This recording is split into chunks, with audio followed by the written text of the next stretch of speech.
Chapter 1311, Upgrading to Fragmented Legendary Rank. What? This is the moon god's secret record. Shi Feng stared at the ancient book in his hands time and again, his heart unable to calm down even after some time. Even his breathing right now had bated. There were 5 great alchemy scriptures in God's domain. These 5 great alchemy scriptures were like the Holy Bible to alchemists and were highly sought after. In the past, every alchemist that had managed to get their hands on these alchemy scriptures had become famous individuals in the alchemy world. Meanwhile, one of the 5 great alchemy scriptures was the moon god's secret record. Legend had it that the moon god had edited it extensively. However, many wars had also been waged between kingdoms and empires because of the moon god's secret record, and it ended up divided and scattered all over God's domain. Eventually, with the passage of time, the moon god's secret record had disappeared entirely. Shi Feng had never imagined that he would actually come across the moon god's secret record and even obtain it in the moonlight courtyard. Following which, he clicked excitedly to check the attribute panel of the moon god's secret record. Moon God's Secret Record, Volume 1. A detailed compilation of the moon god's experiences and techniques in alchemy. There is a total of 3 volumes. One can obtain the moon god's legacy when all 3 volumes are collected. It's actually split into 3 volumes? Shi Feng's initially passionate heart cooled down immediately. However, after giving the matter some thought, he found the situation reasonable. The moon god's secret record had been contested by ancient kingdoms and empires many times before. On the other hand, it had been many years since anyone had set foot into the moonlight courtyard. It was clear that the moon god's secret record here did not possess any relation to the ancient wars waged on the continent of God's domain. The only explanation for there being a copy here was that there wasn't only one moon god's secret record. Nevertheless, Shi Feng was already very satisfied with this outcome. Among the 3 volumes comprising the moon god's secret record, the first volume contained information regarding the various materials in God's domain. It was like an alchemy encyclopedia. With this book, players could understand the various properties of alchemy materials and establish a solid foundation for when they were trying to create new recipes. The reason why Titan City's research rooms could aid players in reaching the Master and Grandmaster ranks was mainly because of the wealth of information contained within the rooms. Meanwhile, the research information of the moon god was most likely not one bit inferior when compared to the alchemy database of Titan City. The Candlelight trading firm would have a much easier time nurturing master alchemists. Following which, Shi Feng stored the moon god's secret record and began checking the other items he obtained. Although Shi Feng had placed all of his attention on Raymond inside the research room, before he sprang into action, he had already planned to take away the several items that radiated divine might. Excellent. There are exactly 6 god crystals. Shi Feng grew excited as he looked at the 6 items radiating divine might in his bag.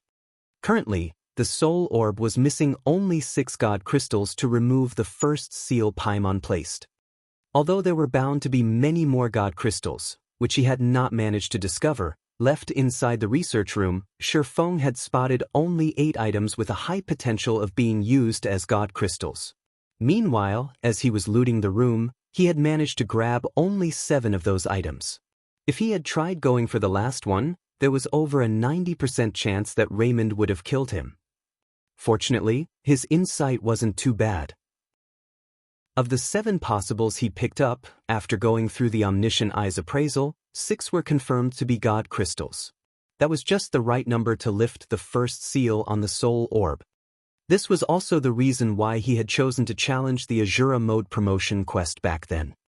As long as he removed the first seal, the soul orb would become his item entirely. Even if he died, he would not have to worry about the soul orb being teleported back to Paimon's hands.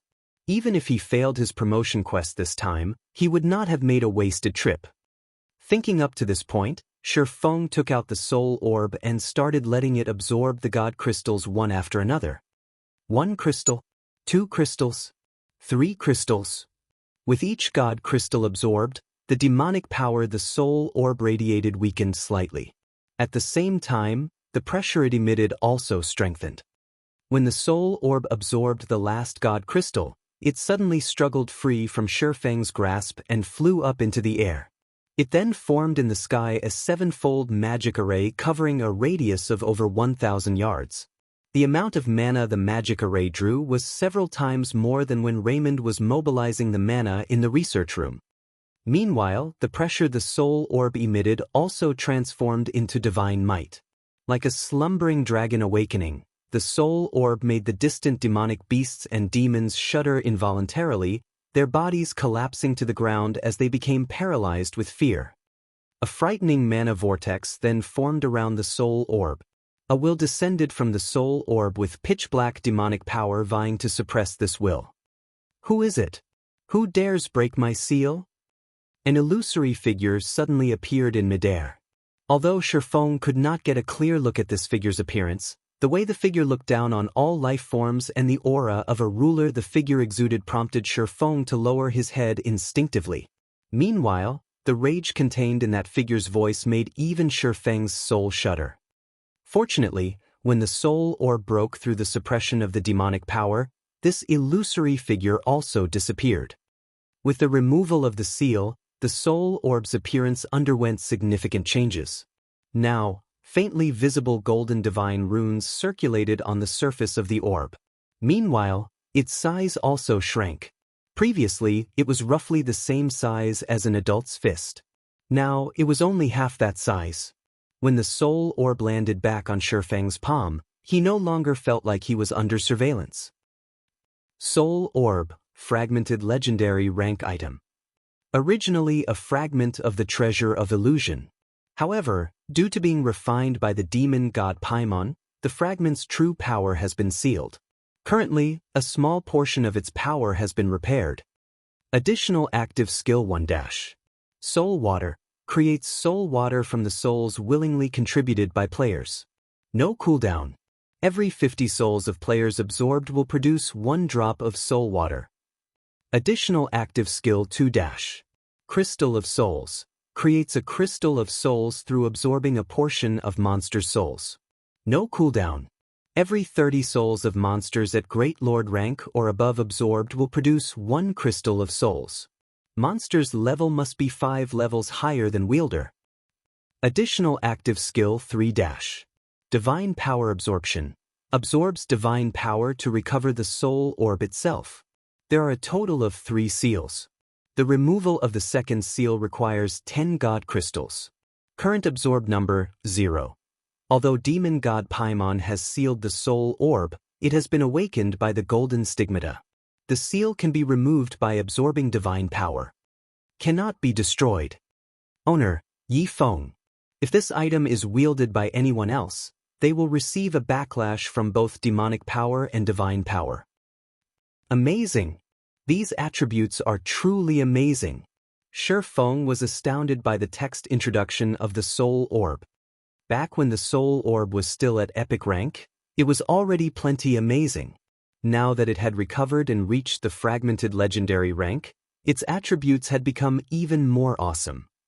Not only was the number of souls required for the soul water halved, but now he could even produce the crystal of souls. Although making a crystal of souls was much more troublesome than the process for the soul water, the crystal of souls was an item that could be obtained only through luck in God's domain. Meanwhile, the crystal of souls could not only raise a player's focus like the soul water could but also gather mana around itself, allowing players to remain at peak mental conditions and further increasing their focus. Moreover, the crystal of souls had a duration of 5 hours, while its cooldown was 10 hours. In God's domain, the crystal of souls could rank within the top 10 among the various support items for combat players. Normally, the crystal could only be found in ancient ruins. Now that the soul orb had gained such an ability, Shifeng could not help but wish he could immediately set out and massacre a bunch of great lords. Moreover, even if he died now, the soul orb would not drop from his bag. He could move about without fear.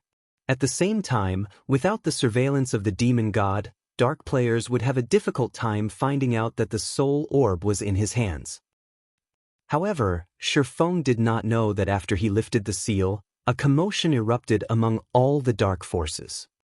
The original bounty Paimon had placed on Shifeng had already tempted many people into action. Now, however, the bounty became even more lavish. System: Demon God Paimon has sent out a recovery order for the Soul Orb. As long as one can kill the Soul Orb's wielder and obtain the Soul Orb, Demon God Paimon will personally promote them to the Viscount rank as well as provide abundant rewards. Those who wish to accept the quest need to pay 2,000 magic crystals. Do you wish to accept the quest? This quest is valid long-term and can be accepted at any time. This quest does not have a time limit. When this recovery order was released, it immediately tempted countless dark players into action. It was already plenty difficult to get promoted to the Baron rank. Yet now, the Demon God Paimon was actually offering to raise them directly to the Viscount rank, which was one rank higher than Baron. How could they not be tempted? Elsewhere, Shifeng remained ignorant of this matter.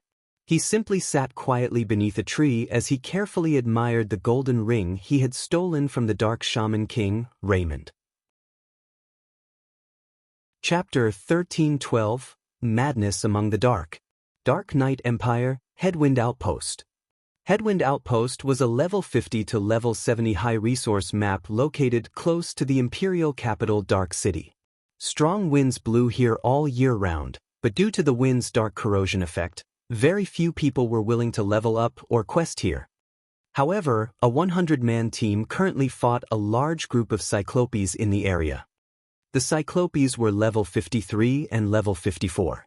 Some wielded swords and shields, some wielded chains, and some wielded bows. The Cyclopes standing at the rear even controlled ballistas to attack from range. These Cyclops were much more intelligent than the monsters in lower-level maps, and they were capable of fighting as a team.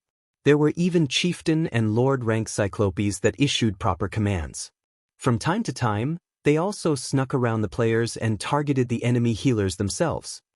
However, the players facing these intelligent Cyclopes remained unperturbed by their enemy's intelligence. A level 43 shield warrior wielding a square, scaled shield easily blocked 3 level 54 lords as they tried to break through the front line. Even after blocking the assault, the shield warrior only lost a little over 4,000 HP.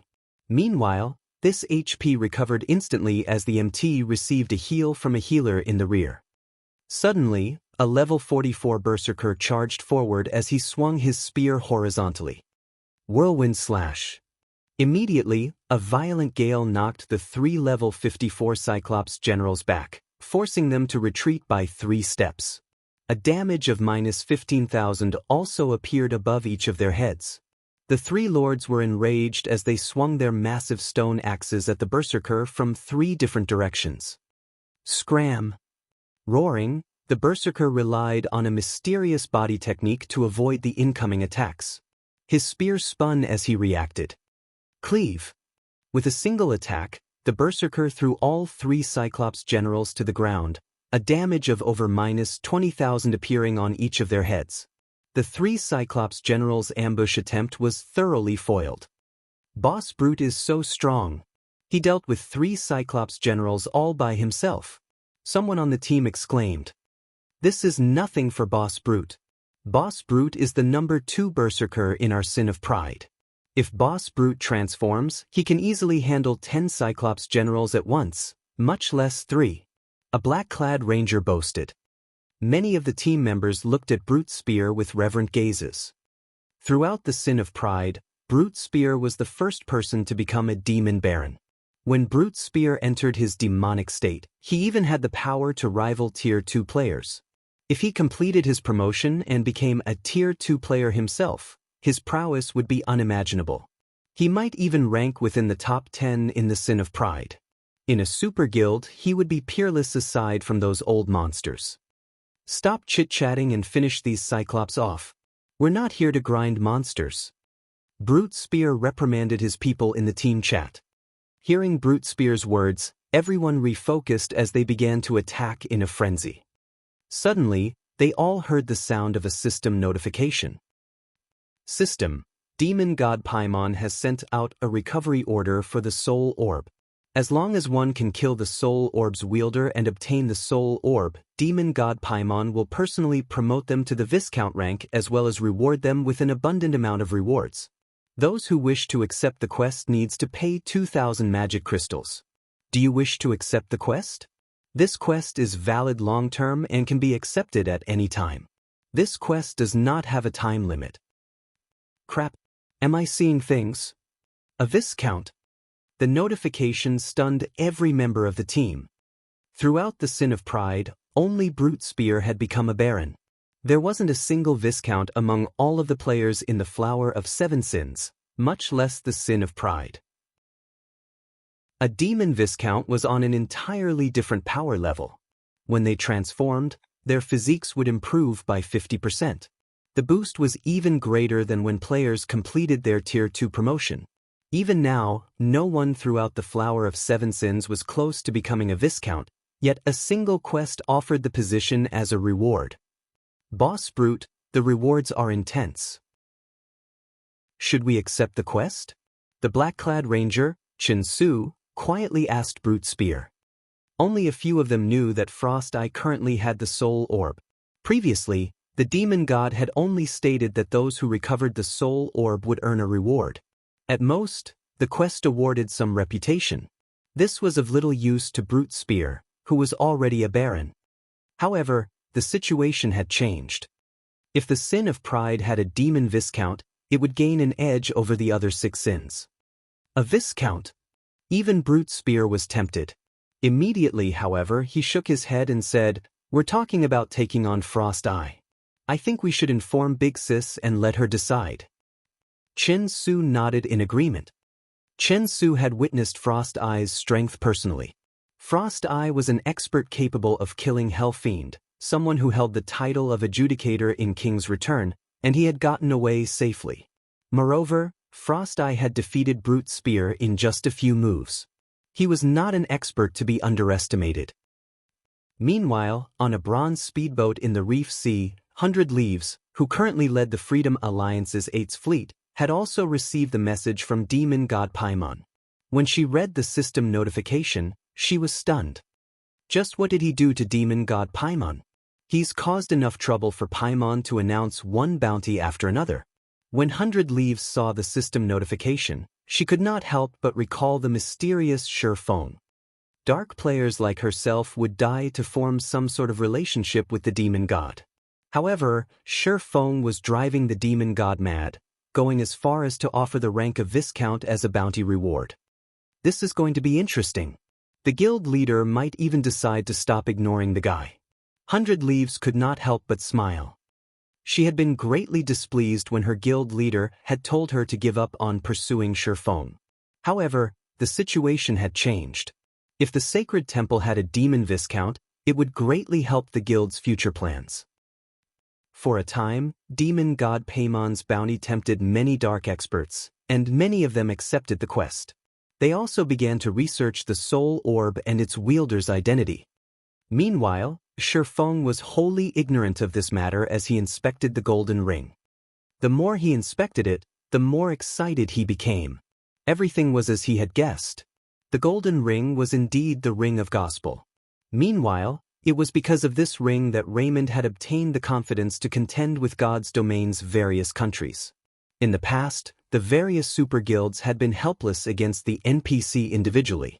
Only after working together and sacrificing tons of expert and elite players had these super guilds destroyed the ring and defeated the Dark Shaman King Raymond.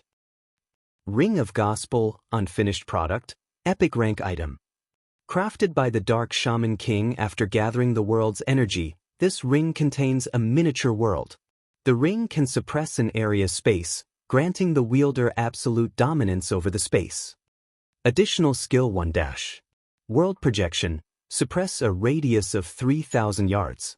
All enemies within the area cannot use teleportation tools or teleportation-type skills, and communication with the outside world is severed. Weakens enemies' physiques by 30% and decreases basic attributes by 20%. Maintaining world projection costs 5,000 magic crystals every 10 minutes. No cooldown. Cannot be used before binding. Additional skill 2-. Ring of Brilliance. Improves all allies' physiques by 10% and increases basic attributes by 10% within a 1,000-yard radius. Increases an area's mana density by 100%. Maintaining Ring of Brilliance costs 2,000 magic crystals every 30 minutes. No cooldown. Cannot be used before binding. As the Ring of Gospel's external divine runes and magic arrays and inner world are incomplete, the ring cannot exhibit its full strength. Only after the divine runes, magic arrays, and inner world are complete will the ring exhibit its full strength. Current completion rate, 30%. Not bound. As soon as Shifeng finished reading the statistics, the sound of a system notification reached his ears. System, do you wish to bind the Ring of Gospel? Chapter 1313, World Barrier. Seeing the system notification, Shifeng immediately thought to click the bind button. In God's domain, some weapons and equipment needed to be bound before they could be used. Once bound, the item could no longer be traded, and only the player it was bound to could use it. The item's value would reduce significantly. When bound items became outdated and players no longer needed them, they would become utterly worthless. Unlike non-bound items that could be sold to other players for a low price, bound items could only be stored in a warehouse or destroyed. However, the Ring of Gospel was clearly not in the same category. It was neither a weapon nor armor. It could even be used from within a player's bag. Moreover, according to the description of its skills, the Ring of Gospel was incredibly powerful. It wouldn't become less useful as time passed. Binding it was definitely worthwhile. However, as soon as the first system notification faded, another followed. System, due to the miniature world's extremely unstable nature inside the Ring of Gospel, if you wish to bind the ring, you must expend 30,000 magic crystals every 7 days to stabilize the miniature world. If you do not meet the requirement within 7 days, the Ring of Gospel will crumble. You will also receive a backlash, permanently decreasing your physique by 30%. What a steep price. Even current first-rate guilds wouldn't be able to keep this thing well-fed. Shifeng could not help his astonishment when he saw the second system notification. Magic crystals had already become a daily necessity for the various large guilds. They expended a frightening amount each day despite only accumulating a small number. The majority of God's domain's first-rate guilds only had a stock of around 60,000 magic crystals. It had taken them a long time to accumulate so many, yet it was only enough to sustain the Ring of Gospel for 2 weeks. The Ring of Gospel was practically a crystal-devouring beast.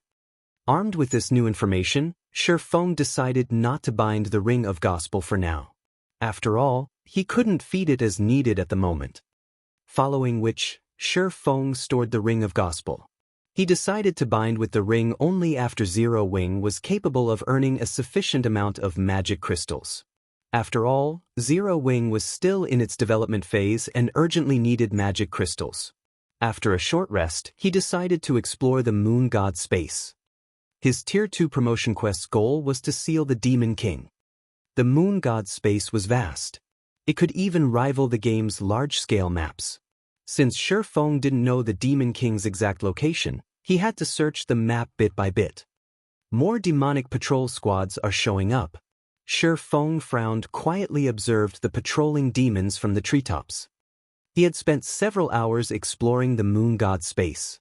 Initially, he had only occasionally encountered a patrol squad in the outer edges of the Moon God space. However, the deeper he ventured, the more patrol squads he came across. Now, after reaching the map's inner area, he wasn't able to proceed. If he advanced carelessly, he would either alert the demonic patrol squads or the wandering demonic beasts. Regardless of which he fought, the outcome would be the same. Aside from the demonic patrol squads, Shifeng noticed level 65 magic light dragonlings fly past him from time to time. If they found him, he would find his death. This should be the furthest I can move while avoiding detection. From this point on, I'll have to fight my way through. Shifeng glanced at the wandering level 70 demonic beasts. Soloing a demonic patrol squad was simply too dangerous. However, he could try to take on the demonic beasts that wandered alone. Two-headed demonic wolf, demonic beast, lord. Level 70. HP 22, 000/22, 000. After another demonic patrol squad moved past, Feng retrieved blazing meteor from his waist and threw it at a two-headed demonic wolf that was currently sleeping on the grass. Flame God's Fury. A dazzling explosion smashed into the demonic wolf's back. Minus 62,197. Not bad. It seems the demonic wolf's defense isn't particularly high. With my damage, I should be able to kill it quickly. Feng evaluated. The demonic patrol squads followed a specific pattern in the moon god space. However, the demonic beasts did not. If the fight dragged on, he would likely attract a pack of Lord-ranked demonic beasts. At that time, even escape would be difficult. As the two-headed demonic wolf whimpered, it turned to Feng with a chilling gaze. It then dashed towards its attacker. Feng turned and fled, luring the demonic beast away from the path of the demonic patrol squads. The two-headed demonic wolf was very fast. Despite activating Windwalk, it caught up to Feng quickly. Its two heads then bit at the swordsman from two different directions. Turning his feet, Feng spun, his head only centimeters away from the demonic wolf's right maw as the latter moved past him. With the demonic wolf's side exposed, Feng activated Phantom Kill and Nine Dragon Slash. Working with his doppelganger, he then launched a series of attacks at the two-headed demonic wolf's soft belly, both dealing over minus 10,000 damage with each attack. Although the two-headed demonic wolf tried to turn and retaliate, Feng's physique rivaled that of a Tier 2 player. Both he and his doppelganger remained at the demonic wolf's side. The demonic wolf was too massive to defend itself or counter the attacks. After 10 minutes or so, the level 72-headed demonic wolf collapsed before Feng's feet. From start to end, it hadn't even scratched Feng.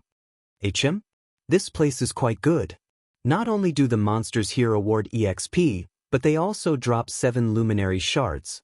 Feng rejoiced when he noticed an inconspicuous crystal shard beside the two-headed demonic wolf's corpse.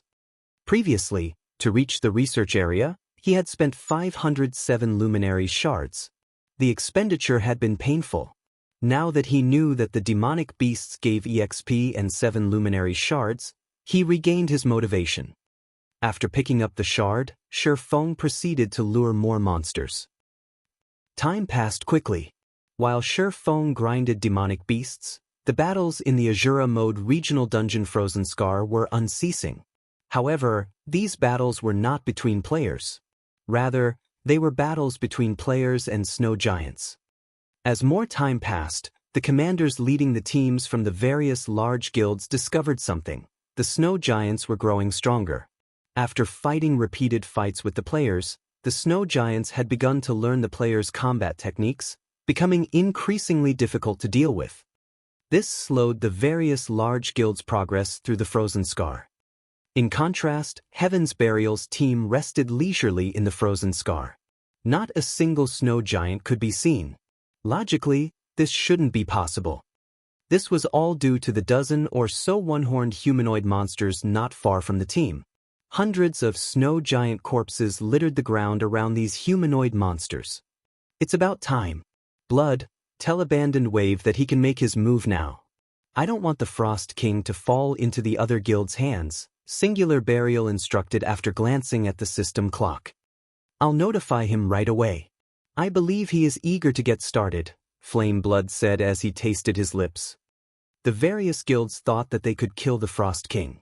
However, none of them knew that they were no more than a sacrifice. The Frozen Scar's inner region was slightly special. An ancient magic array suppressed the area. Players couldn't use teleportation scrolls here. This just so happened to provide Abandoned Wave with the opportunity to devour these guilds' elites. Elsewhere, Feng killed demonic beasts in the forest relentlessly. After grinding for more than a day, his level had risen from level 51 to 23% of level 53. His leveling speed was astonishing. With Divine Providence's luck bonus, Shi Feng killed a two-headed demonic wolf and obtained a 7 luminaries shard and a piece of equipment. Picking up the equipment, Shi Feng appraised it with omniscient eyes. The piece I want has finally dropped. Shi Feng's eyes shone in excitement as he looked at the item in his hands.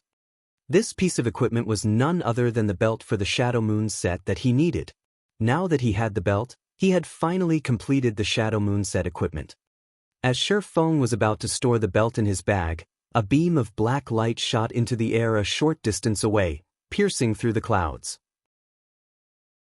Immediately after, the roar of a dragon echoed throughout the moon god's space, the resulting tremors nearly causing Shi Feng to lose his balance. One roar after another shook the area. Although these dragon roars sounded different, the pressure they gave off was similarly powerful. How is this possible? Shi Feng was stunned as he looked to the sky. A massive pathway had opened up in the air. It was as if the black beam had pierced the barrier between worlds and linked them. 5 adult dragons stood on the pathway. Chapter 13-14, Challenging the Limit. Why are so many dragons here? The scene in the sky stupefied Shi Feng.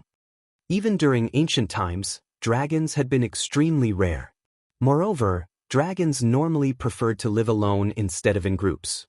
Seeing several magic light dragonlings move as a group was unbelievable enough, yet now Shi Feng stared at 5 adult dragons that had just appeared. If these 5 dragons emerged in God's domain, they could easily turn an entire empire into ash. Adult dragons were Tier 5 legendary monsters. Including their high life rating, not even Tier 5 NPCs could take them down. Slaying a single dragon would require a group of such NPCs. If 5 dragons worked together, the outcome would be simply devastating. Although a path had opened across the world barrier, it was extremely unstable. The spatial turbulence even posed a great threat to adult dragons. It would not be so easy for the dragons to enter the moon god's space from another world. Meanwhile, the beam of black light was attempting to stabilize the spatial channel. However, this gave Shi Feng a hint. The moon god's space was simply too large. Even after a full day of exploration, Shi Feng had only covered a small fraction of the map. He would have to invest a lot more time if he wanted to explore the whole thing. Now that the black light pillar had caused such a large commotion, needless to say, the light pillar must be related to his quest. Shi Feng immediately set off towards the black pillar's origin. Although the light pillar did not seem far away, in reality, it was the complete opposite. Reaching its origin would take a very long time. Furthermore, as Shi Feng grew closer to the pillar, so did the demonic beasts. Many of the demonic patrol squads were also gathering towards the light pillar, making them even more difficult to avoid. As Shi Feng finished killing several demonic beasts, the light pillar in the sky suddenly disappeared, following which the spatial channel closed. Did it fail? Shi Feng could not help but breathe a sigh of relief when he saw the black pillar vanish. If the spatial channel stabilized, it went without saying that the 5 dragons would enter the moon god's space. Shi Feng reached this conclusion after watching the 5 dragons attempt to barge through the spatial channel. However, due to the spatial turbulence, they had given up. The spatial currents were as strong as Tier 5 spells, yet when they struck the dragons, they had only left a few white marks on the monster scales. It was simply due to so many spatial currents that the 5 dragons had been forced out of the channel. The currents couldn't actually damage the dragons. If the 5 dragons entered the moon god's space, Shi Feng would likely fail his promotion quest. However, despite the threat of the dragons disappearing, Shi Feng didn't dare to be careless as he tried to find a way to kill the demonic beasts in his path faster. Finally, after nearly 20 hours, he reached the black light pillar's origin. During this time, the light pillar had appeared once again. Compared to the previous appearance, though, the second spatial channel was a little more stable. However, it still disappeared without letting the dragons through. From this, Shi Feng realized that each time the light pillar pierced the world barrier, the spatial channel would become more stable. It was only a matter of time before the 5 dragons entered the moon god's space. The black light pillar had originated from inside a large canyon. Trees and shrubbery decorated the area. A temple, neglected for many years, occupied the canyon's center. The temple stood several hundred meters tall, looming like a large mountain. Many black, stone pillars had been erected around the temple, and every pillar was decorated with complex, demonic runes. Moreover, each black pillar automatically gathered the surrounding mana. These black pillars had been arranged to form a massive magic array that constantly absorbed the moon god's space's mana.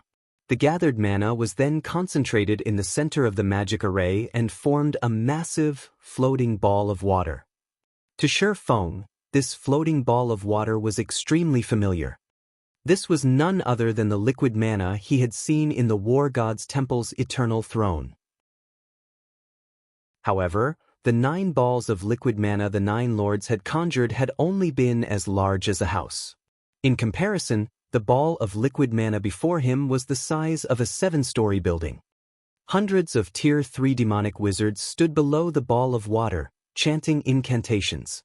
A tall, large demon with bat-like wings directed the liquid mana into a magic array that had been carved into the ground. As a result, the magic array gradually activated and released a frightening pressure. The Demon King really is here. Shi Feng couldn't help but shift his gaze towards the tall demon with 2 flaming horns sprouting from its forehead. This demon was none other than his quest target, Demon King Stormus. Stormus, Dark Creature, Demon King. Level 72. HP? / However, it wasn't the Demon King that gave him a headache, but the hundreds of Tier 3 demons. Demonic Wizard, Dark Creature, Demon. Level 70. HP 33, 000, 000 / 33, 000, 000. A single demonic wizard was enough a threat for Shi Feng, not to mention several hundred. If these demons reached God's domain, they could raid and capture countless major NPC cities. Facing so many alone was suicidal. Shi Feng was in a bind.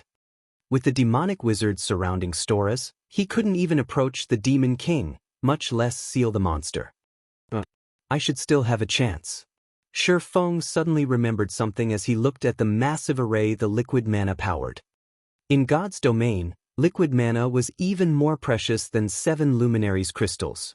This was because the mana within liquid mana was purer. However, very few people in God's domain were willing to use liquid mana as it was too pure. Ordinary players couldn't use it. At the very least, one needed to reach the Tier 4 standard before even thinking of using liquid mana. Although Stormus maintained the magic array, the demonic wizards were only Tier 3. They should not be able to maintain the magic array for long. Once they reached their limit, they would succumb to a weakened state for a certain period. Considering his options, Shi Feng decided to wait. If things turned out the way he assumed, then he still had a chance to complete his promotion quest. If not, he may have to give up. Time passed quickly. Soon, liquid mana filled the temple. Suddenly, Stormus shouted and activated the magic array. Another pillar of black light then shot up from the temple and pierced the world barrier. After this phenomenon continued for half an hour, the magic array deactivated and the light pillar disappeared. Immediately after, the demonic wizards slumped to the ground, their backs covered in sweat. It was obvious that maintaining the magic array had taken a huge toll on their bodies. Good. It's just as I expected. Shi Feng revealed his excitement as the demonic wizards dropped. These demonic wizards suffered from a debuff called Magic Backlash. Magic Backlash. All attributes decreased by 95%. Unable to use any spells for a short time. Even Demon King Stormus suffered a weaker version of Magic Backlash. His attributes decreased by 95%. Though, unlike the demonic wizards, Stormus could still use spells. However, Shi Feng did not hurry to attack. Instead, he continued to watch from afar. 6 seconds? 7 seconds? 8 seconds? Shi Feng's gaze was fixed on the demon's every action as he inwardly counted the debuff's duration. Magic Backlash's description did not state how long it lasted. He would only have one chance to seal a Tier 5 Demon King. He needed to be prepared when he took action. There's only a 10-second gap? This quest is harsh. Shi Feng smiled bitterly as he watched the system clock. After 10 seconds, the demonic wizards began to stand up. Although they were still in a weakened state, their attributes had recovered to 50% of their totals. Moreover, they could cast spells again. The Demon King Storas had already fully recovered. Before sealing Storas, Shi Feng needed to damage him severely. However, even if a Tier 5 Demon King only had 10% of its attributes, he was still a frightening existence. Even if Shi Feng could weaken Storas further with the 7 Luminaries Source Stone, wounding the Demon King in 10 short seconds was impossible. After all, Shi Feng was aware of how frightening a Tier 5 existence could be. It seems I can only use the Ring of Gospel and give it a try. Shi Feng retrieved the Ring of Gospel and bound it to himself. The Ring of Gospel's 2 activatable skills could suppress the Demon King and boost Shi Feng's power. This was the strongest card he could play. Again, time passed quickly. After another dozen or so hours, the temple's magic array was fully charged once more. Another pillar of black light pierced the sky. Activate. The instant the light pillar faded, Shi Feng activated World Projection and Ring of Brilliance before charging towards Demon King Storas. Chapter 13-15, Asura vs. Demon King. The instant the black pillar disappeared, the demonic wizards and Demon King Storas breathed a sigh of relief. In the next moment, however, a powerful pressure descended on them. The demons, weakened from the ritual, succumbed to yet another attribute decrease.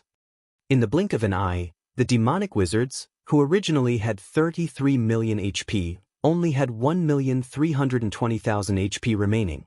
In terms of basic attributes, they were not even a match for level 70 common monsters. The Demon King Stora's HP was still unknown, and his aura was still considerably powerful. Any normal player bathed in this aura would feel as if they had just stepped into a muddy swamp as their movements grew sluggish. A Tier 5 Demon King really is powerful. Shi Feng inwardly celebrated the fact that he had the 7 Luminaries Source Stone. If he had only relied on the Magic Backlash debuff and the Ring of Gospel skills, Storas would have killed him. Following which, Shi Feng activated the 7 Luminaries Source Stone, the stone releasing a dazzling, red glow. Miniature, golden magic arrays began to form around Storas.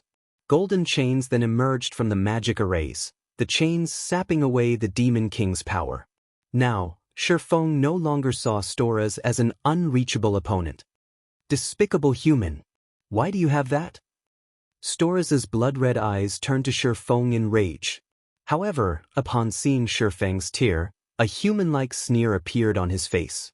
Do you think that a puny Tier 1 swordsman like you can kill me just by suppressing my power? Foolish mortal, you'll pay for your foolishness. Storas stretched out his hand and summoned a bone spear. He then lightly tossed the weapon at Shi Feng, who was still over 40 yards away. Shio! The spear shot toward Shi Feng like a meteor, so fast that Shi Feng could barely see it. So fast?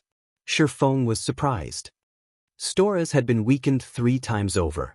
World Projection alone had reduced his physique by 30% normally. This was a massive disadvantage for both high-tiered monsters and players. Yet, even after such severe debuffs, Storas was still frighteningly strong in all aspects. With no other choice, Shi Feng immediately activated Heavenly Dragon's power and Blade Liberation before executing parry. Ping! The instant his swords collided with the bone spear, Shi Feng lost all sensation in his arms. He was also forced to take 4 steps back. His strength is still at the peak of Tier 3? Glancing at the vanishing bone spear, Shi Feng gained a general understanding of Storas's current prowess. The realization shocked him. Normally, only Grand Lords with unique bloodlines could exert strength at the peak of Tier 3. Or they were Grand Lords who had gone berserk. This was also the maximum power he achieved in his previous life. Only now did Shifeng understand why Charlene had said that Asura mode represented mortals' limits. Fortunately, his quest didn't require him to kill Demon King Storus. Following which, Shifeng activated Absolute Time and Instant Strike before appearing in front of Storus. Storus maintained his calm as if he had prepared for this. Immediately, another bone spear formed in his hand, forming a white arc as it swept towards Shifeng. The white arc was accompanied by a faint, black line, proof that the attack had cut through space itself. Although Storus couldn't use skills or spells, he was still capable of executing advanced combat techniques. Instinctively, Shifeng executed Sword's Orbit. In the blink of an eye, countless sparks flew around Storus and Shifeng. As the weapons met, the clash sounded like an explosion, echoing throughout the temple. Although Shifeng had an advantage with his speed, Storus easily predicted Shifeng's movements, reacting nimbly to every attack by either blocking or dodging. The difference between the combatants' physiques was obvious at a glance. Shifeng couldn't inflict even the slightest damage. "Mortal, you're doing pretty good. You've actually forced me to dodge. You are a first among mortals." Storus was very calm as he looked at Shifeng. He even had the leisure to praise his enemy. "Unfortunately, you've reached your limit. In just another few seconds, I will give you a taste of true despair." "My limit?" Shifeng smiled at the calm Demon King.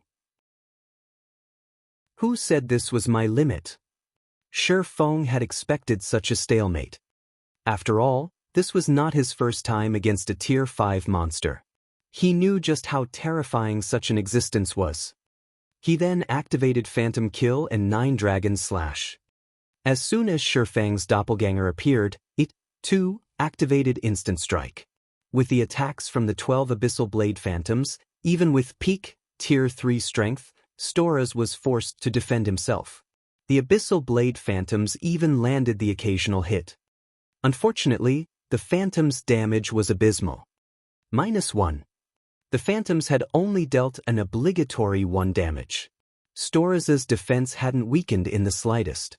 His defense was still at the Tier 5 standard. Just scratching Storus was impossible, much less inflicting heavy injuries. "Stop wasting your energy. A measly mortal like you can't harm me even if I stand here and do nothing." Ridicule filled Storus's gaze as he looked down at Shifeng. "That's not right." As Shifeng began to despair, he realized something. If Storus had the defense of a Tier 5 existence, why had the Demon King defended himself? If his attacks had been useless to begin with, Storus wouldn't have had to dodge or block his attacks. The Demon King could have stood there as he waited for 10 seconds to pass. Moreover, his promotion quest's clear condition was to seal Storus. This showed that Storus had some sort of weakness. As long as he found that weakness, he could seal Storus. Hence, Storus defended himself. Omniscient eyes. Sure enough, there is a weakness. Shifeng immediately discovered a hidden magic array over Storus's heart. Currently, some kind of power suppressed the magic array. It resisted the golden chains around Storus's body, preventing the chains from exhibiting their greatest power. Damn it. Has he found it? Storus's gaze turned chilly when he noticed the magic array's surface in Shifeng's eyes. Hurriedly, he pulled away from the swordsman. As long as he survived for 10 seconds, he could deal with this pest even with the magic array's suppression. "You want to run?" As Storus retreated, the Demon King confirmed Shifeng's suspicion. Divine steps. Immediately, 10 doppelgangers surrounding Storus. With Shifeng in the lead, the 10 doppelgangers swung their swords at the Demon King, their target being the magic array over his heart. "Die!" Suddenly, Storus went berserk as he thrust his spear at Shifeng and his doppelgangers. The spear had a longer reach than one-handed swords. Before Shifeng's swords could reach the magic array, his spear would penetrate Shifeng. With Shifeng's attributes, he only needed 1 attack to kill the swordsman. Very quickly, Storus stabbed Shifeng and all 10 of his doppelgangers, revealing a vicious smile. However, the doppelganger directly behind Storus, which had already been stabbed numerous times, revealed a smile, the killing ray in its hand abruptly piercing Storaz's heart. Illusory shadow. Killing ray passed through Storaz's heart and destroyed the crystal that suppressed the sealing magic array. Chapter 1316, Tier 2 Promotion. When the crystal in Storaz's heart shattered, the power, which had been suppressing the sealing magic array, started to dissipate. At the same time, the golden chains grew stronger, sapping away Storaz's power. No! No! Storaz desperately tried to break free from the chain's bindings. However, no matter how hard he struggled, the golden chains remained. On the contrary, they dragged Storaz into the pitch-black portal that had appeared behind him. Eventually, Storaz vanished into the portal. As the seal contained Storaz, the demonic wizards were forced out of the map as if the moon god's space had rejected them. In the blink of an eye, Shifeng stood alone in the temple. He then heard the sound of a system notification. System, congratulations. You have cleared the Asura mode promotion quest. Rewarding 60 legacy skill points. Activating Tier 2 legacy skill menu. System, congratulations. You have been promoted to a Tier 2 Blade Saint. All attributes plus 150, all resistances plus 30, attack power and attack speed increased by 20%, all attributes increased by 50%, and physique improved by 50%. System, congratulations. You have completed your Tier 2 promotion quest. Please head to the Adventurers Association to complete the Tier 2 promotion procedures. System, congratulations. You have completed your Tier 2 promotion quest. If you wish to leave, you may head to the teleportation array in the Moon God's Temple's main hall and exit the Dark Canyon. It's finally over? Shifeng slumped to the ground powerlessly. He was both physically and mentally exhausted. When he saw the system notifications, though, joy bloomed in his heart. The instant he was promoted to Tier 2, his basic attributes and physique improved significantly. Even if he wore secret silver equipment, he could easily take out a Tier 2 Lord. This was the frightening part of Tier 2 classes. Their strength was on an entirely different level compared to Tier 1 classes. Moreover, because the Blade Saint class was one of the 10 Great Saint classes, his Tier 2 boost was even greater than normal classes. Normally, hidden classes only provided some extra basic attributes. On the other hand, the Blade Saint class provided an extra 10% to his physique. In the past, Shifeng could have been considered an expert, yet during his Tier 2 promotion quest, he had only cleared the hard mode difficulty. Now, however, he had completed the Asura mode Tier 2 promotion quest. The difference between his present and past self was like heaven and earth. In God's domain, expert players attempted to complete higher difficulty promotion quests due to the potential rewards. This was especially true when it came to legacy skill points. Normally, players only obtained one legacy skill point every 3 levels. One could also obtain some by completing special quests. However, these special quests were extremely rare, and they didn't award many legacy skill points. Accumulating legacy skill points was typically very difficult. Depending on the promotion quest's difficulty, it would award a different number of legacy skill points. In the past, Shifeng had only received 20 legacy skill points after completing his hard mode promotion quest, yet he had received 60 points after completing this Asura mode quest. The additional 40 points were the equivalent of 120 levels. After including the points he had accumulated previously, Shifeng now had a total of 72 legacy skill points. He could easily learn several powerful Tier 2 legacy skills. There sure are a lot of Tier 2 legacy skills unlocked. Shifeng's eyes shone as he opened the legacy skill menu. When he had been Tier 1, he had only had 6 Tier 2 legacy skills available.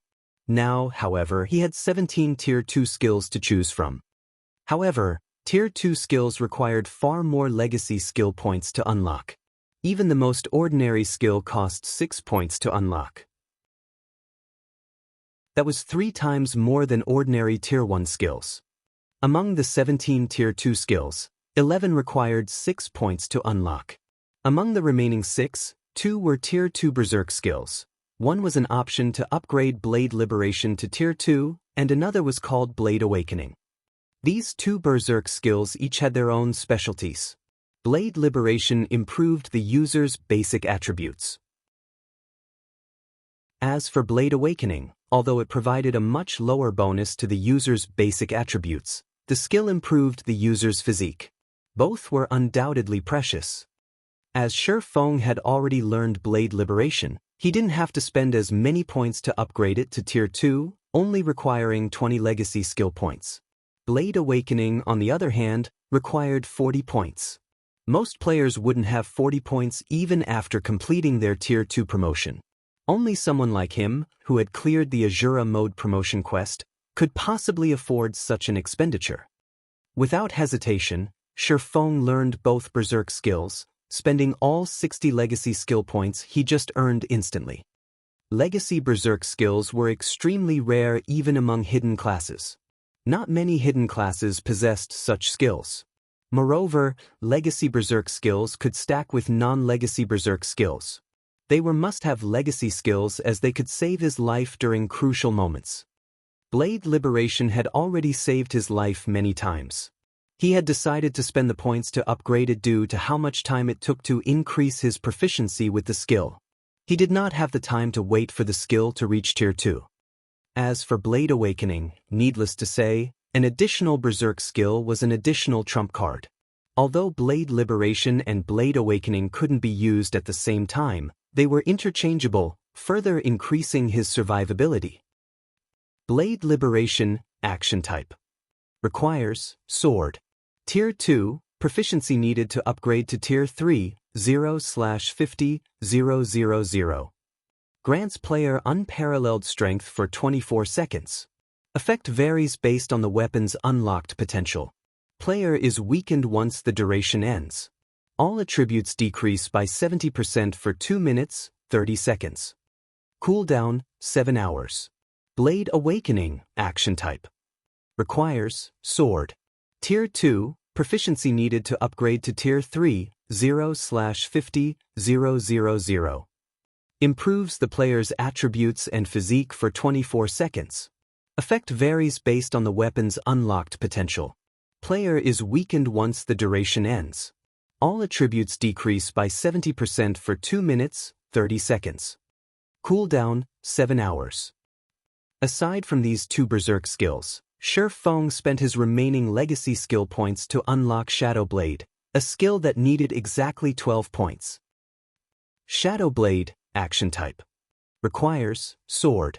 Tier 2, proficiency needed to upgrade to Tier 3, 0/30,000. Every attack can invoke shadows to attack the target. Every shadow possesses 120% of user's strength and causes 100% darkness damage. Accumulate 1 shadow every 3 seconds. Can hold a maximum of 9 shadows. Cooldown, 3 seconds. Although it was not as powerful as a sure kill skill, it had its own power in how often it could be used. Now that I've finished learning my skills, I should head back and deal with my Tier 2 promotion procedures. Shi Feng was quite satisfied with the Tier 2 skills he had learned. Without waiting for his weakened state to end, he impatiently activated the teleportation array in the Moon God's Temple and left the Dark Canyon.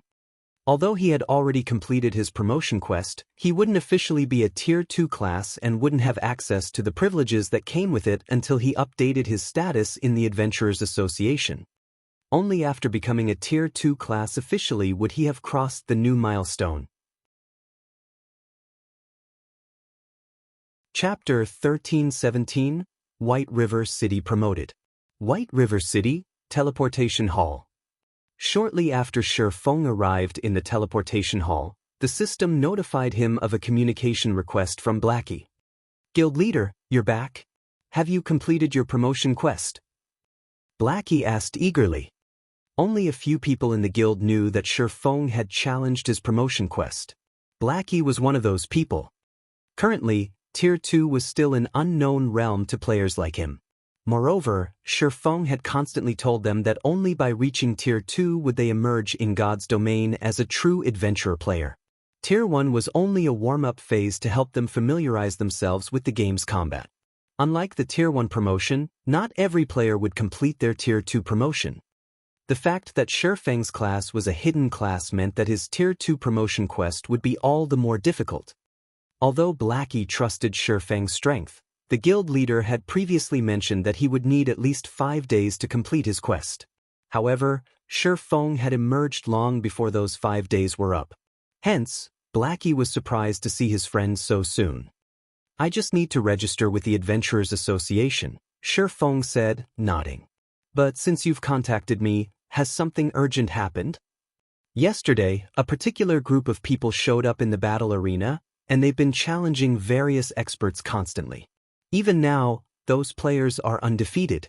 They even defeated the previous champion." The group then issued a public challenge against Zero Wings experts.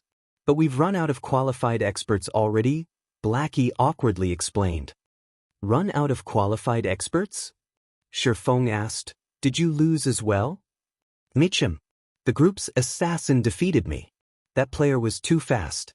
Even I had trouble keeping up with him. Eventually, the assassin whittled me down," Blackie said reluctantly. "This is interesting. Do you know their in-game IDs?" Shifeng asked curiously. Blackie might not have much combat talent, but after training for so long, he had become extraordinarily strong. With his powerful weapon and equipment, ordinary peak experts should not be a match for Blackie, yet he had been defeated. Clearly, their opponents couldn't be underestimated. The assassin must be a well-known expert in God's domain. "We only found out one of their IDs. You've met the player before. It's that evil fire kid that fought in the friendly competition. His in-game ID is also Evil Fire. He's the group's leader. As for the others, they've been wearing black cloaks, keeping their names hidden," Blackie said. Evil Fire? No matter how hard Shifeng racked his mind, he couldn't remember an expert named Evil Fire from the past. However, the fact that even Evil Fire's companions could defeat Blackie proved that they weren't a bunch of noobs. "I got it. Notify Aqua and have her deal with the group for now. I'll head over once I'm done here." "Understood." Blackie then disconnected the call and contacted Aqua Rose. Meanwhile, Shifeng rode an advanced horse carriage to the Adventurers Association. Adventurers Association. As more leveling maps were discovered around the White River City region, the Adventurers Association had become one of the 4 most frequented spots in White River City. Countless players gathered in the association every day to pick up quests that increased their reputation with the association and offered high rewards. Upon entering the splendorous building, Shifeng was greeted by the sight of long lines of players queuing up for the quest counters.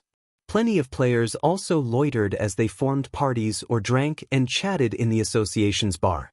Among these players, there were quite a few level 40 expert players wearing impressive equipment. Even the most inferior piece these experts wore was level 40 secret silver equipment, with the majority being level 40 fine gold equipment. Normally, one only encountered such a commotion in the Adventurers Associations in Empire's capitals. The quests in the Eclipse Gate this time are awesome. Did you know, my party made a huge profit from a single quest. It's a pity that the team from the Rhine Kingdom snatched the rare herb stalks. Otherwise, every member of our party would have earned at least 50 silver coins. That much? Of course. The Eclipse Gate is awesome. You can easily find rare herbs and ores. Moreover, the monsters provide above-average EXP. And that's only the tip of the iceberg. I've heard that some teams even got their hands on energy essence. It can nurture guild mounts. Several guilds are offering to purchase energy essence in bulk. I hear that each essence can sell for 45 silver. If we can grind 10 a day, after including other random loot, each of our party members can earn 1 gold per day. Is the Eclipse Gate really that good? We have an expert leading our party, and we're doing quite well, but even then, we're only making around 30 silver per day. Who knows how long it will take me to save up for a mount? You sure are lucky. At this rate, you should be able to buy a mount within a month, right? Didn't I already ask you to join my party? If you do, you can get your own mount within a month too. The majority of the players in the hall were talking about the Eclipse Gate. They all yearned to head to the Eclipse Gate and earn enough money to buy a mount as soon as possible. At this stage of the game, plenty of powerful elite players had already reached level 40. It was only a matter of time before mainstream players reached level 40 as well. After reaching level 40, mounts would become the dividing factor between ordinary players and elites. The difference in leveling efficiency between players with mounts and players without would be as vast as the difference between heaven and earth. Moreover, thanks to mounts, players could explore further within a certain amount of time. This, in turn, would increase players' daily income. In God's domain, ores and herbs weren't concentrated to specific locations. However, they weren't usually found near cities. Hence, a player's daily income largely depended on how much distance they could cover in a given time. As the majority of players hadn't obtained their mounts yet, distant locations would have less competition. As a result, players could obtain even more profit. The sooner one obtained a mount, the sooner they could pull ahead of the pack and enjoy more resources. One could say that mounts were irreplaceable in determining how fast players leveled up and increased their strength. Hearing the players in the hall talk about the Eclipse Gate, Shifeng understood why so many level 40 and above players had gathered in the Adventurers Association. According to his original estimates, White River City still needed at least 10 days before it could be promoted. However, he had never imagined that White River City would fulfill that requirement while he had been in the Dark Canyon. This was definitely an unexpected surprise. With a high-resource map like the Eclipse Gate, Zero Wing wouldn't have to worry about its development in White River City. They could send a large group of players to the Eclipse Gate to level up instead of crowding in the limited, high-resource maps in the White River City region. In addition, guild members could level up far more quickly at the Eclipse Gate. Most importantly, however, this was a huge opportunity for Zero Wing to make a fortune. The Eclipse Gate's outer area might be bearable for most players, but the farther players ventured, the more severe the environment would become. At the same time, players would encounter more resources and bosses. The drop rate for energy essence would also increase. If players wanted to obtain these resources easily, they first needed to increase their ice and fire resistance. After activating the Eclipse Gate, Star Moon Kingdom descended into madness in the past as players delved farther into the area. The various large guilds had frantically purchased various potions and equipment that increased ice and fire resistance. These items' prices had inflated crazily. When they appeared in the market for a reasonable price, they were purchased instantly. Shortly after Shifeng reached the Adventurers Association's second-floor VIP lounge, an elegant NPC senior administrator entered the room. "Lord Protector, how may I serve you today?" the middle-aged man asked Shifeng respectfully. "I wish to complete my Tier 2 promotion procedures," Shifeng quietly announced. Chapter 13:18 SSS-Rank Reward. When the NPC administrator heard that Shifeng was there to complete his Tier 2 promotion procedures, he retrieved a crystal ball and placed it atop the table. "Lord Protector, we need to test your power first. Please place your hands on the crystal ball," the administrator said respectfully. Without hesitation, Shifeng did as he was instructed. Although the system would upgrade players' attributes and physique once they completed their Tier 2 promotion quest, players wouldn't get access to all of the Tier 2 benefits right off the bat. Players first needed to register and get themselves tested at the Adventurers Association. Only after proving that they had completed their promotion quest would players be recognized officially as Tier 2 players. As Shifeng placed his hands on the crystal ball, golden sparkles flew from the orb. "It is confirmed that your physique has reached the Tier 2 standard. Lord Protector, please follow me." The administrator nodded after confirming Shifeng's upgrade. He then led Shifeng out the lounge's back door. Shifeng wasn't particularly surprised. The crystal ball was only a tool to check whether a player's physique had reached Tier 2 without the bonus of weapons or equipment. The next part was key and would determine what kind of benefits players received after reaching Tier 2. Only after players had officially obtained their Tier 2 class would they be recognized as an adventurer in God's domain and qualified to receive personal commissions. This was one of the major differences between Tier 1 and Tier 2 players. To independent players, This gap would determine how successful they would be in God's domain. The administrator led Shi Feng to the Adventurers Association's arena.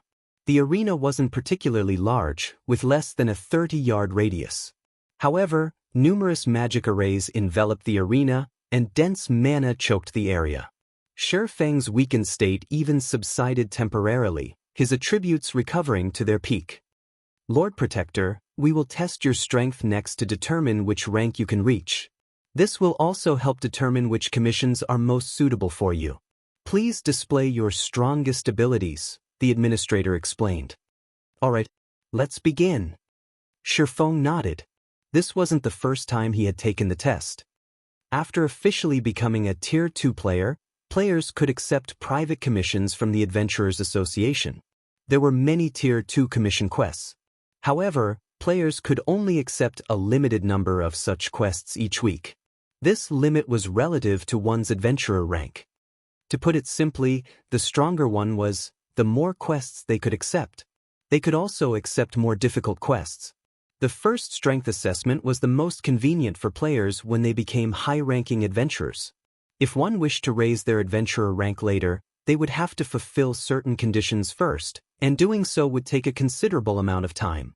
Even after completing their promotion quests, many players in the past had chosen to train for some time before taking their first strength assessment. Overall, 6 ranks divided adventurer players: Bronze, Mysterious Iron, Secret Silver, Fine Gold, Dark Gold, and Epic. Once mainstream players reached level 50, players would start determining strength based on this adventurer rank. This was just like how players judged each other's combat standards based on their achievements in the Divine Colosseum's Trial Tower. However, unlike the Trial Tower, which only judged one's combat techniques, the adventurer ranks were determined by a player's overall strength. Commission quests would also vary based on players' adventurer ranks.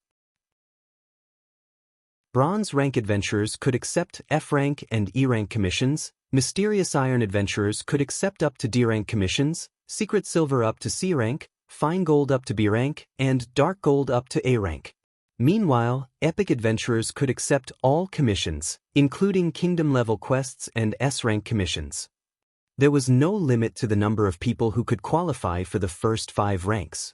However, each kingdom could only have a maximum of 10 Epic adventurers. Once these 10 slots had been filled, players who wanted to rise to this rank needed to pass the Epic rank assessment. The Adventurers Association would also hold a competition each month. In this competition, players that passed the Epic assessment could challenge any one of the 10 reigning Epic adventurers. If they won, they would take that person's place. The Epic adventurer that lost would be demoted to Dark Gold rank. If the challenger failed, however, they would have to wait another month before issuing another challenge. In the past, the names on this short list had changed practically every month, aside from those monster-like players. By becoming an Epic adventurer, players received the highest benefits the Adventurers Association had to offer. They could accept the highest number and difficulty of Tier 2 commissions. This was why Shi Feng had rushed to the Adventurers Association as soon as he had completed his quest. 3 SSS-Rank commission quests would be available in every kingdom's Adventurers Association in the beginning. Once these quests were accepted, they would no longer be available. Even if the player that accepted the quest failed it, no other players could pick up the quest. Moreover, these quests offered astonishing rewards. The rewards of these first 3 SSS-Rank quests could practically rival that of legendary quests. Fortunately, these 3 SSS-Rank quests weren't as difficult as legendary quests. They were roughly on par with Epic quests. This was a kind of bonus offered to the players who became Epic adventurers before the rest of the player population. By the time Shi Feng had completed his Tier 2 promotion quest in the past, plenty of players had already obtained their Tier 2 class. However, none of those players had become Epic adventurers. Even the most powerful player in Star Moon Kingdom had only achieved Fine Gold rank. Only after some time had someone reached Epic rank and discovered the 3 SSS rank commission quests. However, Shi Feng had only reached Secret Silver rank. He had watched enviously as others got to challenge the SSS rank quests. But he was much stronger than his past self.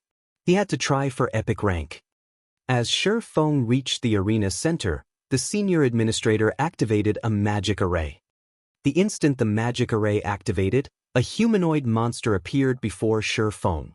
The monster wore pitch-black armor, and through the monster's helmet, Shi Feng saw glowing, blood-red eyes staring right at him. Dark Knight, Illusion, Lord. Level 53. HP 2, 000/2, 000/000. Lord Protector, you may begin, the administrator said. As a Tier 2 strength assessment, Shi Feng needed to be capable of taking down a Tier 2 monster at the very least. If he couldn't even kill a Tier 2 monster, he would not qualify to become a Tier 2 class. As soon as the administrator finished speaking, Shi Feng took a step forward and vanished. Void steps. Compared to Shi Feng's previous status as a Tier 1 player, his physique was terrifying. In the blink of an eye, he had crossed a distance of 20 yards and appeared beside the Dark Knight, the abyssal blade in his hand lightly slicing at the monster. Shadow Blade. Before the Dark Knight could defend itself, 9 pitch-black sword lights descended on it. Immediately, the Dark Knight's HP fell rapidly. Minus 11,049. Minus 10,918. Minus 21,849. Suddenly, the Dark Knight lost nearly 1/10 of its HP. Only now did the Dark Knight react and brandished its great sword at Shi Feng. Cross slash. 2 slashes crisscrossed as they flew at Shi Feng.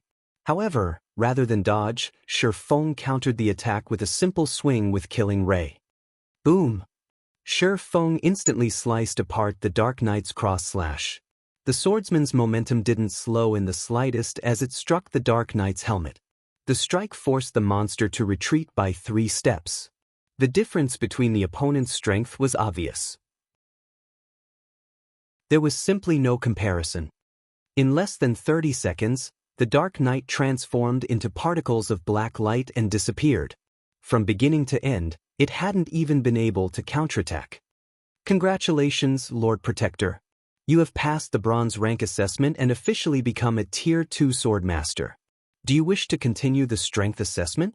The NPC administrator congratulated. Continue. Shi Feng roared. Chapter 1319 Epic Adventurer. Lord Protector, if you wish to continue, I must warn you, the administrator said as he adjusted the magic array and created another Dark Knight. The last test was only meant to determine if you have reached the Tier 2 standard. The following tests will determine your rank as an adventurer. This will also determine the rank of the commission quests you'll be allowed to accept. The next tests will be far more difficult. If the Dark Knight kills you inside the magic array, your soul will be damaged, and you will suffer a weakened state for some time. Moreover, the stronger the Dark Knight is, the longer the weakened state will last. Are you sure you wish to continue? Continue. Shi Feng answered without hesitation. He was very familiar with the consequences. The bronze assessment was the lowest rank for Tier 2 players. The following assessments were the real challenge. Completing the Tier 2 promotion quest was already difficult. Most experts were only capable of passing the Mysterious Iron assessment. One could say that the Mysterious Iron assessment was a dividing line between expert and elite players. As soon as Shi Feng gave his answer, the administrator injected a stream of mana into the Dark Knight. Immediately, the Dark Knight's eyes released a bright, red glow, its aura growing stronger. Dark Knight, Illusion, Lord. Level 53. HP 3, 000/3, 000/000. This time, rather than wait for Shi Feng to attack, the Dark Knight took the initiative to use charge at Shi Feng. Upon arriving before Shi Feng, the Dark Knight swung its silver greatsword. This Dark Knight was far superior to the last in both speed and strength. Boom! As it landed, the great sword created a crack in the ground that extended for over 10 yards. However, this frightening, destructive power hadn't hit Shi Feng. The silver greatsword had only landed beside Shi Feng's feet. Meanwhile, a blue longsword pierced through the Dark Knight's heart, causing a critical damage of -25,274. The crimson radiance from within the Dark Knight's helmet brightened. Tightening its grip on its greatsword, the Dark Knight twisted as it swung its weapon horizontally. Whirlwind slash. Dang! A crisp clang echoed throughout the arena. The abyssal blade had stopped the silver greatsword in its tracks, holding it away from Shifeng. Meanwhile, the sacred sword in Shifeng's other hand descended on the Dark Knight once more. Shifeng had easily been capable of killing a lord of the same level when he had been a Tier 1 player. Now that he had been promoted to a Tier 2 swordmaster, killing such an opponent would be a piece of cake. In less than a minute, the mysterious Iron Rank Dark Knight faded into particles of black light and disappeared. Another Dark Knight quickly took its place. However, this monster was slightly different. Instead of a great sword, it wielded two double-edged axes. Its aura was also far more violent. Dark Warrior, Illusion, High Lord. Level 53. HP 4-000/4-000-000. Lord Protector, do you wish to continue? The administrator asked again. Continue. Shifeng nodded. He was very familiar with the Dark Warrior before him. When he had become a Tier 2 player in his previous life, he had faced this Dark Warrior during his first assessment. Afterward, he had spent a lot of time and effort to improve his weapons, equipment, and techniques before he had defeated the Dark Warrior and became a secret silver adventurer. As Shifeng declared his intent, the Dark Warrior roared and dashed toward Shifeng like a wild beast. When only 10 yards separated the two combatants, the Dark Warrior threw one of its axes at Shifeng. An explosion shook the arena as the axe tore through the air, flying straight for Shifeng's heart. Death throw. Immediately after, the Dark Warrior raised its other axe before pushing off of the ground. The monster shot forward like a bullet and followed closely behind the axe it had thrown. It was clear that the Dark Warrior intended to take advantage of the moment Shifeng dodged its axe to strike. In terms of combat techniques, the Dark Warrior was undoubtedly stronger than the prior Dark Knights. Only, before the thrown axe could reach Shifeng, a blue streak of light struck the weapon and sent it flying off course. The Dark Warrior was stunned. Shifeng then used his abyssal blade to block the Dark Warrior's axe.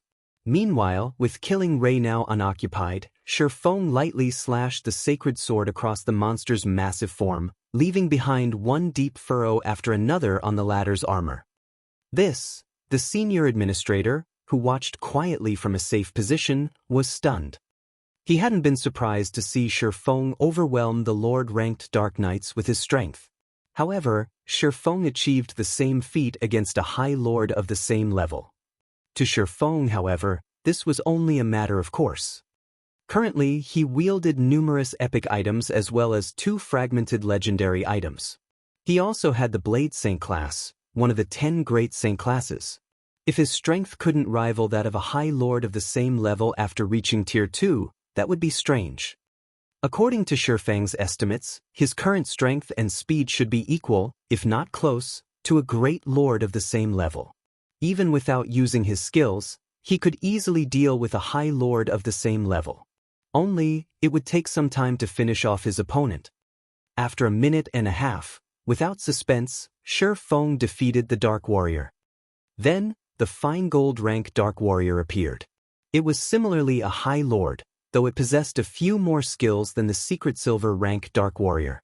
Its basic attributes were also slightly superior, and its combat standards could rival a player who had reached the Trial Tower's 5th floor.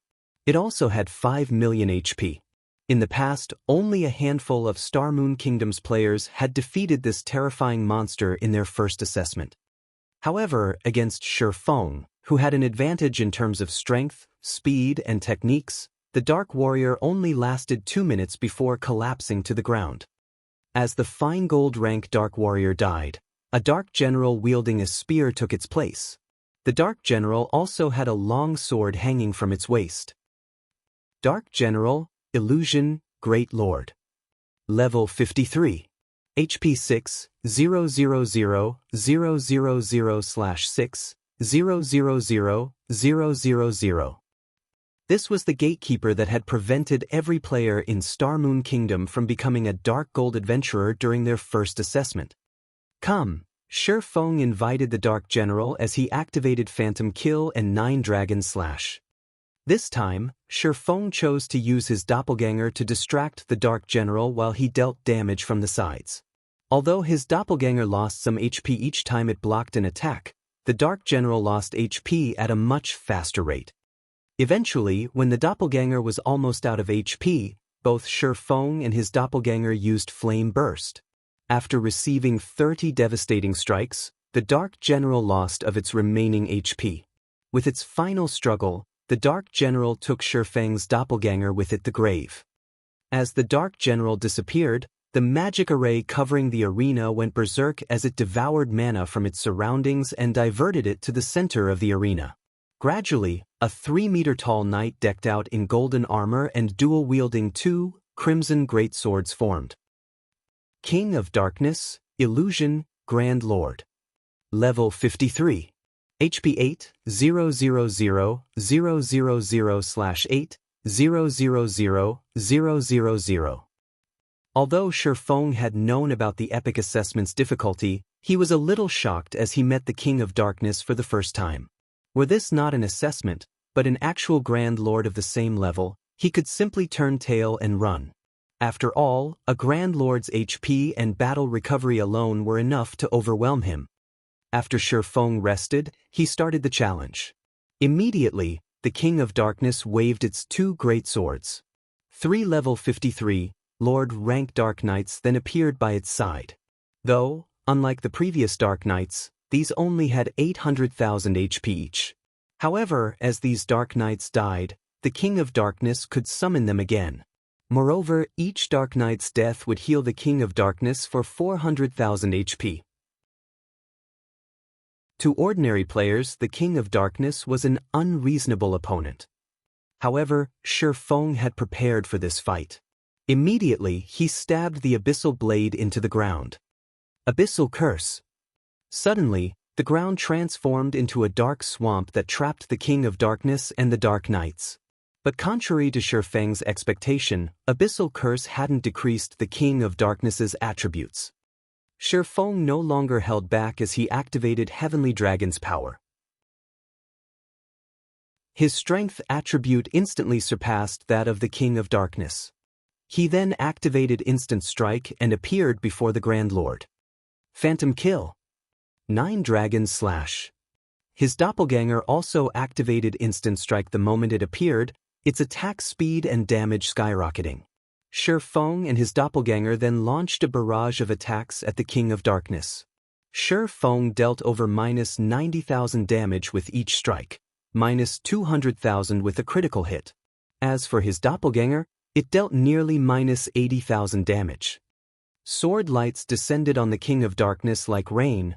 The Grand Lord's HP vanished at a rate visible to the naked eye. In 3 short seconds, the King of Darkness's HP fell to 50%. It raged as it broke free from Abyssal Curse's binding, brandishing its twin greatswords. In response, Shi Feng cast Abyssal Bind on the King of Darkness, not giving the Grand Lord a chance to counterattack. Although Abyssal Bind couldn't restrict the King of Darkness for 4 full seconds, Shi Feng only needed 1 or 2 seconds. Thundering Flash. Thunder Flame Explosion. Dragon Breath. Flame God's Fury. One skill after another mercilessly collided with the King of Darkness. Once the Grand Lord had 1/3 of its HP, any additional damage Shi Feng dealt caused a part of its golden armor to turn black. At the same time, the Grand Lord's aura seemed to grow stronger. The 9 pitch-black chains that bound the King of Darkness began to shatter. It was obvious that the King of Darkness had a passive skill that boosted its attributes as it lost HP. The King of Darkness was already life-threatening. The Grand Lord's frightening, destructive power even shocked Shi Feng. When the King of Darkness was nearly free from its bindings, Shi Feng and his doppelganger used Flame Burst simultaneously. 4 miniature suns illuminated the arena. Although the King of Darkness eventually freed itself and blocked some of the 30 devastating strikes, each of Shurfang's strikes that hit dealt over -200,000 damage, -400,000 for critical hits. Even though the Grand Lord had blocked a fraction of the attacks, Shurfang finished off the King of Darkness by the time Flame Burst ended. As the King of Darkness died, the sound of a system notification reached Shurfang's ears. System, congratulations! You have become Star Moon Kingdom's first epic rank adventurer. Your name will be known throughout Star Moon Kingdom. Please retrieve your reward from the Adventurers Association's Association Leader.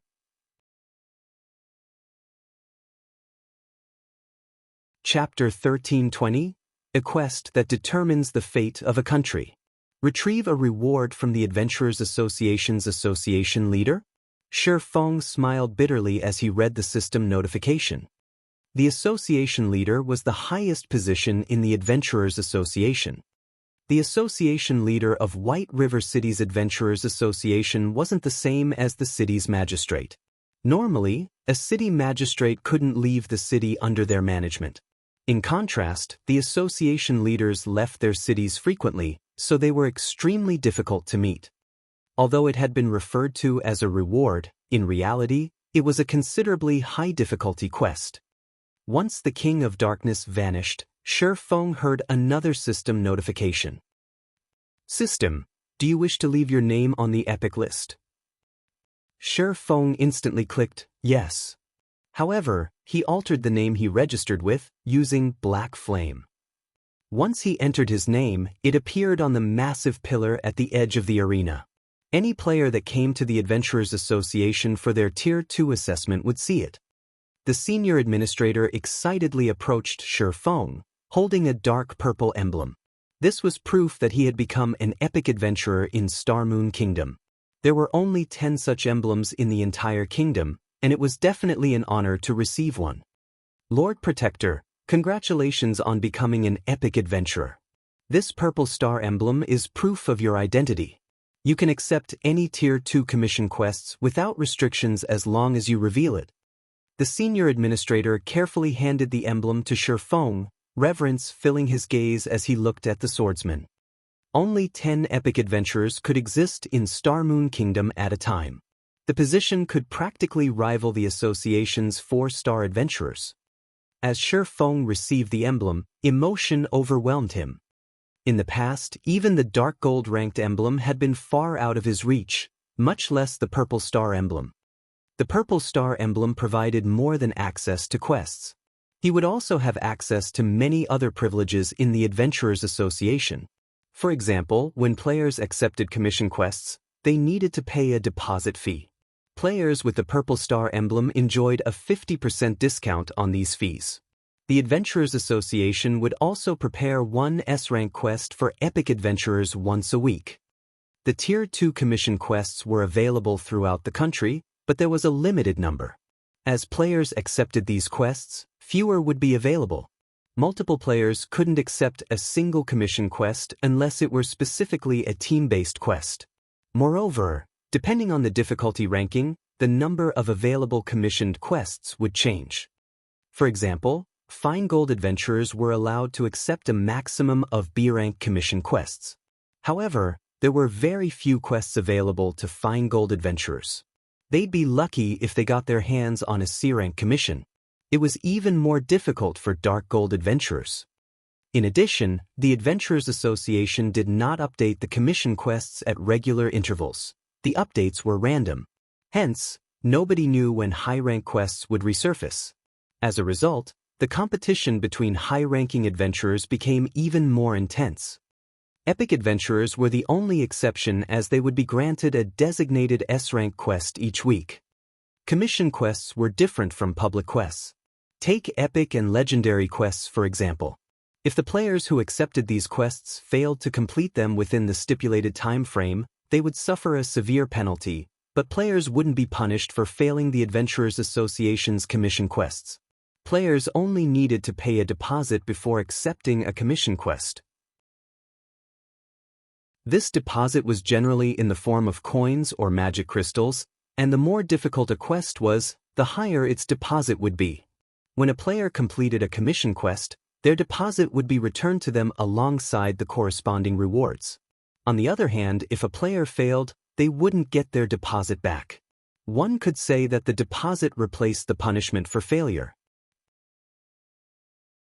Hence, players generally preferred to challenge a high-difficulty commission quest, as the most they would lose was some coins or magic crystals. Compared to the potential rewards, the loss was nothing. I wish to accept a commission.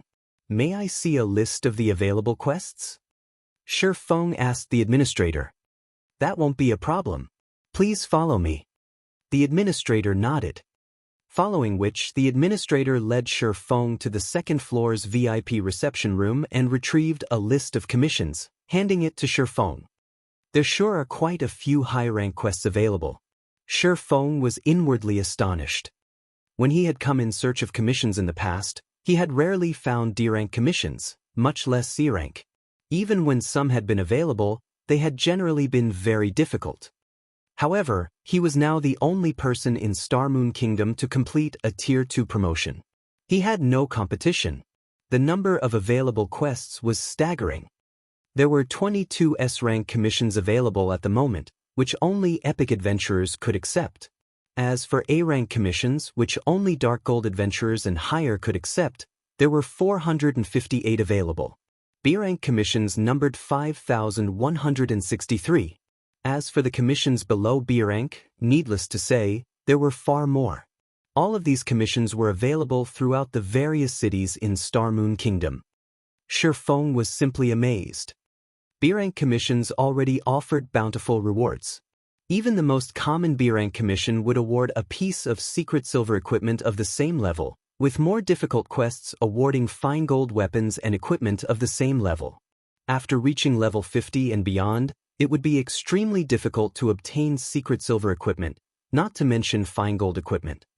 However, these factors weren't the most important aspect of commission quests. Once players completed a commission quest, the Adventurers Association would award a corresponding number of contribution points. Although players could exchange these points for weapons and equipment, players could also purchase valuable Tier 2 skill books. When players reached Tier 2 in God's Domain, they would no longer be able to learn basic Tier 2 skills from their class instructors as they had during Tier 1. Normally, players could only obtain Tier 2 skills by completing quests or from loot and treasure chests. One of the most frequently used methods to obtain Tier 2 skill books was through the Adventurers Association.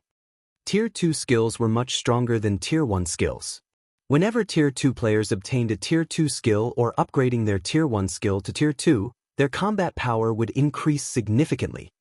Many players had rushed to the Adventurers Association to compete for commission quests every day in the past. As the game progressed, the Adventurers Association would become even more popular. Sure enough, these 3 quests are still the available SSS-ranked commissions. Shi Feng quickly located the 3 most difficult quests available throughout Star Moon Kingdom. Normally, S-rank commissions were considered kingdom-level quests. In other words, success and failure could affect an entire kingdom. Needless to say, these were incredibly difficult quests. Only powerful epic adventurers could hope to challenge them. SS-rank quests were obviously more important than S-rank. Normally, these quests could affect 2 or 3 kingdoms or an empire.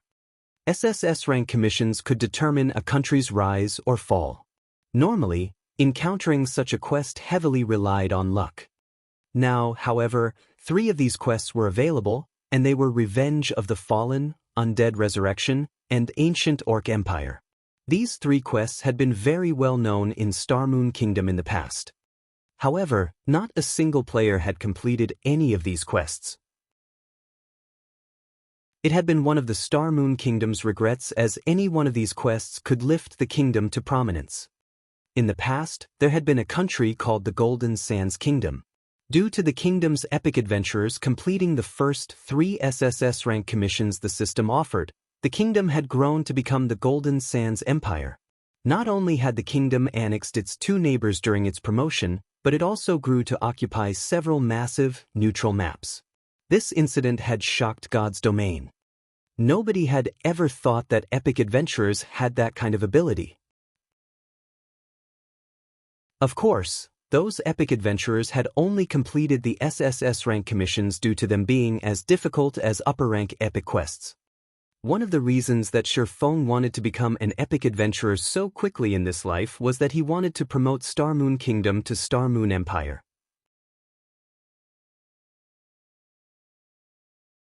Chapter 1321, National Weapon.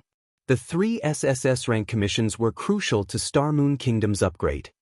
If Star Moon Kingdom were upgraded to an empire, as the kingdom's #1 guild, Zero Wing would rise with it. This developmental method was much easier than contesting with other guilds for territory. There were many other benefits to be had when a kingdom upgraded to an empire as well. One of them was the acquisition of the neutral maps surrounding the kingdom.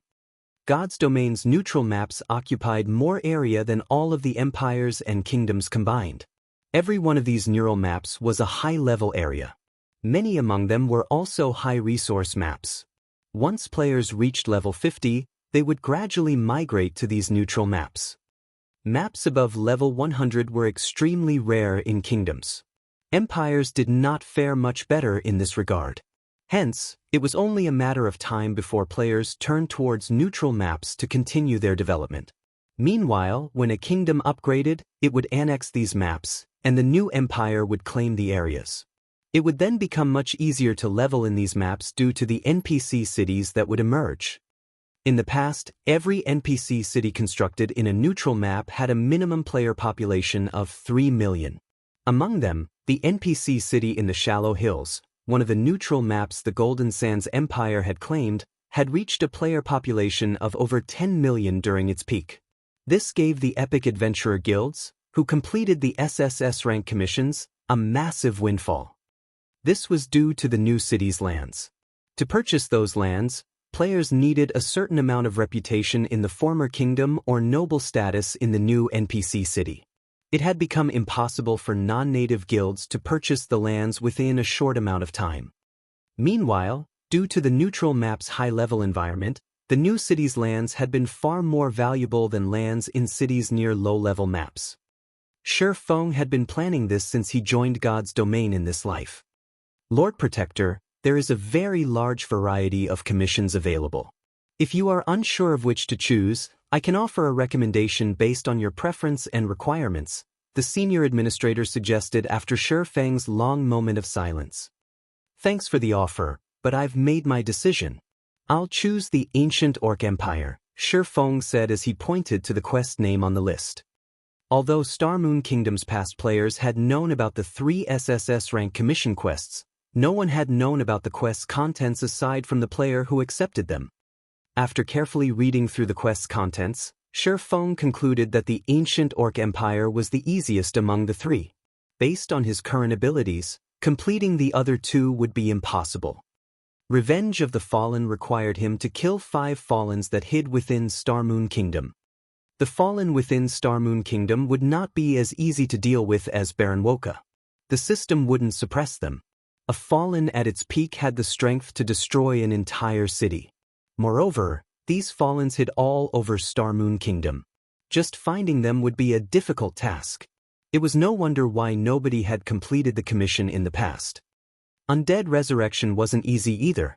He needed to gather 3 extremely rare items: the Book of Undead, the Bone Staff, and the Ancient Contract. Of these items, Shi Feng had only heard of the Book of Undead. However, this item was located in the level 80 neutral map, Slumbering Tomb. It was the gathering place for undead. The Book of the Undead was even guarded by the Tier 4 mythic rank Skeleton King. Shi Feng had no hope of obtaining the book, and he had never heard of the other 2 items before. He did not even know where to start looking for them. That only left the Ancient Orc Empire. Once, the powerful Orc Empire had its imperial capital in the level 75 neutral map, Morning Battlefield, which was situated between Star Moon Kingdom and Purple Thorns Kingdom. However, after countless wars, the imperial capital had become a battlefield. Powerful orcs currently gathered in the ruins, hoping to restore the glory they once enjoyed and conquer the several surrounding kingdoms. These orcs had been a thorn in these kingdoms' sides for a long time now. The ancient Orc Empire Commission's task was to destroy the alliance between the various Orc tribes. In order to destroy this alliance, Shi Feng was required to locate the Orc Empire's founding emperor's weapon, the disintegration axe, and prevent it from falling into Orc hands. If the Orcs got their hands on this weapon, they would be able to gather the Orcs scattered across God's domain.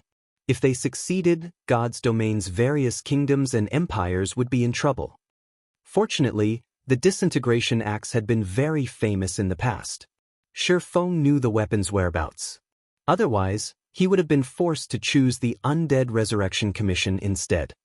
Lord Protector, this commission will require a 6,000 gold deposit. However, as you are an epic adventurer, you are only required to pay half. Are you sure you wish to accept this commission? The senior administrator asked. Shi Feng handed 3,000 gold over without hesitation. As a result, however, he was almost broke. Although Stone Forest Town had earned quite a lot of money while he had been busy, most of that money had been reinvested in the town and guild's development. Part of the money had also been used to purchase diamondwood. There wasn't much left. He also needed to save funds for his future city's development and construct the 4 Towers of Elements. After his rampant slaughter of demonic beasts in the moon god space, Shi Feng had a total of 989 7 luminary shards. Although he had wanted to grind a little more, as he obtained more shards, their drop rate decreased. Fortunately, he had enough to synthesize 40 units of 7 luminaries crystals and construct the 4 Towers of Elements. Once the towers had been constructed, his city would be safe from players. However, constructing a high-end building like the 4 Towers of Elements cost an astronomical number of coins. Based on Shi Feng's initial estimates, the other materials alone would cost around 90,000 gold. Once Shi Feng accepted the commission and was about to return to the Candlelight trading firm, Blackie contacted him. Has something happened?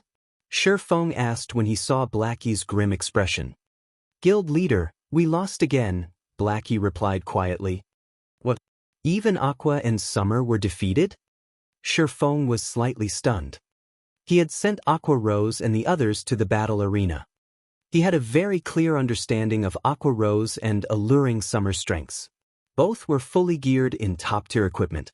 In addition, not only were they Refinement Realm experts, but the 2 women had also grasped a portion of the secret spellcasting technique. With their strength, no one throughout Star Moon Kingdom should be their match. Only the Superpowers Peak experts should be able to offer a challenge. Restoring Zero Wing's reputation should be a piece of cake for them. Well, no. The other side suddenly asked to change the rules of the competition and is now seeking to melee combat. Skills, spells, and tools are not permitted. So, only Cola, Shadow Sword, and Flying Shadow were able to fight. However, all 3 were defeated. That evil fire kid still hasn't made a move either, Blackie explained. Currently, the people in the battle arena are starting to badmouth us, saying that Zero Wing doesn't have any capable experts. Many guilds have sent spies to rub salt in our wounds. If we don't stop those guys now, the prestige we've worked so hard to gain will most likely. Guild leader, what I'm trying to say is that we should send in Big Sis Fire. She can definitely defeat those punks. This is interesting. Even Cola and Flying Shadow's techniques were no match for them? Shi Feng's lips curled up, his interest in Evil Fire growing. First, Evil Fire had challenged him, the guild leader of Zero Wing, publicly. He then went to Stone Forest Town a day before the competition to make a name for himself. With this, Shi Feng would have no choice but to accept Evil Fire's challenge. Guild leader, should I ask Big Sis Fire for help? Blackie asked anxiously. Fire Dance had been busy dealing with important guild affairs. Moreover, Shi Feng had already stated that without his permission, nobody was to disturb Fire Dance. However, they had no choice but to involve Fire Dance, the number 2 melee expert in Zero Wing, to teach those challengers a lesson now that trouble was knocking on their door. Unfortunately, involving Shi Feng wasn't an option. If their guild leader fought a bunch of nameless challengers, it would humiliate Zero Wing and its members. After all, Zero Wing was no longer some small, upstart guild. It was Star Moon Kingdom's #1 guild. No. I'll make a trip myself. Shi Feng smiled as he shook his head.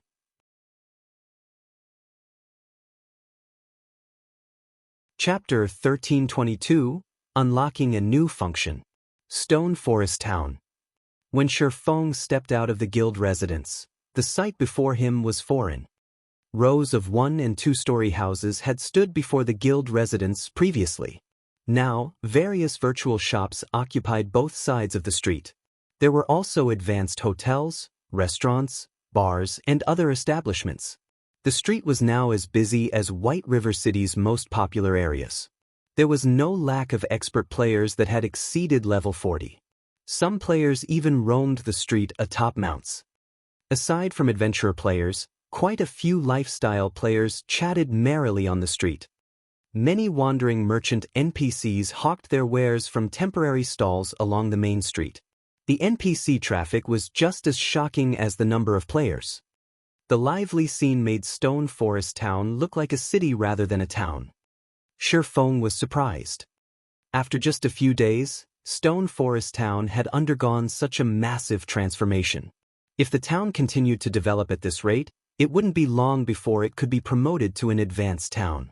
If Shi Feng hadn't already started his city's construction, Stone Forest Town could have served as Zero Wing's main headquarters. As Shi Feng slowly made his way to the battle arena, he eavesdropped on the conversations throughout Stone Forest Town. More experts are gathering in the battle arena each day. Before this, I could have easily ranked among the daily tournament's top 100 and earned the consolation prize. Now, I can't even get within the top 300. That's right. Only our team leader can hold his rank in the top 100 now. However, I heard that Zero Wing plans to extend the consolation prizes to cater to the top 300 soon. The top 100 contestants will get priority in purchasing exotic stamina potions from the Candlelight trading firm. They'll even get a 10% discount, but they will be limited to 3 bottles. Priority in purchasing the exotic stamina potion? That's great. Candlelight only sells a limited number each day, and the various large guilds and second-hand dealers usually claim them. That's right. Fortunately, we have our team leader. We'll be able to buy 3 exotic stamina potions every day. As long as we stockpile, we'll be able to explore those high-level maps. Our income will be amazing. I heard that the Sharp Edge Adventurer team went on an expedition earlier, venturing into the core of the Ghost Ruins and making a fortune. I've also heard that they're already preparing to buy their second private house in Stone Forest Town. All that's left is to wait until Zero Wing sells more. They made that much money? I heard that the private houses auctioned for more than 600 gold. I'm guessing that they'll be far more expensive during the next auction. Of course, they came across a fine gold treasure chest during their expedition and obtained a secret silver-ranked combat boots designed from it. They sold it in the auction house for a fortune. The exotic stamina potion is awesome. Practically nobody explores those distant maps. I wish we could get a private house in Stone Forest Town. We'd be able to participate in the battle arena's daily tournament every day. We could also purchase special tools from the wandering merchants. That's right. Unfortunately, our leader is still hesitant. He's unsure of whether or not we should equip each team member with a mount first. The players' eyes sparkled as they discussed Stone Forest Town's private houses. No one had thought much of the town's private houses previously. After all, there were transport carriages that traveled to and from other NPC towns, saving them plenty of time. However, these players realized that there was a world of difference between the teams that owned a private house and those that did not. Not only could the teams that owned private houses send their strongest expert to the battle arena, but they could also purchase various items from the wandering merchants when the NPCs restocked. Most importantly, team members could accumulate the double EXP buff. They also had the option of using their private houses as warehouses. It seems people are starting to realize the benefits of private houses. However, this is only the beginning. Shi Feng's confidence in his plans grew as he listened to the public's growing interest in Stone Forest Town's private houses. In reality, Private houses offered more than just easy teleportation for their owners. Their companions could also utilize this function. Unfortunately, only a small number of players could teleport at a time. Moreover, the cooldown between each teleport was considerably long. In addition, private houses needed to reach a certain rank before this function would be available. To put it simply, private houses could be upgraded like guild residences, private rooms, and shops. In fact, player-constructed private houses were much easier to upgrade. It simply depended on whether or not the house's town had reached the required standard to unlock the group teleportation function. This was also why players preferred to purchase private houses in large guilds' towns and cities. First, it granted them some security. Players wouldn't have to worry about other guilds invading and capturing the town. Second, large guilds' towns tended to develop quickly. This, in turn, meant that the private houses could be upgraded very quickly. Currently, Stone Forest Town was an intermediate town. Owners could already upgrade their private houses. Unfortunately, the town had yet to unlock the group teleportation function. Two conditions needed to be met to unlock this function. The first condition was a player population of over 300,000. For Stone Forest Town, meeting this requirement was a piece of cake. The second condition was the town's security. This condition was a little more complex. The town needed a sufficient number of defensive structures and a certain quality of the NPCs guarding the town. Once these conditions were met, the town would unlock the group teleportation function. Stone Forest Town had already met the requirement for defensive structures.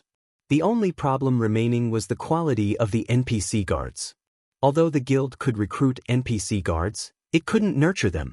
Hence, the quality of the NPCs depended on the town's standard and luck. It would take time to meet the requirement. Fortunately, things had changed. Shifeng had intended to use the Heroes chapter in his new city.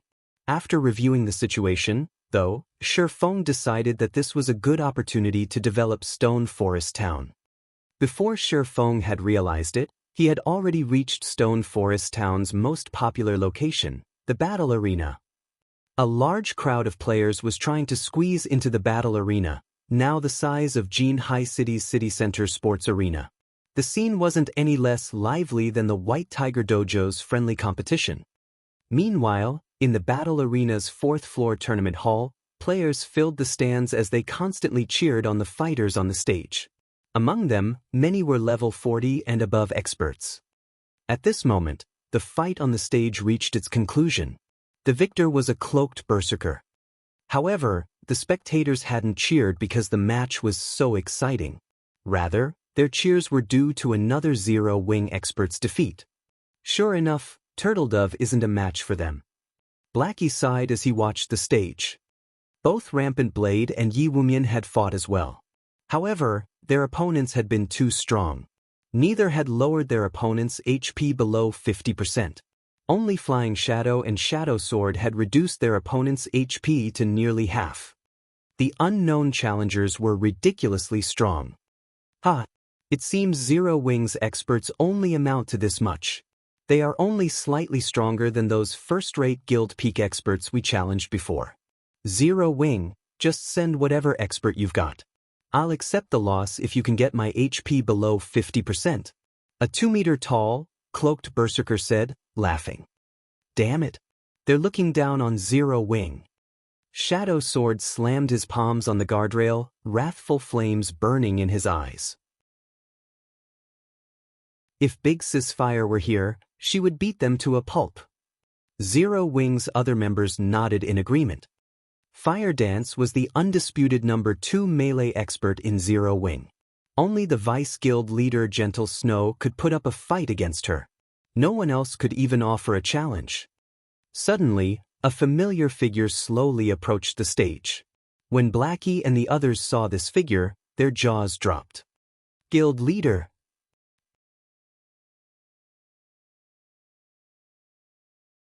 Chapter 1323, Overwhelming. Blackie, Aqua Rose, and the other core members of Zero-Wing in the spectator stands blinked in surprise. Guild leader, you're going to fight? Turtledove, who stood by the stage, could not help but ask in surprise as Shi Feng walked towards her. Shi Feng wasn't wearing his black cloak, his appearance on display for all to see. However, even with an identification skill, players would only see his name, nothing else. Meet him. I want to see their true strength for myself. Shi Feng nodded. Although Blackie had sent him some of the opponent's battle videos, Flying Shadow and the others hadn't been able to force them to exhibit their true strength. They hadn't used anything unique, so it wasn't easy to relate them to God's Domain's past experts. Guild leader, you need to be careful. When I fought him, I had the feeling that I couldn't exert my full power. It was as if all of my attacks had struck a ball of cotton. The technique he used to finish me off was particularly mysterious. When I watched the battle videos of when he had used the same technique during the previous rounds, I only saw him move. There were no afterimages or anything. But when I had faced him myself, it felt as if he had been everywhere around me. Ghost steps. Hearing Turtledove's experience, the only combat technique that came to Shi Feng's mind was ghost steps. Like void steps, ghost steps was an advanced footwork technique. The technique made it difficult for opponents to predict the user's attack trajectory. In the past, very few people in God's Domain had used this technique. However, of the players Shi Feng could remember, none resembled the man on the stage. Yi Feng? It seems that Zero Wing is finally taking us seriously, Evil Fire, who sat in the VIP stands, said, smiling as he watched Shi Feng.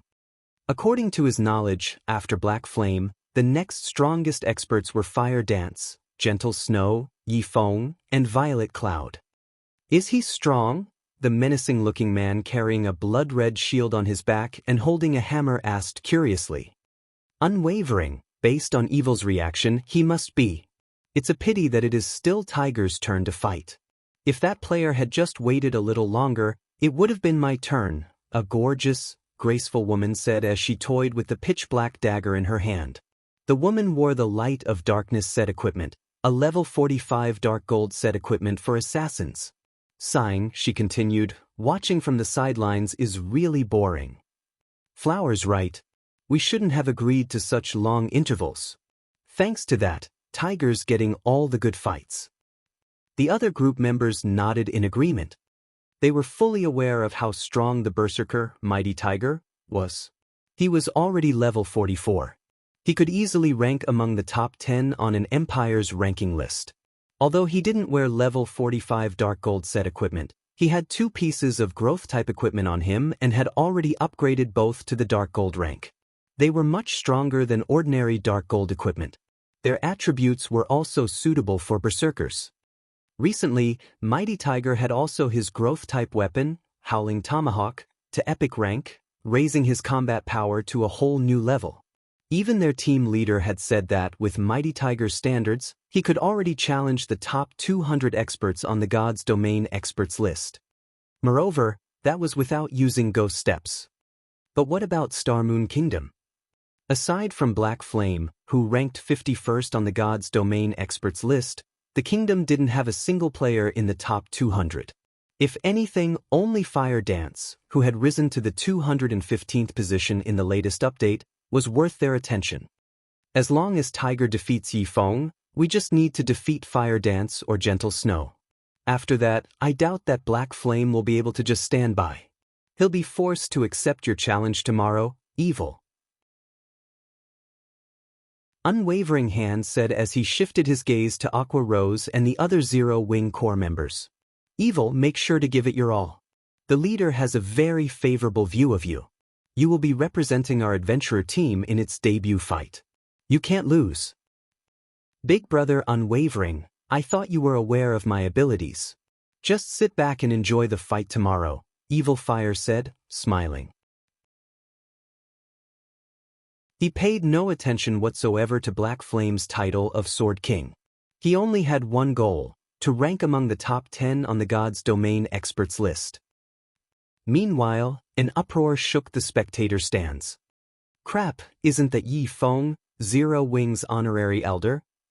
After losing so many matches, it seems Zero Wing had finally decided to get serious. That Berserker's winning streak will come to an end. That's not certain. The previous zero-wing experts were defeated so easily. Although the rumors about Yi Feng's feats are impressive, that doesn't mean he can defeat that berserker. That's right. None of Zero Wing's experts could reduce the berserker's HP to below 50%.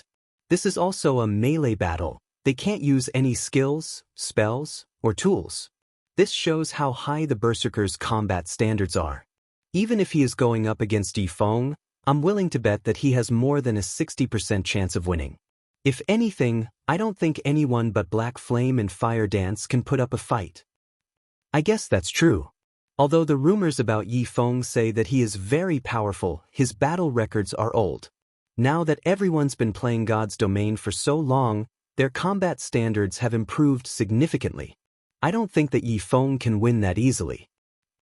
The audience discussed the upcoming fight heatedly. Meanwhile, members of the various large guilds were eager to watch the fight. They hoped to watch Zero Wing humiliate itself. Meanwhile, on the stage, Mighty Tiger glared at Shi Feng. He asked, "What? You want to be my opponent?" "That's right," Shi Feng answered calmly, nodding. "The previous fights were over before I could even warm up. They were boring. Hopefully, you don't disappoint me as well." Mighty Tiger laughed as he glanced at Flying Shadow and the others, who sat in the spectator stands. He had gained some insight about Shi Feng from Evil Fire. Rumored to be as strong as Fire Dance, who was ranked 215th on the God's Domain experts list, he should serve as a decent opponent. Flying Shadow and his companions gritted their teeth when they heard Mighty Tiger's comment. However, they couldn't do anything about it. Despite having the advantage in terms of basic attributes, they had been defeated. This proved that Mighty Tiger's combat techniques were superior to theirs. "How do you want to set the rules of the match?" Shi Feng asked calmly, unperturbed by Mighty Tiger's provocation. "Same as before. No spells, skills, or tools are allowed. We'll compete using only our techniques."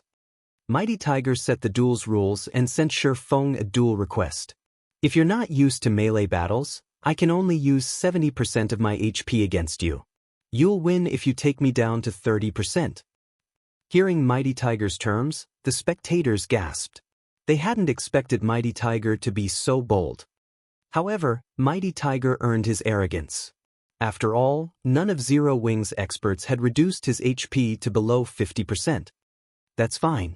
Let's begin," Shi Feng said nonchalantly. Once both sides had agreed to the duel, a timer appeared above the stage.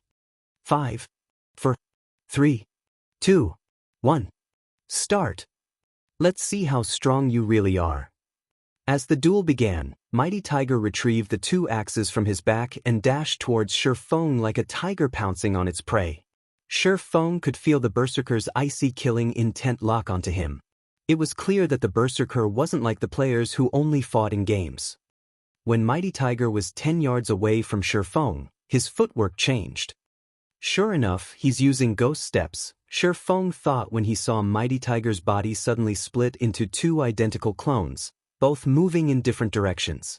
Very quickly, the two clones split into 4 and so on.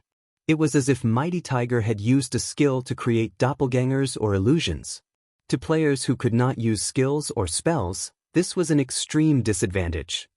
Tiger is taking this too seriously. He's using ghost steps right off the bat. Yi Feng won't even have a chance to display his skills, Unwavering Hand said, shaking his head. From the audience's viewpoint, it seemed as if Mighty Tiger had approached Shi Feng head-on before turning abruptly and circling to his opponent's side. When Shi Feng and Mighty Tiger collided, a blue light flashed on the stage. As Mighty Tiger turned to launch a follow-up attack, his vision started to grow dark. He then noticed a flower of blood bloom across his chest.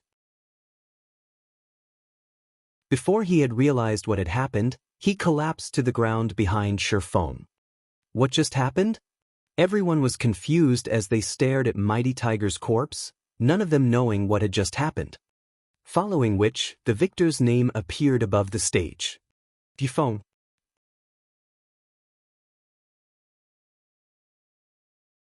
Chapter 1324, Sword God's Weapon. Tiger lost? What just happened? How did Tiger die so quickly?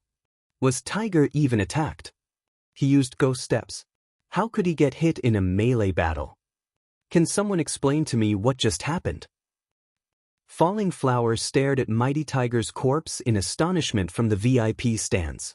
She was practically shouting as she questioned the companions who sat beside her.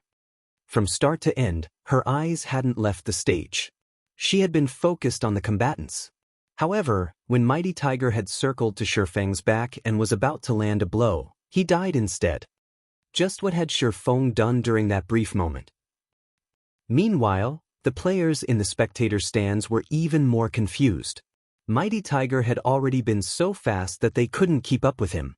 Now, the battle had ended before they could understand what had happened. An act? Is Zero Wing trying to hype up the competition? No, that's not right. Even if this is an act, the system recognized it as an official duel. It won't declare a victor until one of their HPs hits 0. But how could anyone eliminate over 30,000 of a berserker's HP in an instant? The match confused every spectator, so much so that they had forgotten to cheer. The tournament hall was utterly silent as everyone stared at the stage. What did the guild leader do? Blackie had to ask. With his eyesight, he had barely been able to keep up with Mighty Tiger's movements. He hadn't seen anything when Shifeng had attacked. Is this a Tier 2 class? Aqua Rose was stunned as she looked at Shifeng. Big Sis Aqua, do you know what happened? Flying Shadow asked eagerly. No, I just reacted. When that berserker circled the guild leader, I saw a flash of blue light. The guild leader must have attacked him. It seems that the berserker failed to react in time. After watching the recording in slow motion, I saw guild leader use a standard slash. His attack speed wasn't on par with his instant strike. This speed isn't due to high attack speed. He just used his reaction speed. The guild leader's reaction speed has already surpassed the level that our eyes can keep up with, Aqua Rose explained after giving the matter some thought. The guild leader really is a monster. Realization dawned on Flying Shadow when he heard Aqua Rose's explanation. He had thought that after training arduously for so long, he had shortened the distance between Shifeng and himself. However, the gap had continued to widen. Meanwhile, after the duel, Mighty Tiger resurrected below the stage. When he looked up at Shifeng, fear, respect, and confusion filled his gaze. Rather than bewilderment, he was surprised that Shifeng had seen through his ghost steps. His team leader had told him that even the top 100 experts on the God's Domain experts list wouldn't be able to see through his ghost steps, much less Shifeng, who had never seen the technique before. However, Mighty Tiger couldn't believe that was true. Shifeng must have seen ghost steps many times. Ghost steps was a special technique that combined footwork, killing intent targeting, and aura concealment to create the illusion that enemies surrounded the opponent, while in reality, only one of those enemies was real. It was a combat technique that specialized in dealing with experts. Experts had very sharp senses, and they would often react instinctively. It was an amazing technique.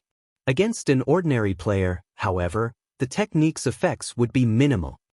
Aside from being a peak expert, Shifeng was a Tier 2 swordmaster. His physique far exceeded Mighty Tiger's. When dealing with abnormal speed, Shifeng only needed to focus, and Mighty Tiger's movements would play in slow motion in his mind. Yet, Mighty Tiger had dared to come within 5 yards of him. The berserker had been asking for a swift ending. In the end, Shifeng had triggered Killing Ray's lightning effect, which allowed him to kill Mighty Tiger instantly. Who else wants to fight? That boring battle wasn't even a good warm-up, Shifeng quipped, smiling as he glanced at Evil Fire's group. You, Mighty Tiger nearly choked when he heard Shifeng's comment. Unwavering Hand and the others also wore grim expressions, hesitation lingering in their eyes. Shifeng's performance had thoroughly stunned them. Sure enough, the rumors about Yi Feng weren't credible in the least. How was this supposed to be an expert on fire dance's level? Yi Feng was practically on the same level as Black Flame. He might even be superior to the guild leader. Zero Wing has truly earned its fame. No wonder it became Star Moon Kingdom's mythical guild. Evil Fire's fighting spirit soared as he watched Feng. Evil, you need to think this through. If you fight Feng, you'll most likely have to expose your trump cards. You'll have a tough time when you head to the Black Dragon Empire to challenge the Dragon Phoenix Pavilion, Unwavering Hand warned his companion. I understand. Don't worry. In any case, I have a match with Black Flame tomorrow. It'll be a fair contest if he knows about my abilities.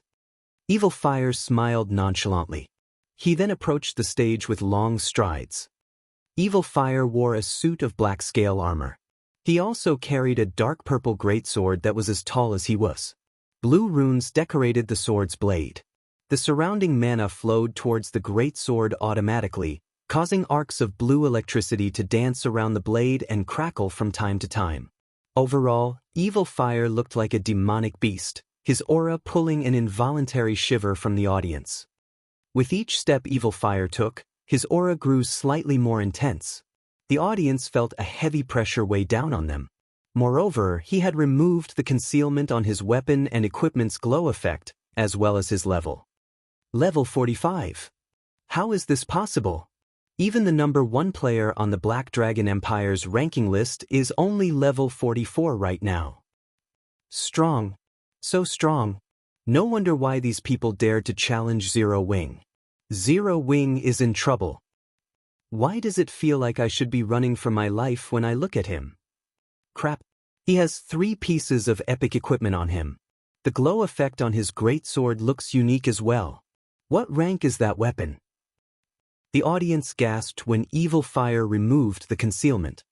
Evil Fire's items hadn't only stunned the independent players watching. Blackie and the others from Zero Wing were astonished as well. Evil Fire's equipment could already rival that of Fire Dance and Gentle Snow. Feng, however, didn't pay any mind to his opponent's equipment. Rather, the Berserker's dark purple greatsword attracted his attention. Why does he have the Storm Warblade? Feng could not help his growing confusion. The Storm Warblade was one of God's domain's 36 famed swords. Moreover, it was a higher rank than the sacred sword, Killing Ray. The two-handed weapon ranked 14th among the 36 famed swords. This greatsword had been very famous in the past. The weapon was the reason that the sword god, Celestial Pole, had become so famous. The weapon had made its debut when Celestial Pole had been a Tier 3 player. Celestial Pole had only switched to a different weapon after reaching Tier 6.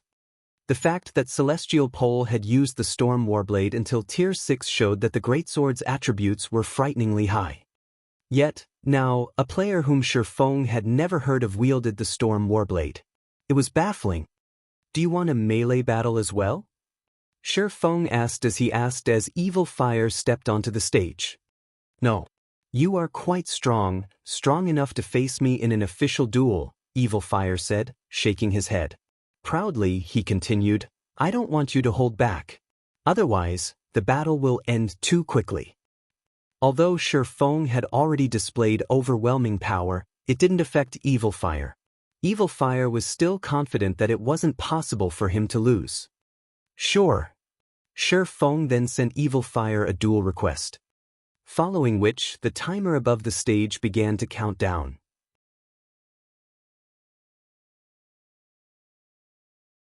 Chapter 1325. Difference in Tiers. Above the stage, the duel's timer counted down, second after second. Tension gripped the audience in the spectator stands. Their focus was glued to the stage. It was the first time a match of such high standards had occurred in Stone Forest Town's battle arena. Not even the major tournament, which was held once every 15 days, could hold a candle to this upcoming match. After all, Feng, who had killed today's undefeated champion instantly, stood on one side. On the other side stood Evil Fire. Although Evil Fire had yet to fight, his weapon, equipment, and frightening aura were enough proof of his strength. There was also the fact that Evil Fire's group treated him like a leader. All these factors suggested that Evil Fire was far stronger than Mighty Tigers. However, while nobody knew what kind of outcome to expect, they knew that they would miss the clash between these two players if they didn't pay close attention. When the timer reached 0, Evil Fire unsheathed the Storm Warblade from across his back and shouted, Arcs of blue electricity danced across his body. The intensity of his aura increased considerably.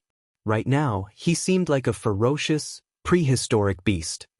Evil Fire had just used his Berserk skill, Lightning Beast's Rampage.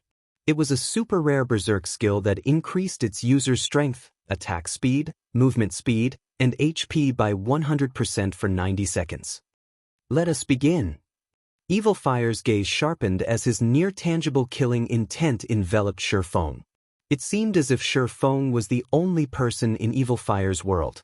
In his mind, the audience members below the stage and crowding the building didn't even exist. Why is his killing intent so powerful? The approaching berserker surprised Shifeng. His mind constantly warned him of an imminent threat, and he couldn't help but focus on his opponent. With his current strength, he could even go toe-to-toe against a Grand Lord. Only Tier 4 mythic monsters might be able to give him a challenge, yet Evil Fire achieved the same by activating a Berserk skill. For a moment, Shifeng even felt as if Evil Fire had surpassed a Tier 4 mythic monster. It was unbelievable. Even the audience struggled to breathe, their expressions becoming indescribably grim. So strong. His aura alone is so powerful. Zero wings in danger. Many expert players looked at Evil Fire with fear in their eyes. Meanwhile, Evil Fire left an afterimage behind him as he used charge against Shifeng, his speed increasing tremendously as he approached his opponent like a violent gale. When Evil Fire was only 10 yards away from Shifeng, he adjusted his footwork.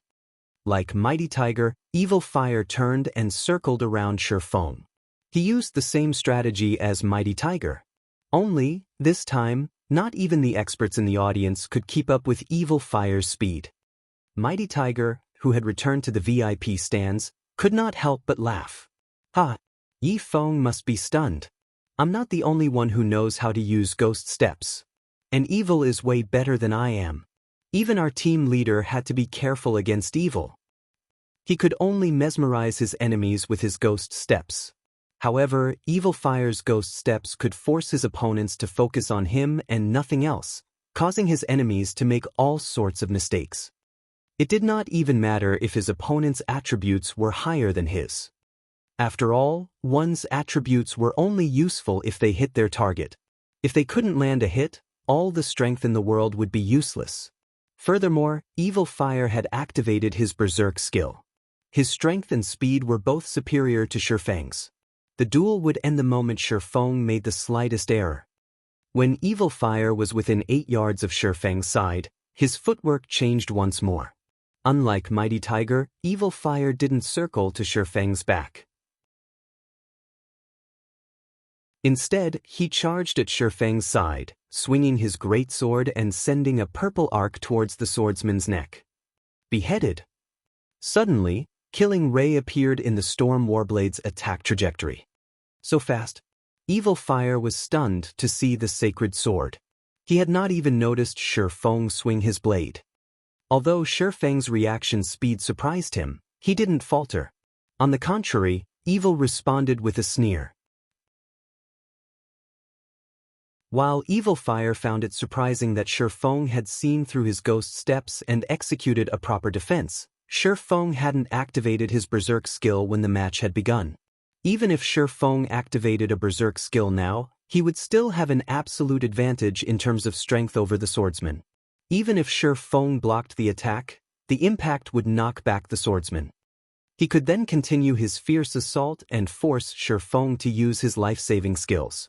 Once Shifeng expended the skill, he could easily kill the swordsman. Dang! However, the instant the two famed swords collided, Evil Fire's expression changed. How? Did he use a Berserk skill?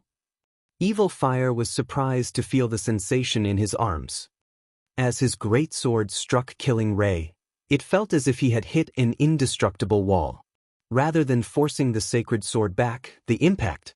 His hands tingled, nearly numb. His HP had also fallen by over 100 points.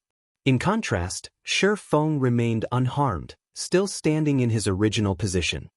However, before Evil Fire could understand what had happened, Shifeng's abyssal blade was already moving towards Evil Fire's ribs. Scram! When Evil Fire noticed the Abyssal Blade's approach, he knew that he couldn't block the attack. Despite his awkward posture, he forcefully executed Whirlwind Slash, using the AoE skill to block the attack. He had already upgraded his Whirlwind Slash to Tier 1, level 10, and it was only a level away from Tier 2. The strength he could exhibit while using the skill was 50% higher than his normal attacks. This time, Shi Feng was forced to take a step back as he received the attack. Seeing this, Evil Fire immediately pulled away from Shi Feng. He had been forced to move awkwardly when he had executed Whirlwind Slash. Although he had managed to deflect Shi Feng's blade, he was not in a good position to launch another attack. He needed to readjust his stance before doing so. 10 yards separated Shi Feng and Evil Fire once more, both fighters observing each other quietly. Although both sides had already clashed twice, the encounter had only lasted a brief moment. The clash had occurred so quickly that both fighters were 10 yards away from each other before the audience could react. The tournament hall fell silent. Impossible! He saw through Evil's ghost steps and blocked the attack. Is he even human? Mighty Tiger's eyes nearly fell from their sockets as he looked at Shi Feng. Previously, after activating his Berserk skill, Evil Fire had relied on this same attack strategy to kill a superpower's peak expert, yet Shi Feng had deflected the move effortlessly. The swordsman had even forced Evil Fire to use Whirlwind Slash. Excitement filled Evil Fire's gaze as he watched Shi Feng. He felt as if he had just found a worthy rival. You really can't trust rumors. I never expected Zero Wing to have such an impressive expert. Since you blocked my previous move, you must rank within the top 100 on the God's Domain's expert list. Evil Fire could not help but praise his enemy. However, I told you that this duel would end very quickly if you hold back. This is my last warning. This will be the first time I try this next move. I had planned to save it for Black Flame, but I've decided to test it out on you first.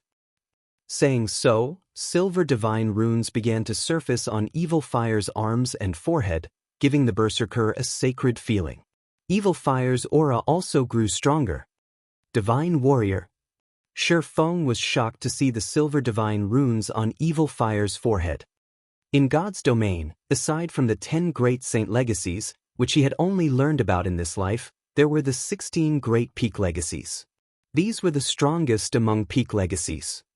One of them was the Divine Warrior. As Evil Fire used ghost steps once more clones appeared around Shi Feng. To the audience, Evil Fire had just left long-lasting afterimages behind him. Before anyone had realized it, Evil Fire arrived a short distance away from Shi Feng's side. It seemed as if 2 Evil Fires graced the stage. Die! Evil Fire tightened his grip on the Storm Warblade as he swung it at Shi Feng. The great sword created a powerful gale as it sliced through the air.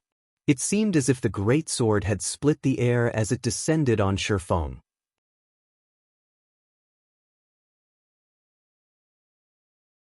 Chapter 1326, A Moment of Splendor. So fast! Although Evil Fire's ghost steps hadn't confused Shi Feng, Evil Fire moved so fast that he could only catch a glimpse of the Berserker's afterimage. In the blink of an eye, Evil Fire had reached his side. While under the effects of twofold Berserk, Evil Fire's strength was on par with a Great Lord. Moreover, he had surpassed an ordinary Great Lord. As the purple glow descended on him, Shi Feng intercepted it with Abyssal Blade. Although Shi Feng's attack speed could not outstrip Evil Fire's, his Tier 2 physique gave him godlike reaction speed. Before Evil Fire had begun to swing his great sword, Shi Feng had already started swinging the Abyssal Blade. Parry! When the Storm Warblade collided with the Abyssal Blade, a loud boom shook the tournament hall, the resulting impact scattering the dust on the stage. Suddenly, a figure flew out of the dust cloud and slammed into the ground over 10 yards away. This figure was none other than Shi Feng. The Abyssal Blade in Shi Feng's hands still vibrated from the impact. Sure enough, he has the strength of a strength-based Great Lord of the same level, Shi Feng thought when he felt his hand numbed. No wonder why he is so confident against me. Meanwhile, the audience members in the spectator stands were stupefied. Is he a monster? What kind of strength is this? Was his strength just as high as Yi Feng's? Due to Evil Fire's attack, the air above the stage seemed as if it had split in half. It looked like a cracked mirror. What? He can use twofold berserk as well? Blackie's jaw dropped. Just who are these people? As far as they knew, twofold berserk was Shi Feng's trademark move. By activating twofold berserk, he could gain the strength to fight opponents of a higher tier for a short time. Against players without twofold berserk, he had an overwhelming advantage. Throughout Zero Wing, no one, aside from Shi Feng and Gentle Snow, could block Evil Fire's attacks. Even Fire Dance was no exception. Blackie found it truly hard to imagine that a group of independent players would not only possess so many skilled fighters, but also have someone in possession of a peak legacy. Not even most first-rate guilds had players with peak legacies. The majority of those guilds' legacies were limited to basic and advanced rank. Yi Feng is doomed. Evil's Divine Warrior Hidden Class is a peak legacy famed for its destructive power. Not only does its legacy berserk skill increase strength, agility, and endurance by 120%, but it also boosts the user's reaction speed and movement speed by 100%. It's one of the strongest berserk skills available. Even if Yi Feng has the attributes of a great lord of the same level, this is still a one-sided fight. Falling Flower's words were tinged with admiration as she watched Evil Fire. After their team leader had obtained the Divine Warrior Legacy item, everyone in the team had attempted to obtain the legacy. Unfortunately, only Evil Fire had succeeded in the end. As long as players with peak legacies had a little talent, they would qualify to reach the peak of God's domain. Whether or not the player in question succeeded would depend on luck and effort. Once the dust settled on the stage, Evil Fire charged at Shi Feng again. However, he didn't use ghost steps this time. Instead, his dash was straightforward, without techniques. He also completely disregarded his defenses. As he reached his opponent, Evil Fire used Cross Slash, which could even injure a Tier 3 Great Lord, against Shi Feng. Against one of the publicly acknowledged strongest peak legacies in God's domain, Shi Feng couldn't be careless. Heavenly Dragon's power. Suddenly, golden scales covered Shi Feng's body. Dragon's authority. Suddenly, Shi Feng exuded an aura that froze the space above the stage, creating an eerie silence. The change forced Evil Fire to slow slightly. However, he quickly reacted by activating a control removal skill. Although he couldn't dispel Dragon's authority's suppression, holding it off for 2 or 3 seconds would be enough. With only 8 yards separating the fighters, Evil Fire adjusted his attack method abruptly, changing his Storm Warblade's trajectory. In the next moment, 4 purple arcs flew at Shi Feng. All 4 arches moved at the same pace and targeted Shi Feng's blind spots. 4 extreme slashes. Shi Feng could not help his surprise when he saw this move. The extreme slash was Miracle Dragon's trademark move, unavailable to outsiders. Although Evil Fire used the same technique as Miracle Dragon, who could easily execute 6 extreme slashes, executing 4 extreme slashes was impressive. Sword's Orbit. Dang. Shi Feng blocked all 4 slashes perfectly before they were within 5 yards. Stunned, Evil Fire stopped his advance. How is this possible? How is his strength higher than mine? Evil Fire stared at Shi Feng in shock. Not only had his slashes failed to damage Shi Feng, but he had also lost over 800 HP. Although he had more than 150,000 HP in total, the fact that he had lost in a direct confrontation was unbelievable. However, Shi Feng did not intend to give Evil Fire any time to think as the Abyssal Blade soared towards the Berserker's neck. Shadow Blade. Suddenly, 9 shadow weapons appeared around Evil Fire, surrounding him. Each shadow could exert 120% of Shi Feng's strength. The attack was already close to that of a Grand Lord. As Evil Fire realized the precariousness of his situation, his gaze turned serious, and he shouted. Suddenly, countless wind blades formed around Evil Fire's body. The wind blades then flew out in all directions, shattering Shifeng's shadows. The swordsman was forced to stop his assault as he used defensive blade to protect himself.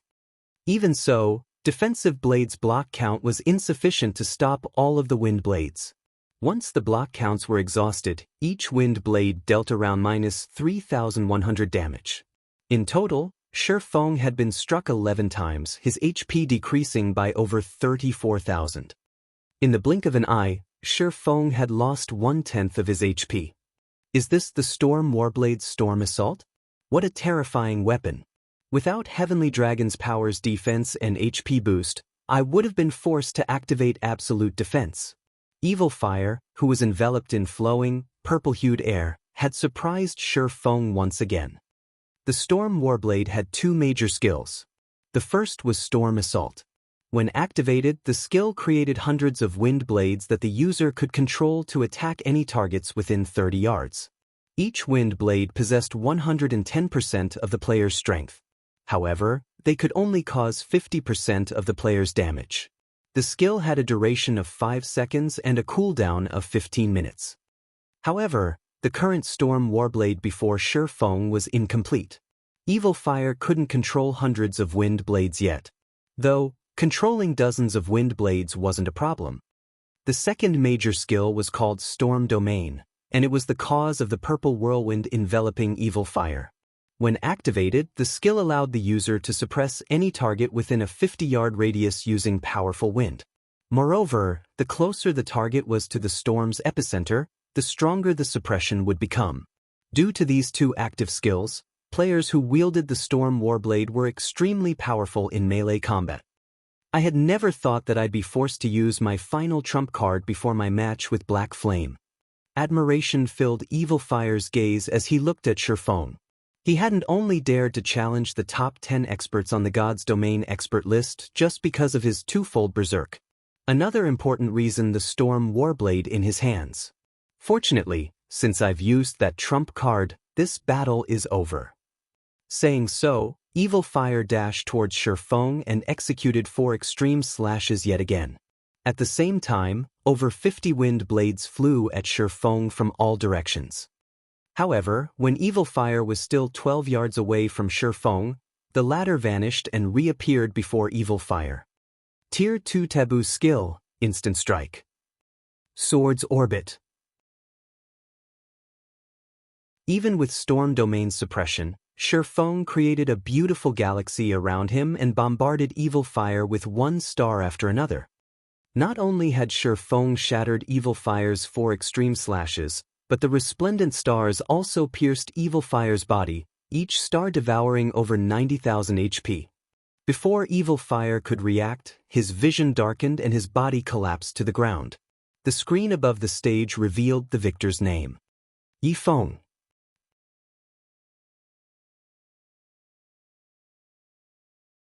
Chapter 1327, Impossible Competition. As the system announced the duel's victor, silence fell over the tournament hall, followed by the gasps. What's going on? Hadn't the Berserker, Evil Fire, had the advantage? Are those two monsters? They are so fast. I didn't even have time to react. Is this a fight between peak experts? The sudden reversal and end of the duel befuddled the ordinary players present. However, some of the experts who had watched the match had a rough understanding of what had happened. Although it was impossible for the naked eye to keep up with Shifeng and Evil Fire's fight, they could watch the recording in slow motion, gaining a clear view of what had occurred. Evil Fire's attributes can definitely rival that of a Tier 3 Great Lord. If we fought, he'd most likely annihilate our 100-man team, yet he couldn't block Yifeng's attacks. Just how strong is Yifeng? Is Zero Wing a guild of monsters? Unlike ordinary players, expert players could judge a player's strength accurately. Hence, they were aware of how powerful Evil Fire was. The Berserker was definitely a peak expert, an existence they looked up to and sought to become. Yet Yifeng so easily defeated such an expert. The spectating experts even began to wonder if they had made a mistake in their judgment of Evil Fire's strength. Meanwhile, among those present, no one was more excited about the outcome than Zero Wing's members. Zero Wings members looked at Shi Feng with reverence. The guild's many consecutive losses had frustrated them. However, they hadn't been able to do anything about it. After all, the fighters they had dispatched were guild experts. If not even the guild experts were a match for Evil Fire's group, then what hope did the elite and normal members have? However, as soon as Shi Feng had ascended to the stage, he had turned the situation around. First, he had killed Mighty Tiger, today's reigning champion, in a single move. Then he destroyed a monster like Evil Fire in the blink of an eye. Zero Wings members were both stunned and exhilarated. Meanwhile, the other guild's members, who had badmouthed Zero Wing, had fallen mute. Just who is this guy? Even our team leader has to dodge Evil's attacks when he uses twofold Berserk and the Storm Warblade skills, yet that guy faced him head-on. Is he even a player? He can't be an NPC in disguise, right? Falling Flower stared at Shi Feng with wide eyes. No matter how many times she looked at the swordsman, she could not believe the match's outcome. She had experienced Evil's storm domain personally. Even 10 yards away from Evil Fire, the tremendous pressure had suppressed her. If she moved any closer, she'd be lucky if she could use 50% of her attack speed and reaction speed.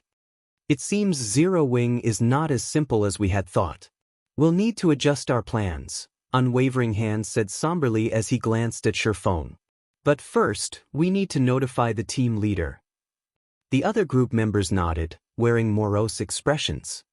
They had planned to challenge the #1 guilds in the various kingdoms and empires to increase their adventurer team's fame, yet before they had even challenged Zero Wing to an official match, Shi Feng had shut them down. As soon as Evil Fire resurrected below the stage, he ran up to Shi Feng, who was descending the stairs. "Do you have some business to discuss?" Shi Feng asked, smiling. If Evil Fire had fought him before he had completed his Tier 2 promotion, he would have likely been forced to use twofold Berserk and many of his trump cards. After all, despite looking like an unrefined savage, Evil Fire was a bona fide flowing water realm expert. Zero Wing didn't have a single expert, aside from himself, that had a chance of defeating the Berserker. Reaching the flowing water realm by the age of 20 was a miraculous feat. He would definitely be considered a genius in any superpower. If given enough time, Evil Fire could reach the apex of God's domain. I'd just like to say a few things. I lost this match. I won't challenge Black Flame until I can defeat you. It won't be long before I issue another challenge. I will win, and then I'll challenge Black Flame to an honorable duel. Confidence shone in Evil Fire's eyes as he spoke with Shi Feng. While he had suffered a miserable loss, he had gained just as much. He had only recently obtained the Storm Warblade. He hadn't had a lot of time to get used to the weapon. Most importantly, he was close to completing the 4th phase of an epic quest. After he visited the secret land and obtained the skill that could counter Shi Feng's godlike speed, he could definitely put up a good fight against the swordsman. "Challenge me?" Shi Feng could not help but laugh. "Allow me to refuse. I don't have that much time on my hands." "What? Are you afraid?" Evil Fire ridiculed the swordsman. "You don't have to provoke me. I really don't have that much time," Shi Feng said, chuckling as he shook his head. "If every person were like you and challenged me once every 2 or 3 days after their defeat, I might as well stop playing this game. If you really want to challenge me, I'll make you a deal. Defeat either Flying Shadow or Shadow Sword. If you succeed, I'll accept your challenge. How about it?" "Are you kidding me? Although they are skilled, they can't even beat Mighty Tiger, who's just at the refinement realm. How could they possibly defeat me?" Evil Fire growled angrily. "I don't mean right now. 7 days. In 7 days, you can challenge either one of them. As long as you defeat one, I'll accept your challenge," Shi Feng said, laughing. "If you don't feel up to it, you can always give up. It'd be easier for me." 7 days? Evil Fire gave Shi Feng a cold look. "You think they can grow strong enough to defeat me in just 7 days? What a joke. Since you don't believe me, why don't we make a bet?" Shi Feng offered as he turned to the distant Flying Shadow and Shadow Sword. "If you defeat either of them in 7 days, you'll win. Thought I will. If you win, you can tell me to do one thing. If I win, you'll have to do something for me. What do you think? If I win, I'll make you leave Zero Wing. Are you willing to do that? Evil Fire said, scoffing. Of course. Sure Feng nodded seriously. Fine. You better not regret this. Evil Fire glanced at Flying Shadow and Shadow Sword. Although he did not know what kind of tricks Sure Feng was trying to play, those two wouldn't be able to defeat him in God's domain even if they had another 10 years to train. As Evil Fire left, Aqua Rose walked over to Sure Feng. Guild leader, have you lost your mind? Aqua Rose said, clearly angry. In her eyes, Sure Feng was simply too irresponsible. He had actually agreed to such a bet. What if he lost? You are fully aware of how strong Evil Fire is. Snow is likely the only one, aside from you, with the strength to fight that man. Even Fire would be forced to run and dodge if he used twofold Berserk. Although Flying Shadow and Shadow Sword have improved very quickly, they are still a long way from reaching the refinement realm. How can they possibly defeat Evil Fire in 7 days? Relax. God created the world in 7 days. I should be able to do this much, Sure Feng said, chuckling at Aqua Rose's wrath. Evil Fire was a bona fide genius. Although he had not heard about the Berserker in the past, with Evil Fire's status as an independent player, it would be a huge waste not to poach such a talent. If he wanted to recruit a prideful expert like Evil Fire, this was the quickest and most effective method.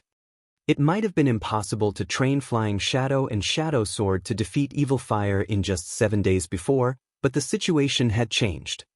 Seeing Sure Feng's confident smile, Aqua Rose could not help but sigh and give up her attempt to persuade him. All she could do now was assign as many resources as possible to Flying Shadow and Shadow Sword, helping them improve as much as possible. Once the duel had ended and everyone prepared to leave the tournament hall, Sure Feng walked onto the stage once more. Immediately, he attracted everyone's attention. What? Is there going to be another match? The money I spent to watch today's fights were worth every coin. Everyone grew excited when they saw Sure Feng on the stage. Although the majority of these players couldn't keep up with battles between experts of Sure Feng's level, such fights were an eye-opener. Ladies and gentlemen, thank you for coming to watch the competition today. On behalf of Zero Wing, I have 2 announcements. Starting tomorrow, Zero Wing's Candlelight trading firm will sell a limited number of Stone Forest Town's private houses each day. Zero Wing has also activated the private house upgrade system. From now on, owners can upgrade their houses. The players in the venue gasped and cheered like raving lunatics.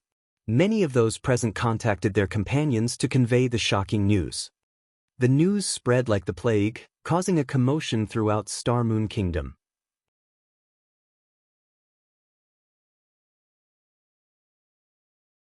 Chapter 1328, Kingdom in an Uproar. Shortly after Sure Feng had made his announcement, a commotion erupted on the Star Moon Kingdom's forums. What? Zero Wing is selling private houses again? Even when I offered 1,000 gold, no one was willing to sell their houses. Now that Zero Wing has finally decided to sell more, I have to get one. Stone Forest Town will most likely become even more popular. I've heard that the adventurer teams with private houses have improved considerably since the purchase. These teams have almost cleared out the rare tools sold in Stone Forest Town. Wonderful! Our adventurer wasn't able to attend the previous auction. This time, we'll get our own private house. Players are going to fight over Stone Forest Town's houses. I hadn't expected Zero Wing to activate the private house upgrade system. It really makes you wonder how Zero Wing did it. I've looked it up. Currently, Stone Forest Town's private houses are only 1 star. After one upgrade, each house can register another 10 players. These 10 players can then teleport to and from the house, although it does have a 1-day cooldown. The house's owner can teleport without a cooldown. This won't do. I need to go borrow some money right away. Initially, everyone was overjoyed to hear that Zero Wing had decided to sell more of Stone Forest Town's houses. However, after gaining a clearer understanding of the private house upgrade system, many adventurer teams began to look at the houses as potential gold mines. After the upgrade system activated, these private houses seemed tailor-made for the various adventurer teams. Now, by owning one of these private houses, an adventurer team could explore further and return an entire team to Stone Forest Town at a moment's notice, enjoying the town's various benefits. Stone Forest Town wasn't the least bit inferior to Red Iron Town, which Heaven's Burial developed with everything it had. Ever since Heaven's Burial had gained access to Evernight City, it had established Evernight City's teleportation array in a high-resource map not far from Red Iron Town. Now that a guild had gained access to Evernight City, it was much easier for players to venture to the city. Players only needed to complete some corresponding quests to gain access themselves. Later, they could travel between Red Iron Town and Evernight City easily. Players would be able to reach high-level and high-resource maps relatively quickly. The only downside was that, unless one was a member of Heaven's Burial or owned a private house in Red Iron Town, they could only teleport from Evernight City to Red Iron Town, not the other way around. Even so, Red Iron Town grew steadily. Wandering merchants had already begun to visit the town. Meanwhile, Heaven's Burial's private houses were much cheaper than Stone Forest Town's. This tempted many independent experts and adventurer teams to invest. As long as they bought a house in Red Iron Town, their development would be reliant on Heaven's Burial. Furthermore, Heaven's Burial would undoubtedly construct teleportation arrays connected to Evernight City in other towns in the future. Using Evernight City as a waypoint, players could then freely teleport to any of Heaven's Burial's guild towns. This would be very convenient. Many players considered purchasing a house in Red Iron Town.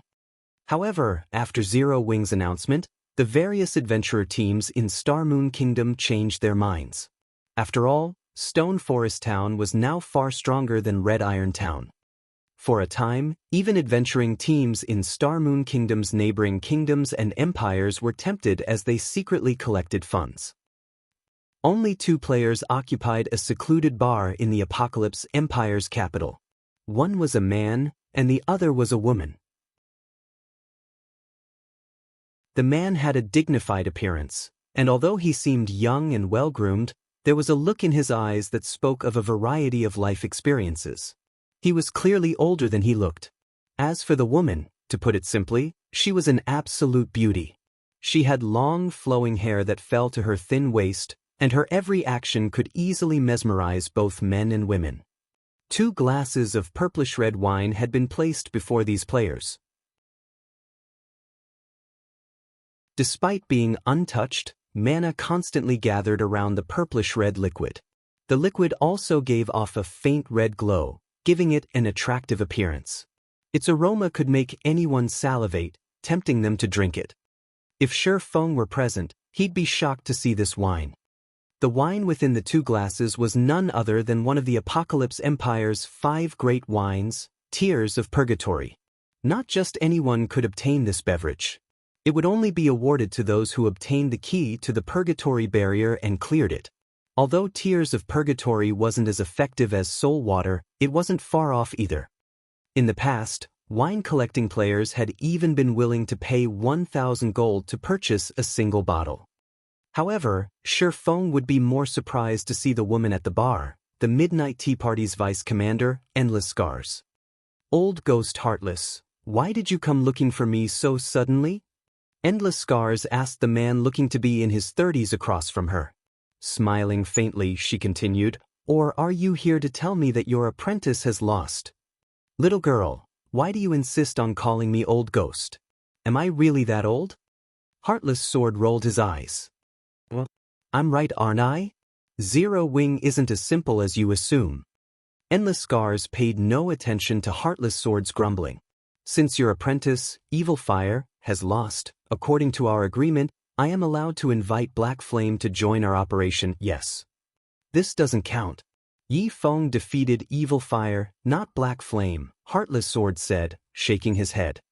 "Old Ghost, do you really think that your apprentice can defeat Black Flame, Star Moon Kingdom's publicly acknowledged #1 expert?" Endless Scars said, chuckling. "Or do you think that one defeat isn't enough?" Heartless Sword turned pale when he heard Endless Scars' comment. He had seen the battle video himself. The gap between the fighters' strength was incredibly massive. Even if Black Flame weren't as strong as Yifeng, they couldn't be that different. Forget it.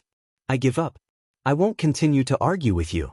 I'll agree to your request. Heartless Sword helplessly gave in to Endless Scars' demand. However, I'm not the only one involved. You'll have to get the others' approval as well. Although, I doubt that they'll agree. You don't have to worry about that. As long as you agree, I can easily convince the others to fall in line, Endless Scars said, smiling. She then finished her Tears of Purgatory before leaving the bar. Meanwhile, in Heaven's Burial's residence in Starmoon City, an uproar shook the guild. Damnable Zero Wing. They dare to ruin my good fortune. Singular Burial cursed as he read the latest statistics report on Red Iron Town. He could have made a fortune by selling Red Iron Town's private houses. He could then use the money to support the guild's development. Now, however, Zero Wing had ruined his plans. Initially, he had over 400 interested buyers. Now, less than half remained. Guild leader, should we lower the price a little? Daybreak Fog suggested. Currently, they sold the town's houses for between 300 and 400 gold. If they drop the price to between 200 and 300 gold, they should attract more buyers. After all, Stone Forest Town's private houses had already climbed to 1,000 gold. No need. I had intended to let Zero Wing survive for a bit longer, but I've changed my mind. Notify Abandoned Wave immediately. We are going to teach Zero Wing who truly owns Starmoon Kingdom.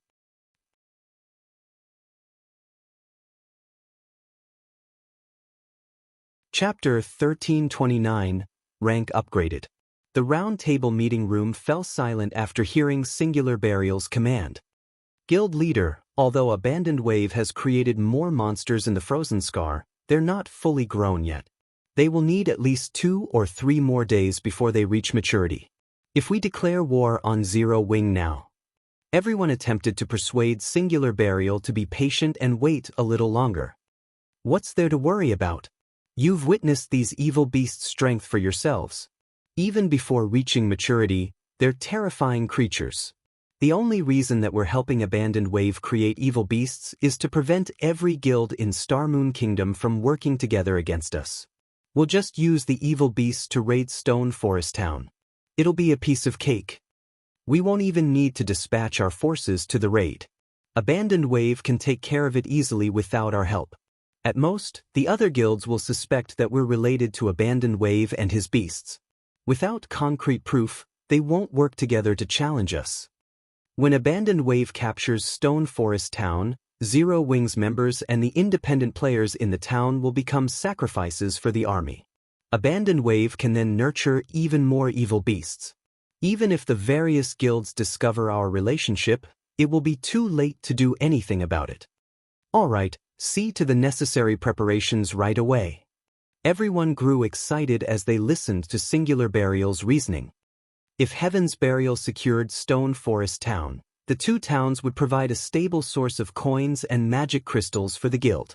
With the help of the monster army, it would only be a matter of time before they took control of Starmoon Kingdom.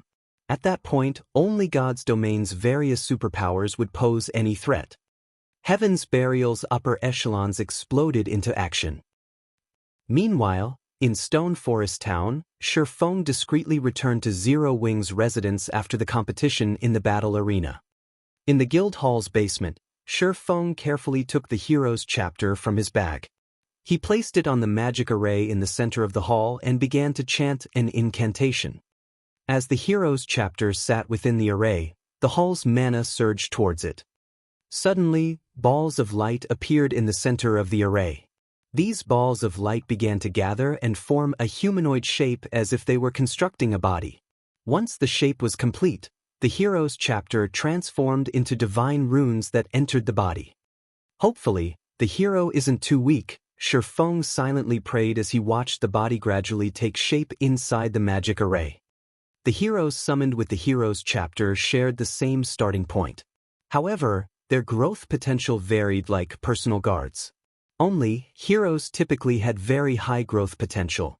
Even the weakest among them could reach level 180, Tier 5, while some could climb as high as level 200, Tier 5. Even in the past, Shifeng had never heard of a hero reaching Tier 6 God rank. However, it was rumored that if one gathered a sufficient number of heroes chapters, they could summon a Tier 6 hero to defend their town or city. Unfortunately, nobody had succeeded, so Shifeng did not know if the rumor were true. Time passed quickly. After the balls of light vanished, a robust man in black robes and wielding a blood-red greatsword appeared before Shifeng. It seems my luck is still quite good. At least I didn't summon the weakest kind of hero. Shifeng could not help but breathe a sigh of relief after he checked the hero's attribute panel. There was a 60% chance to summon the most common hero when using the heroes chapter. Such heroes' growth was limited to level 180, Tier 4. There was a 30% chance to summon a hero with good potential. The combat power of such heroes could reach the peak of Tier 4. They could also reach level 200. Only 10% of the heroes summoned could reach Tier 5. The hero standing before Shifeng was among the 30% with good potential. It also had the Barbarian hidden class. The Barbarian was an advanced class. Its strength was even higher than Berserkers. Amongst the many advanced classes, its strength ranked among the top 3. Gilbert, Hero, Great Lord, Barbarian. Level 63. HP 40, 000/40, 000/000. Growth potential, 84. In God's domain, heroes were not actually considered human, although they were. They had human parents but had received the gods' blessings, which increased their life ratings. Hence, they were far more powerful than ordinary human NPCs. They could even rival archaic species of the same tier. Every large guild that had obtained a heroes chapter in the past hadn't hesitated to summon one to protect their guild cities. After summoning Gilbert, Shifeng designated him as the commander of Stone Forest Town's army, giving him control of the 2,000 NPC guards the town employed. Aside from their personal strength, heroes were powerful managers. One hero was more than enough to manage every NPC guard in an advanced town, not to mention an intermediate town like Stone Forest Town. With this, players wouldn't have to be responsible for the town's security. Shortly after summoning Gilbert, Shifeng heard the sound of a system notification. System, congratulations. Stone Forest Town, which is under your management, has achieved C-rank security. Activating private space upgrade system. Once a private space has been upgraded, players can enjoy even more benefits. System, Stone Forest Town is the first town to achieve C-rank security in Star Moon Kingdom. Do you wish to allow the Adventurers Association to enter and garrison the town? There is also such a reward? Shifeng was ecstatic. Players couldn't construct the Adventurers Association, Lifestyle Association, War God's Temple, Library, or the bank. Similarly, there were no designs for these establishments. Only after a player town reached a certain rank would these establishments occupy the town. Practically every player in the game visited the Adventurers Association, for example. Normally, the Adventurers and Lifestyle Associations would only occupy a town after it upgraded to Advanced Rank and B-Rank security. As for the War God's Temple, Library, and Bank, they would only occupy small cities or above with B-Rank security. These 5 establishments had an even greater function in player towns and cities than in NPC cities. Take the Adventurers Association for example.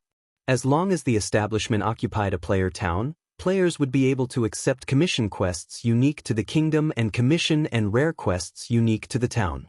As the town flourished, more quests would become available. The chance of high-ranking commissions appearing would also increase. Some players had even received SSS-Rank commissions in a particular player city in the past. However, that player city hadn't been just any city. It had been the Secret Pavilion's main city. If Stone Forest Town could attract the Adventurers Association now, it would become far more popular with players. Independent players would no longer have to return to NPC cities to turn in their quests. They could simply do so in Stone Forest Town. Following which, Feng agreed to allow the Adventurers Association to occupy Stone Forest Town. He only needed to choose a location for the building. As for the construction fees, the system covered it fully. He didn't have to pay a single coin. Without hesitation, Feng placed the Adventurers Association near both the Candlelight trading firm and the private housing area. The players that had purchased private houses in Stone Forest Town also received a corresponding system notification. Suddenly, a 3-story building rose in Stone Forest Town's crowded central district. The building took shape as players watched. What is Zero Wing constructing this time? That can't be it. If it were a player-constructed building, it wouldn't complete so fast. The system must be generating this. Could it be a shop for wandering merchants? That might be the case. Based on my research, once a town reaches a certain point in its development, it'll gain a mysterious shop. I hear that it offers plenty of valuable items. Isn't that just another benefit for the players who own houses in Stone Forest Town? How are we supposed to compete with them now? Normally, I have to waste hours traveling to and from Stone Forest Town when I go out to grind. Anyone that owns a house can simply teleport back. After discussing the possibilities for about 10 minutes, the players stared at the finished building. A signboard hung near its door, advertising 2 words: Adventurers Association.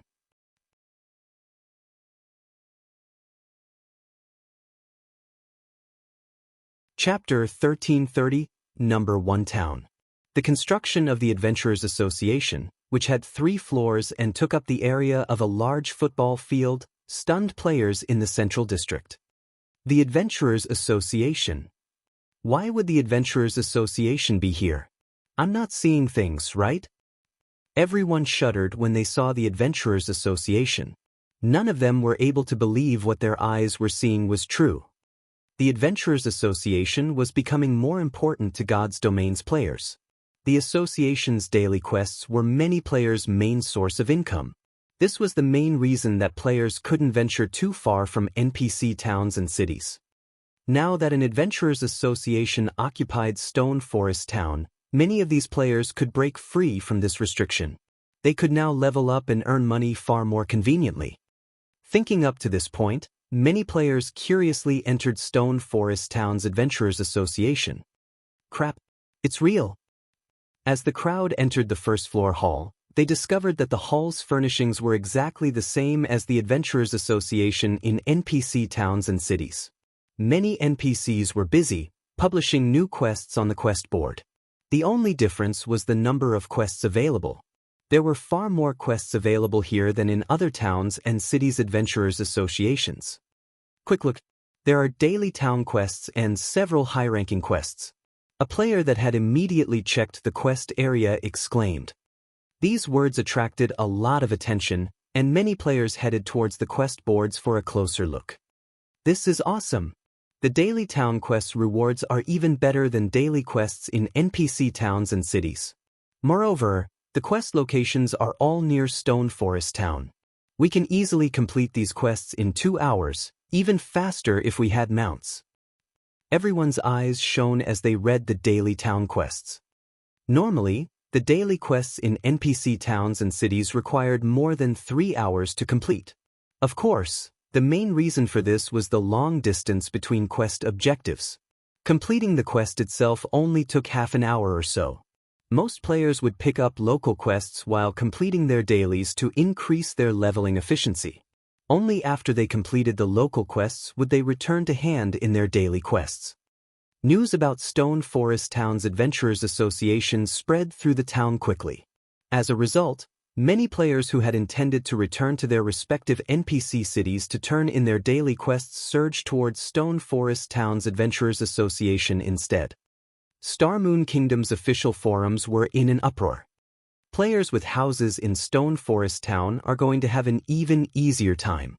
With the Adventurers Association located beside the residential district, they can pick up and turn in quests easily. Hopefully, when the private houses go up for sale tomorrow, the price won't be too high. Our team has only managed to gather 1,000 gold after much difficulty. That can't be certain. The private houses in Stone Forest Town were already quite valuable thanks to the town's high mana density. Even while resting in a private house, players can accumulate the double EXP buff faster than in one-star guild residents' private rooms. Now, not only can Stone Forest Town's private houses be upgraded, but there is also the Adventurers Association nearby. Don't forget about Stone Forest Town's current development speed either. With the Adventurers Association, it won't be long before Stone Forest Town becomes an advanced town. At that point, the town's private houses may cost as much as those in major NPC cities. Indeed, if we fail to get a house now, by the time Stone Forest Town becomes an advanced town, purchasing one will be even harder. Due to the Adventurers Association, many adventurer teams that originally held a wait-and-see stance promptly sold off all their unnecessary rare materials, weapons, and equipment to collect money. Some teams even purchased coins in bulk with credits, deeply afraid that they wouldn't have enough money to buy Stone Forest Town's private houses when they became available. At the same time, many of the hesitant adventurer teams in the neighboring kingdoms began to take action, swarming towards Stone Forest Town. After all, Stone Forest Town had massive advantages over other player towns. It could definitely be considered the #1 town in Starmoon Kingdom and the several neighboring countries. If they could enjoy the benefits Stone Forest Town had to offer, migrating across counties would be worthwhile. Meanwhile, back in Zero Wing's residence in Stone Forest Town, Feng charged Gilbert to manage the town's NPC guards after summoning him. He then used a return scroll and returned to White River City's Candlelight trading firm. Every intermediate and above alchemist in the Candlelight trading firm had gathered in the top floor's special alchemy room. In any of Starmoon Kingdom's large guilds, even the guild's upper echelons would treat these alchemists like VIPs. Meanwhile, 150 such players had gathered. Among them, more than half of the advanced alchemists in the kingdom were present.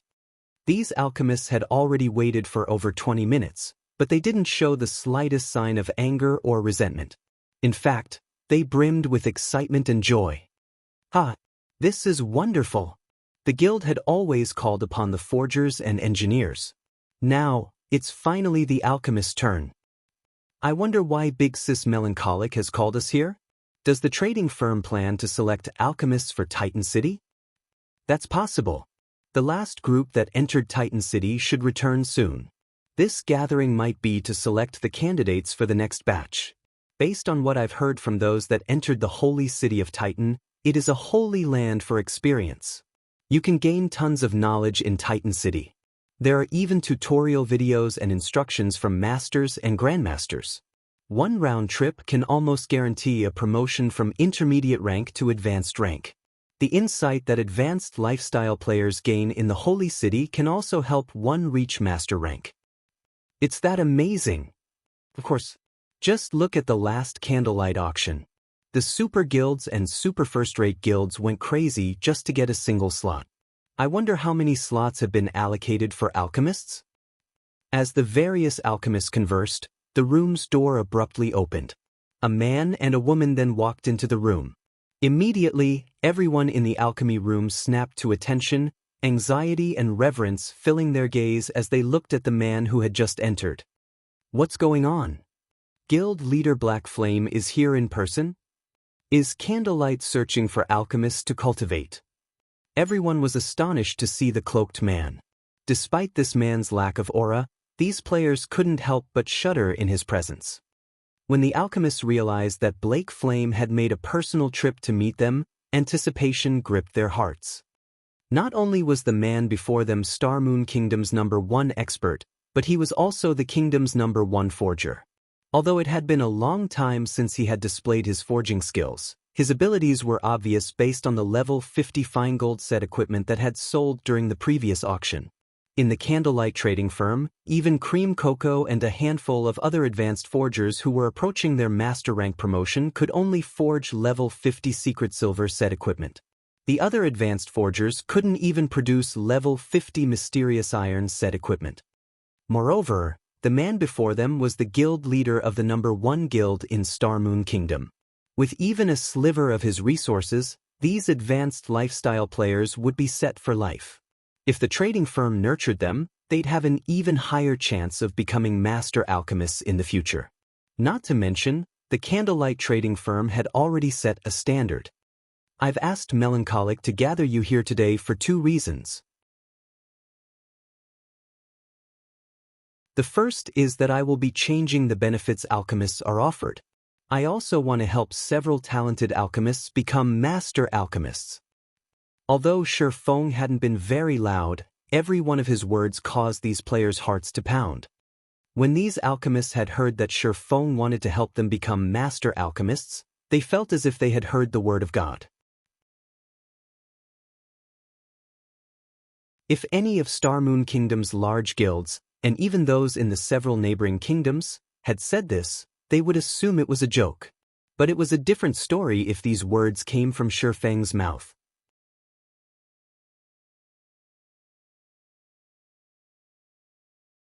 Chapter 1331, Frightening Candlelight Trading Firm. Every player in the room grew restless upon hearing Shi Feng's announcement. Countless alchemy players in God's domain dreamed of becoming master alchemists. Even super guilds would try desperately to poach a master alchemist. Nowadays, more players flooded to God's domain. A portion of those players, who found themselves unsuited for combat, began to develop their lifestyle classes instead. In addition, as quite some time had passed since God's domain launch, the game already had a considerable number of advanced alchemists. As a result, advanced alchemists weren't as valuable as they had been. In fact, their value would continue to decrease as time passed. Even super guilds, which had always been a hub for talented players, had never viewed advanced alchemists as important. Meanwhile, based on their knowledge, although more advanced alchemists emerged in God's domain each day, even now, there wasn't a single player who had become a master alchemist. If they could reach master rank, they would enjoy instant fame and glory. From then on, they wouldn't have to worry about money. They could even find an opportunity to climb to the peak of life, becoming an upper echelon in a powerful guild. Meanwhile, Zero Wing was the #1 guild in Starmoon Kingdom. Any of the upper echelons would receive a salary that could even rival a major company's upper management. In fact, as Zero Wing continued to develop, their salaries would increase. After all, God's domain was becoming more popular throughout the world. The virtual gaming industry was already quite large, and now that countless corporations were investing in God's domain, it could grow to become one of the top few global industries. Just the thought of becoming an upper echelon in Zero Wing excited these alchemist players. I'll talk about the new benefits first. Shi Feng smiled when he saw the excited expressions. This new benefit should motivate you to work harder and improve faster. Hence, only Candlelight's top 10 alchemists will enjoy these benefits. First off, the 4th to 10th ranking alchemists will have access to secret silver alchemy tools provided by the guild. Saying so, Shi Feng retrieved pile after pile of alchemy tools. He had obtained these tools from the moon god's alchemy and research rooms.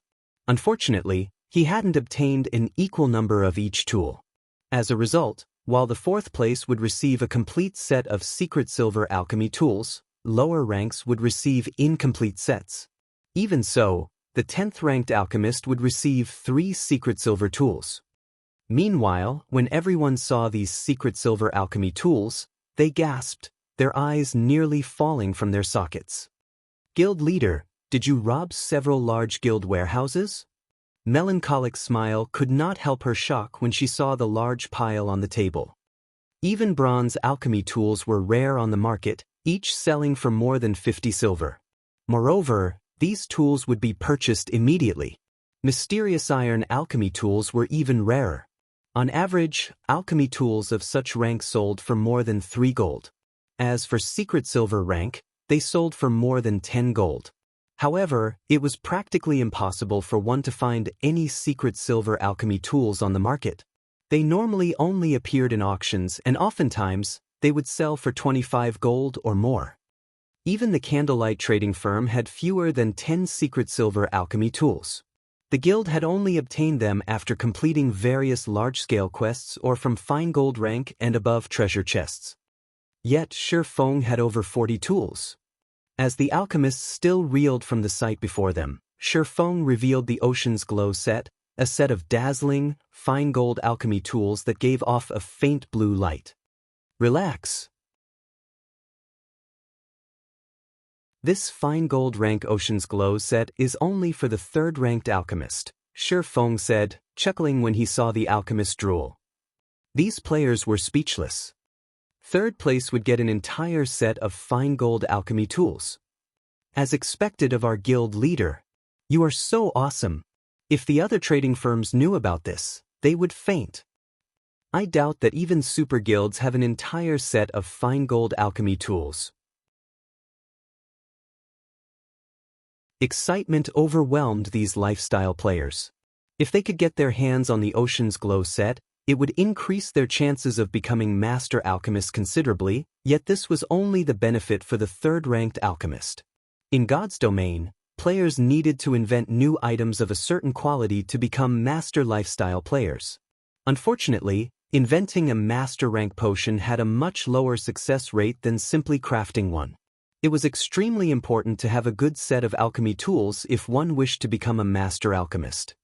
A set of fine gold alchemy tools was more than enough to change their fate. As everyone dreamed of using the Ocean's Glow set and reaching life's peak, Shi Feng revealed another pile of alchemy tools. My eyes aren't playing tricks on me, right? Those are dark gold rank. No, they aren't just dark gold alchemy tools. Those two sets share the same motif. Those tools are clearly a set. Some of the players with sharp eyesight quickly noticed these alchemy tools' specialty, and they nearly cried out in shock. If everyone had been surprised by the Candlelight trading firm's foundations before, they were now devastated. They had never even heard of a single dark gold alchemy tool in Starmoon Kingdom before.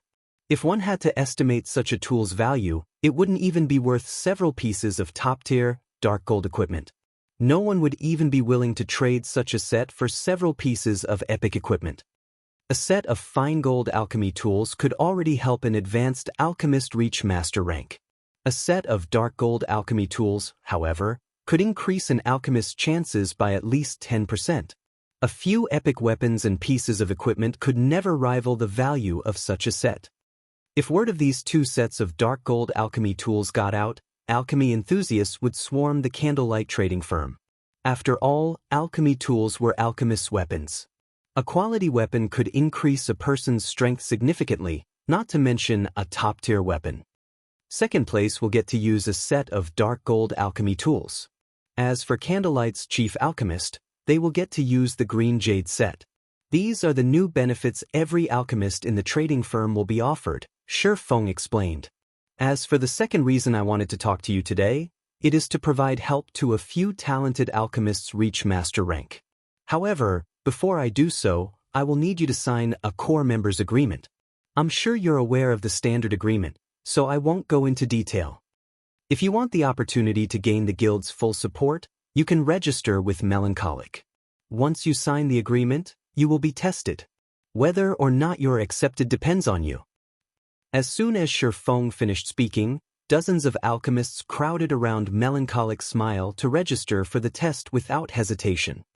As these alchemists fought over the core member contracts, a woman, who had listened from a corner, approached Shi Feng. The woman was a classical beauty and gave off a serious vibe. She also wore the golden, five-leaf-shaped advanced alchemist's insignia. This classical beauty was none other than Silent Wonder. Melancholic's smile had already told Shi Feng that Silent Wonder's standards could rank among the top 3 in Candlelight. Not only was she fast, but her success rate was also quite high. The girl had a very high chance of becoming a master alchemist in the future. If not for Silent Wonder's insistence on retaining her freedom and retaining her official member status, Shi Feng would have sent her to Titan City with the last batch of lifestyle players. Guild leader Black Flame, can I ask you a question? Silent Wonder asked. Of course. Shi Feng nodded. Are official members eligible for the top 10 spots as well? When Silent Wonder posed this question, anxiety was clear in her eyes. She had already realized how extraordinary Candlelight's foundations were. However, she had never imagined that they were quite this frightening. Even super guilds trading firms couldn't compete with Candlelight. Both the dark gold tools and the fine gold set tempted her. With access to one of those sets, she was confident that becoming a master alchemist was only a matter of time. However, not even a super guild would share such treasures with an official member, much less Zero Wing. But she had to ask. If she really had no hope, she was prepared to trade one of the treasures she had obtained from a secret land.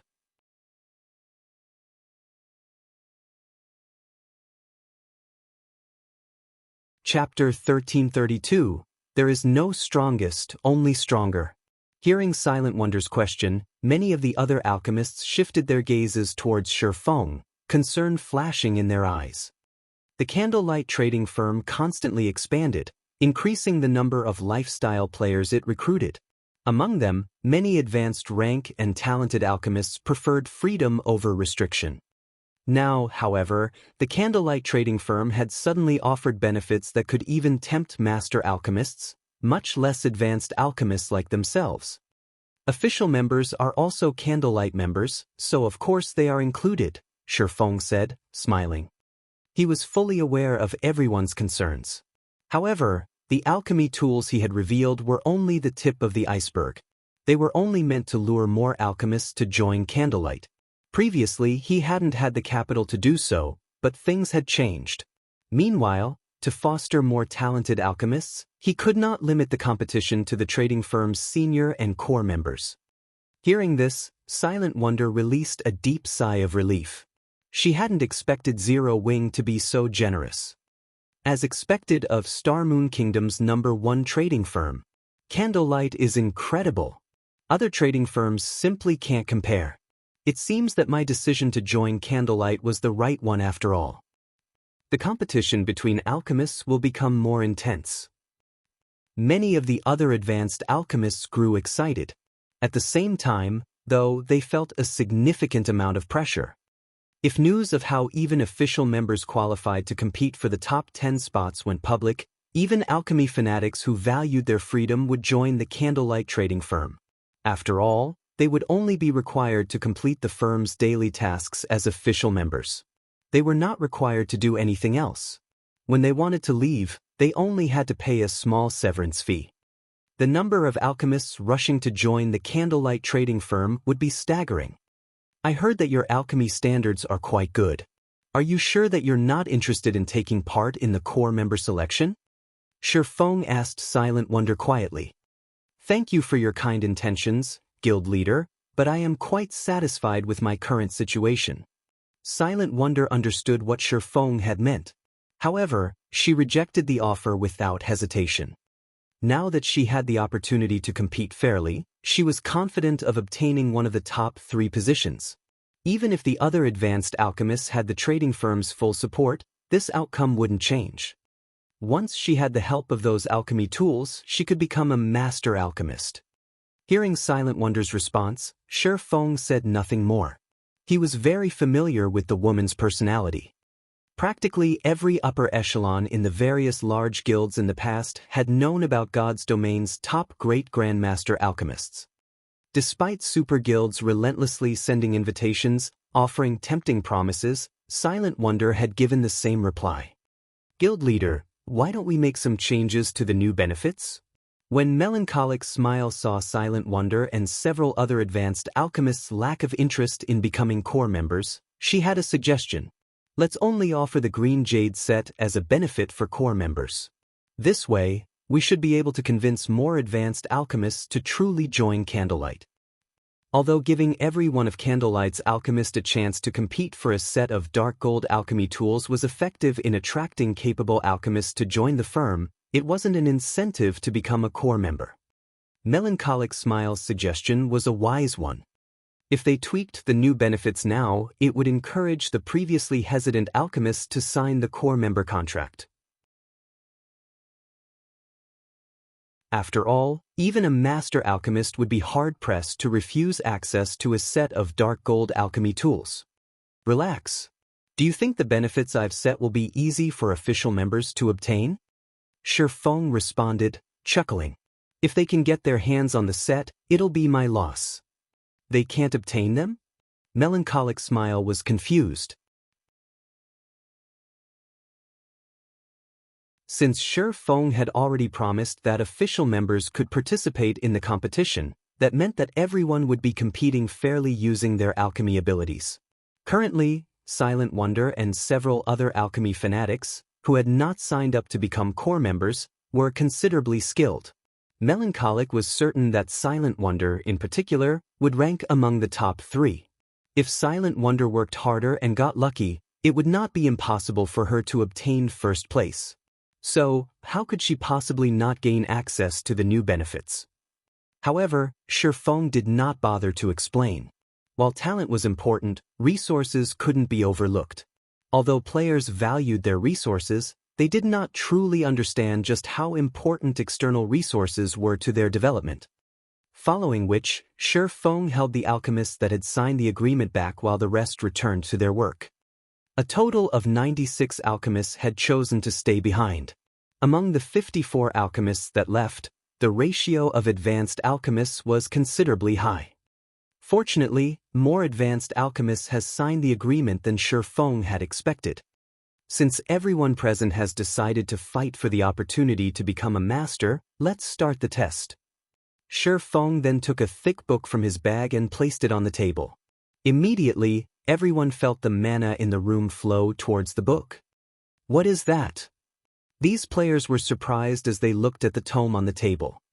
They had all seen powerful items before. However, this was the first time they had seen a book cause such a phenomenon. This test is slightly unique. I'm not going to test your alchemy success rates. Rather, I'm going to test your learning capabilities, Shi Feng said, smiling as he gestured to the book on the table. Learning capabilities. Everyone was confused. Even Melancholic Smile could not figure out Shi Feng's intentions. Was he trying to test everyone's memory? I believe you've all learned many basic alchemy techniques from Candlelight's database, so you should have a clearer understanding of those techniques than I do. Shi Feng then held up a slightly tattered book and displayed its attribute panel. This book holds the record for a somewhat unique alchemy technique. You can call it a secret alchemy technique. This secret alchemy technique is several times more effective than the basic techniques you've already learned. If you can learn this technique within a fixed time, you'll pass the test. Anyone who passes the test will qualify to read this moon god's secret record. Saying so, Shi Feng revealed the moon god's secret record. The moon god's secret record? Isn't that one of the legendary alchemy scriptures? Everyone's jaws dropped when they saw the ancient tome in Shi Feng's hand. None of them could believe their eyes. These players were all alchemists that frequently read various materials about alchemy in God's domain. They were all familiar with the items known as the 5 great alchemy scriptures. However, these items were nothing but dreams and legends to these players. They had assumed that they would never get to read one. How could they not be shocked when Shi Feng took out the moon god's secret record? The moon god's secret record could help one reach the pinnacle of alchemy. Even grandmaster alchemists dreamed of obtaining such a treasure. Only now did everyone understand why they had been required to sign the contract before taking the test. If news of such a treasure leaked, it would shake the very foundations of the alchemy world. Meanwhile, Melancholic Smile, who stood to a side, was utterly speechless. Only now did she understand why Shi Feng had been generous enough to let every alchemist in Candlelight compete for those alchemy tools. Compared to the secret alchemy techniques and Moon God's secret record, those tools were worthless. Now that you've seen the Moon God's secret record, whether or not you qualify to read it will depend on you.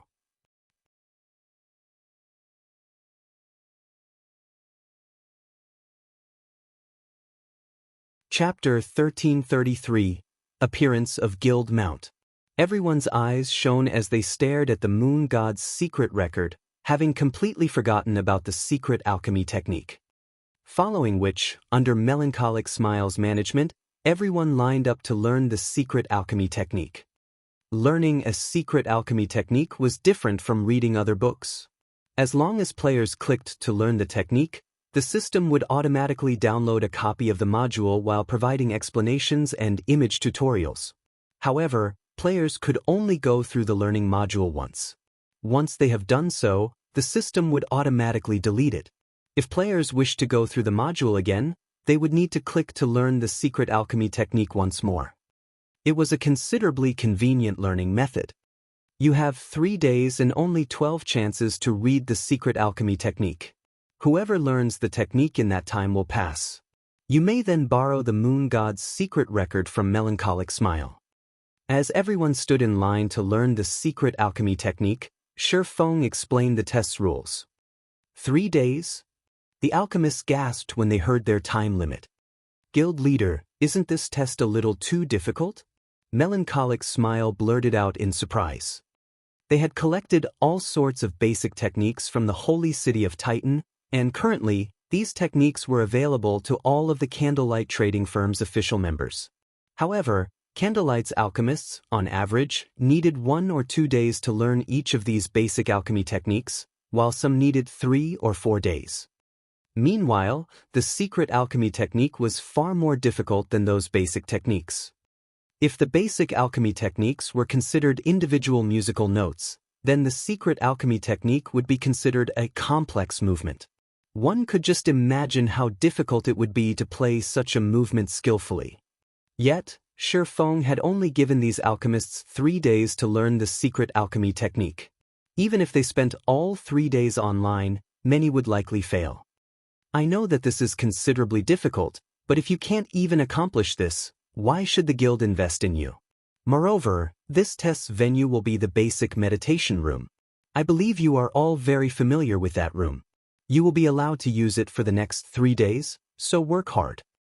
Saying so, Shi Feng left the alchemist's test to Melancholic Smile while he took an advanced horse carriage to Zero Wing's residence in White River City. This time, he had only revealed one basic secret alchemy technique. Any alchemist with some skill could master it in time. It was only a matter of how fast they could accomplish the task. As God's domain had developed in the past, various secret lifestyle techniques had been discovered. As a result, players had encountered far more opportunities to learn these techniques. The discovery of these techniques also changed the way lifestyle players were judged as rank and number of learned recipes grew less important. Rather, lifestyle players were judged by the number of secret lifestyle techniques they had grasped. Even a slightly capable lifestyle player had learned at least 2 or 3 basic secret techniques. As far as Shi Feng could remember, the dividing line had been a 3-day learning period. Any player that could learn a basic secret technique in 3 days had been considered talented. Their chances of reaching the master rank had also been considerably higher than others. Hence, he had set the test time limit to 3 days. White River City's streets bustled with activity. Due to the activation of the flying transportation feature, allowing players to travel to the Eclipse Gate, more players rushed to White River City to level up. As Shi Feng glanced out of the carriage window, he saw plenty of players riding various mounts.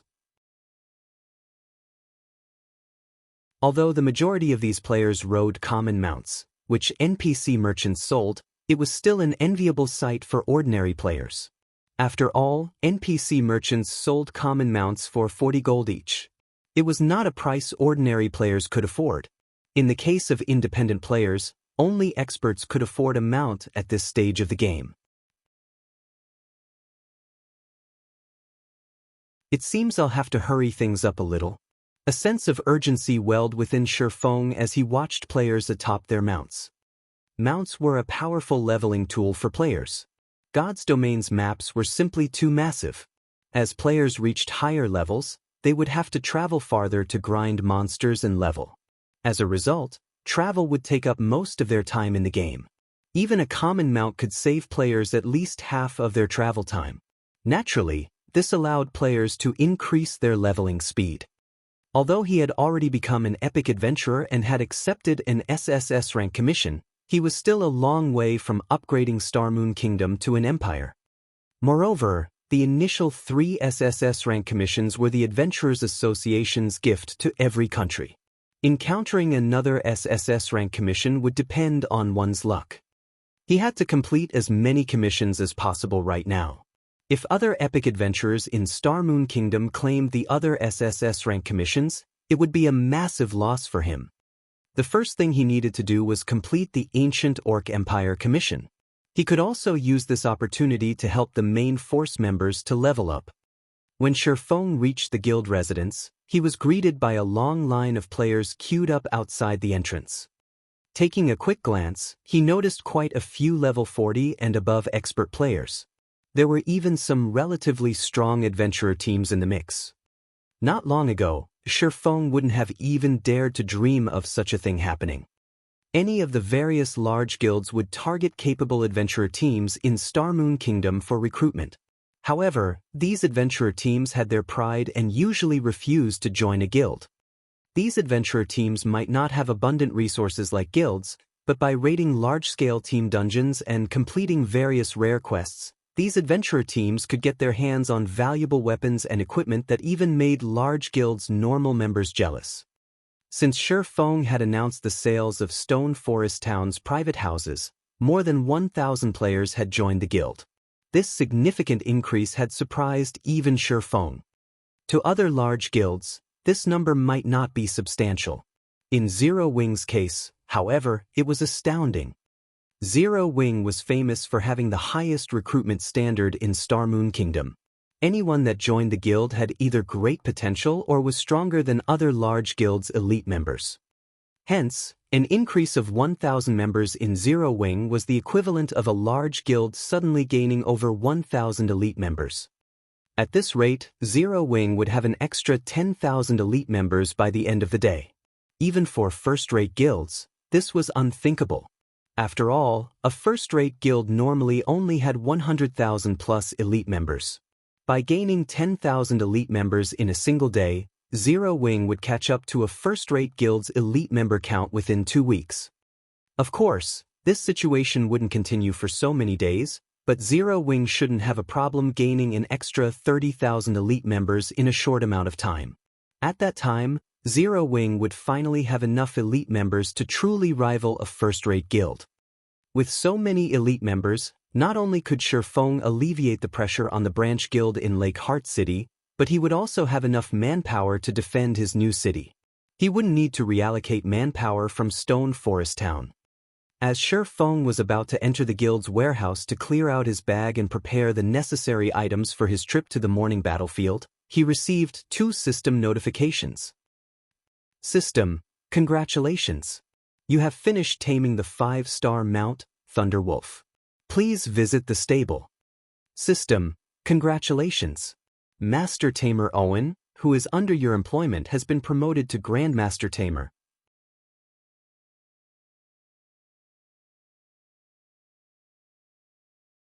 Chapter 1334, Flocking to Zero Wing. The 2 system notifications momentarily stunned Sherfong.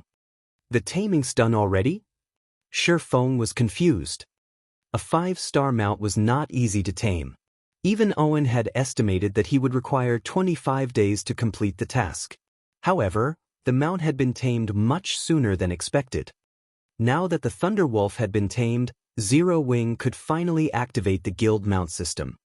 Guild members could start purchasing the Thunderwolf from the guild stable. Unlike the mounts NPCs sold, guild members only needed to pay 25 gold for a guild mount. With the price difference of 15 gold, not only could guild members obtain their mount sooner, but the Thunderwolf's movement speed also rivaled that of bronze mounts. Zero Wing's development speed would even surpass first-rate guilds with abundant funding. The most surprising news, however, was Owen's promotion to Grandmaster Tamer. Although the Tamer class was not a particularly popular one, even Starmoon Kingdom's king would have to treat a Grandmaster Tamer with respect. Grandmaster Tamers would also become targets for countless guilds seeking their employment. Unlike Master Tamers, Grandmaster Tamers could strengthen the wild beasts they tamed, and they required far less time to complete the task. At the same time, they could help players upgrade their guild mounts much more easily. If a Master Tamer had a 15% chance of upgrading a guild's common mounts to bronze rank, a Grandmaster Tamer's success rate was at least 30%. Immediately, Shi Feng hurried to the guild stable. The guild stable hadn't changed. As Shi Feng hadn't activated the guild mount system yet, guild members had no reason to approach the stable. There were only a dozen or so NPCs managing the place. The only difference was that right now, Owen stood guard before a large cage, inside of which obediently lay the Thunder Wolf. However, the Thunder Wolf was much smaller than when Shi Feng had captured it. But this wasn't unexpected. After all, the Thunder Wolf had been a lord, while the current Thunder Wolf was a common monster. Now, it was only a means of transportation. Lord Count, I have tamed the Thunder Wolf as you requested. The process also gave me a lot of experience and insight, so I wish to return and examine what I've learned. I hope that Lord Count will allow this. Owen was extremely excited. He was clearly ecstatic over his promotion to Grandmaster Tamer. He wanted to return to his workshop immediately and take note of his experiences and insight. Of course, Grandmaster Owen, if you need any help in the future, just say the word, Shi Feng said, nodding. The request didn't particularly surprise him. Owen's promotion to Grandmaster rank had surprised him, though. It had never happened in his previous life. Fortunately, Shi Feng had established a contract with Owen early on. Hence, the NPC would not leave Zero Wing due to his promotion. Only, Owen's monthly compensation had changed drastically. Initially, Owen's monthly salary had only been 200 gold. Now, it had increased to 3,000 gold. Moreover, unlike a Master Tamer, a Grandmaster Tamer wouldn't regularly visit a guild stable to check on the mount it had teamed. Instead, Shi Feng was required to pay Owen a visit if he wanted the NPC to do something for him. Fortunately, players could easily take care of small matters, such as upgrading a guild mount, via the stable's front counter. Owen wasn't required to visit. The NPC tamers managing the stable would follow Owen's procedures during the upgrade process. Hearing Shi Feng's reply, Owen immediately turned and left, leaving Shi Feng and the caged Thunder Wolf to their own devices. After Owen left, Shi Feng clicked on the cage, and line after line of data appeared before him. Shi Feng then chose to set the Thunder Wolf as the guild's mount. In God's domain, not any tamed mount could become a guild mount. A guild could only possess a limited number of mounts. This limit would increase as the guild rose in rank and upgraded its stable. Currently, Zero Wing could only own one type of guild mount. Even if it tamed others, it could only select one while the remaining would be kept in reserve. After Shi Feng set the guild mount, the system announced another notification. System, do you wish to open the stable to the Thunder Wolf mount? Shi Feng accepted without hesitation. He had waited for this moment for a long time now. The sooner he allowed the Thunder Wolf into the stable, the more of an advantage Zero Wing would have. Once Shi Feng opened the stable to the Thunder Wolf, NPC tamers began to appear outside of the stable, each NPC leading one lively Thunder Wolf after another. These Thunder Wolves' appearances differed slightly in the color of their fur, eyes, and such. Overall, though, they were all majestic. As these Thunder Wolves appeared, they attracted the attention of nearby players. What's going on? Why are there monsters going into the stable? Are those our guild mounts? These players couldn't help their growing curiosity as they watched the majestic Thunder Wolves enter the stable, and they started to discuss their various guesses. After all, it had been quite some time since Zero Wing stable had been built. However, no one had seen any activity in the stable. Naturally, these players would wonder now that so many Thunder Wolves occupied the building. Immediately, curious guild members entered the stable to find out what was happening. As soon as they heard the NPC's answer, they were shocked. Those are guild mounts. Crap, this guild mount is awesome. Its base movement speed is 120%. It's much stronger than the common mounts in the city. It can practically rival a bronze mount's speed. Ha! Our guild mount looks so cool. If the players from other guilds find out about this, they will die from envy. My patience has finally paid off. I've long since saved up 25 gold. I'm going to get that purplish-black Thunderwolf. Its color scheme will match my weapons and equipment perfectly. Scram! I've got my eye on that one. For a time, the stable exploded with activity. The guild members that had already saved 25 gold to purchase a mount, afraid someone would snatch the Thunderwolf they had set their sights on. News of the Thunderwolf immediately spread throughout Zero Wing. This information also reached Starmoon Kingdom's official forums. Zero Wing's guild mount makes its first appearance. Pictures and videos available. Crap, that mount looks so cool. It only costs 25 gold too. This won't do. I must join Zero Wing. Zero Wing is so amazing. I just looked it up in the library. It turns out that the Thunderwolf is an extremely rare, high-ranking wild beast in God's domain. How did Zero Wing get its hands on this mount? The forums were in an uproar over Zero Wing's new mount. Expert players who had already purchased a common mount envied and admired Zero Wing members. Some of the adventurer teams and independent experts that had hesitated to join Zero Wing changed their minds immediately, determined to join the guild. Not only was the Thunderwolf cheap, but it also had superior attributes and an impressive appearance. Moreover, the mount could be upgraded. Before anyone knew it, the line of players outside of Zero Wing had doubled. More players joined the line by the minute. The guild recruiters were stupefied.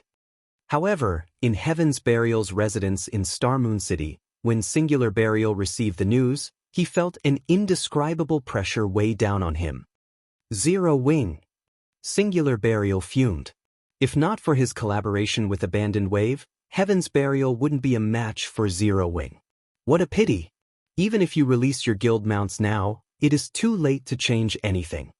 Relay my commands. Instruct Ghost Shadow to lead the Ghost Shadow Legion to White River City. As soon as Abandoned Wave's people take action, have them destroy Zero Wing's stable.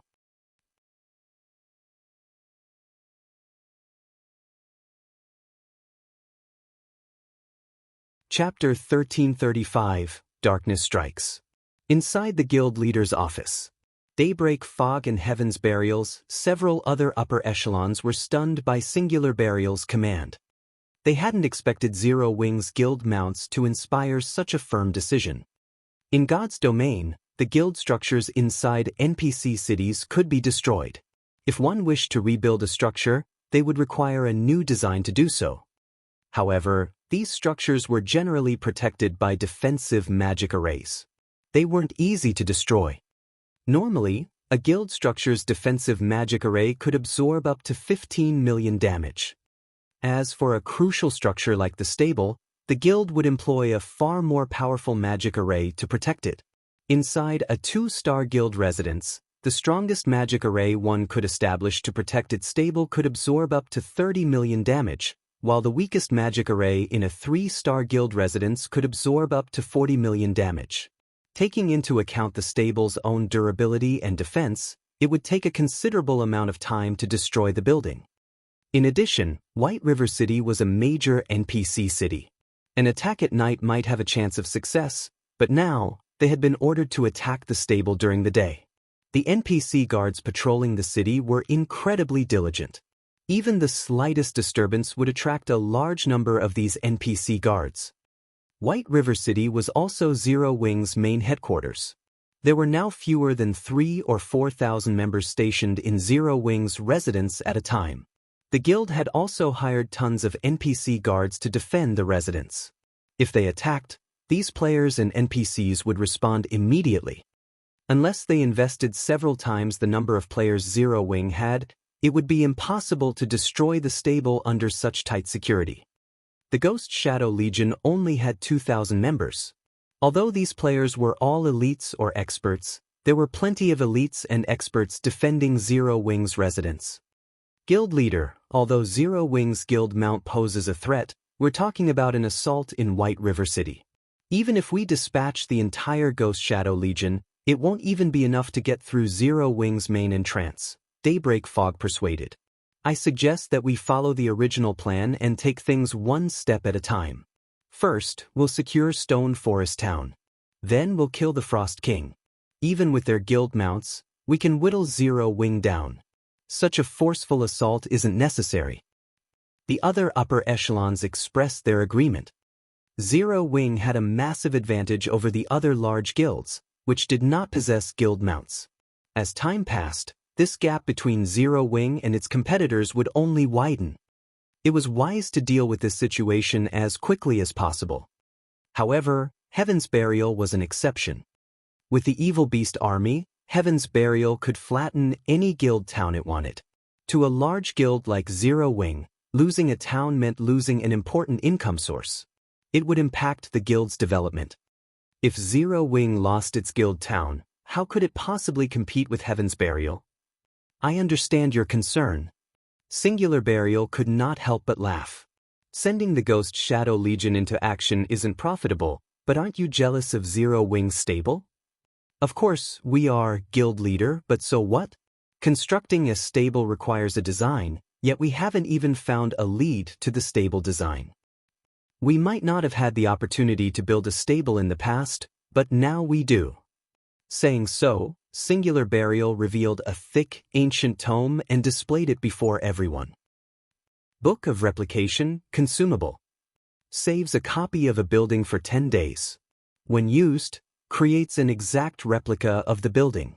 Cannot be used if copied building exists. After Daybreak Fog and the others read the introduction text, they wore shocked and ecstatic expressions. With this Book of Replication, they could copy and destroy Zero Wing's stable, obtaining one for Heaven's Burial. When abandoned wave attacks, Zero Wing's members will flock to Stone Forest Town's defense. As a result, the guild's main headquarters will be left unguarded.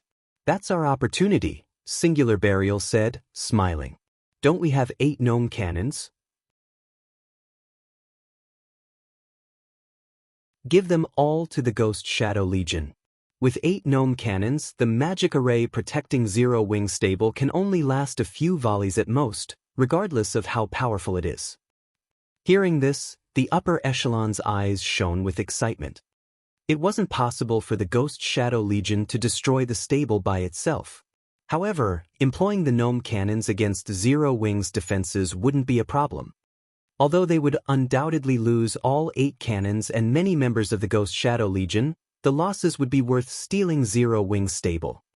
However, as a preventive measure, lead the 3rd Legion to White River City, Fog. You can hand the 8 gnome cannons over to Ghost Shadow while you're at it. Destroy Zero Wing's stable once Ghost Shadow copies it. I want to see how Zero Wing intends to hold its position as Starmoon Kingdom's #1 guild after losing both Stone Forest Town and its stable. Understood. I'll see to it right away. Daybreak Fog turned and left the office. Zero Wing might have many experts, but after today, it would be Heaven's Burial's era in Starmoon Kingdom. Meanwhile, many adventurer teams and guild players lay siege to the Blood Ring Bandit group at the border between the Stoneclaw Mountains and the Limestone Hills. The Blood Ring Bandit group was one of the dark forces residing in this area. The group consisted of level 45 and above half-orcs. Among them, powerful chieftains and lords ambushed passing players and NPCs. Occasionally, even great lords patrolled the area. However, due to the Blood Ring Bandit group's frequent robberies against NPC merchant fleets, NPC merchants had placed a high bounty on their heads. Including the fact that the Blood Ring Bandits had a chance of dropping the Blood Ring set, a level 45 fine gold set equipment, and the recipe for the Mad Demon Potion, many players had joined the crusade against the bandit group. Level 45 fine gold set equipment might not be considered top-tier equipment to first-rate guilds, but independent players dreamed of such equipment. Moreover, level 45 fine gold set equipment generally only dropped in large-scale hard-mode team dungeons. Raiding the Blood Ring Bandit group was much easier than raiding a large-scale dungeon. Moreover, the Mad Demon Potion was a powerful concoction that, when consumed, allowed players to enter a berserk state, increasing all attributes by 30% for 20 seconds. It also only had a 1-hour cooldown. Hence, the recipe was highly sought after by the various large guilds. If the Mad Demon Potion recipe dropped, it could even sell for enough to make powerful adventurer teams and guild teams jealous. Because of these reasons, the various adventurer teams and guilds around Star Moon City had targeted the Blood Ring Bandit group. However, even now, not a single guild or adventurer team had defeated One-Eyed Clyde, the Blood Ring Bandit group's commander, a level 49 Grand Lord. But one of Zero Wing's 50-man teams had arrived. Leader, One-Eyed Clyde's resting place is ahead. But this time, we have the magic array we purchased from the guild to suppress Clyde. If we coordinate our AoE skills and spells properly, we'll kill him. If the recipe drops, we'll all be riding Thunder Wolves tomorrow. A level 41 ranger said. Hearing this, everyone grew excited. Following which, under this level 41 ranger's command, the team of 50 slowly approached One-Eyed Clyde's stone house. Just before the team reached the house, however, numerous figures exited the building. Why are other monsters here? The team was surprised to see the one-horned humanoid monsters emerge from the house. However, the ranger team leader, who had extremely sharp eyesight, paled when he saw these monsters. Inside the dimly lit stone house lay a 3-meter-tall, armored corpse. This corpse belonged to none other than One-Eyed Clyde. Fresh blood still flowed from his body.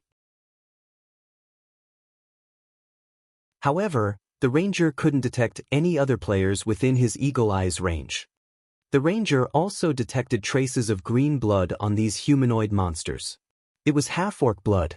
Seeing this, the ranger thought back to the frightening monsters he had encountered during Stone Forest Town's last siege. Crap! Everyone, retreat!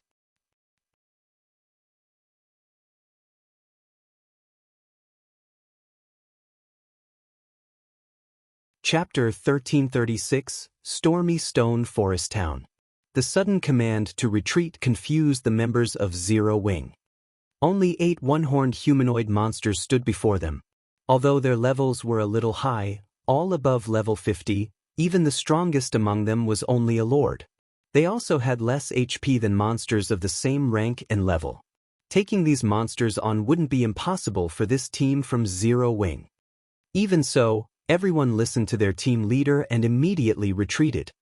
Do you actually think you can escape? A cloaked figure suddenly emerged from the stone house. This cloaked man's entire body had been wrapped in bandages. Sneering, the man said, "Just stay here and sacrifice yourselves." Although the cloaked man hadn't been particularly loud, everyone had heard him clearly, and they shuddered involuntarily. The team's rangers were more shocked than their companions. They had kept eagle eyes active, which allowed them to perceive all players and monsters within a certain range, yet they had failed to detect the one-horned monsters and the cloaked man even as he stood before them. Before the team could put some distance between themselves and these new enemies, the humanoid monsters smiled sinisterly as they dashed forward. They were so fast that they left afterimages in their wake. With just a few steps, the evil beasts had crossed 30 yards and caught up with the retreating Zero Wing members. So fast! Do you really think we're afraid of you? Realizing that they couldn't outrun these evil beasts, 3 level 40 shield warriors and 1 level 41 guardian knight turned to stop the monster's approach. Voice of anger. Justice roar. With their AoE taunt skills activate, the 8 evil beasts couldn't attack other players for a short time. Foolish, the cloaked man sneered. In the next moment, the evil beast's claws emitted a faint, gray fog. The evil beasts then launched a barrage of attacks against the shield warriors and guardian knight. The instant the evil beast's claws collided with the 4 MT's shields, the sharp claws passed through them as if they didn't exist and slashed the MT's helmets. These MTs instantly lost over 13,000 HP, a large fraction of their totals, after a single attack. Before the healers in the rear could react, these MTs took several more hits. In the blink of an eye, 4 MTs, each with nearly 40,000 HP, died. Their companions were stunned. However, several calm elementalists and rangers had reacted quickly and responded with attacks of their own. Immediately, dozens of arrows and spells flew towards the 8 evil beasts. However, like agile assassins, the evil beasts dodged most of the attacks and blocked the rest. As a result, they survived the volley, remaining unharmed. Most surprisingly, the distance between these monsters and the team had shortened.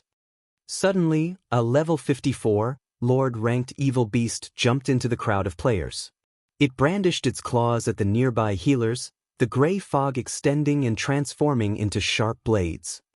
A gray arch, extending to 15 yards, tore through Zero Wing's rear line.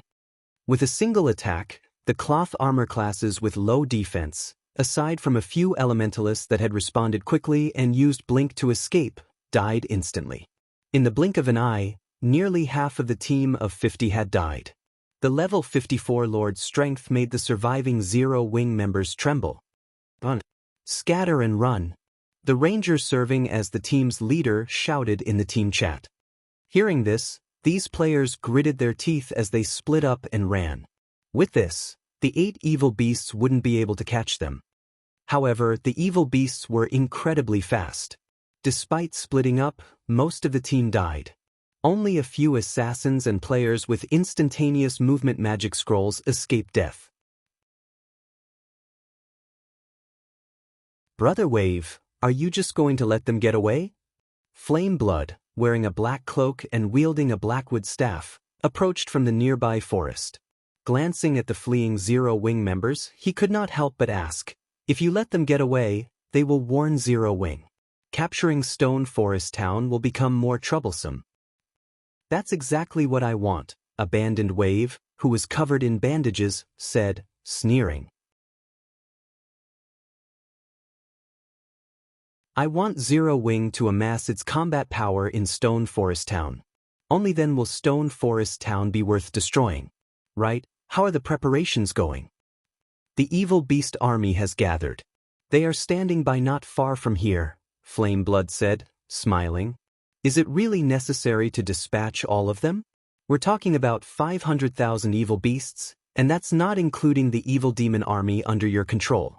With this army, we can annihilate 2 or 3 Stone Forest towns simultaneously. Not many evil beasts had taken part in the prior battle for Stone Forest Town. However, this time was different.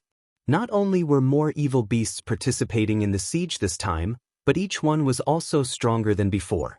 Even the weakest evil beast was a level 60 elite.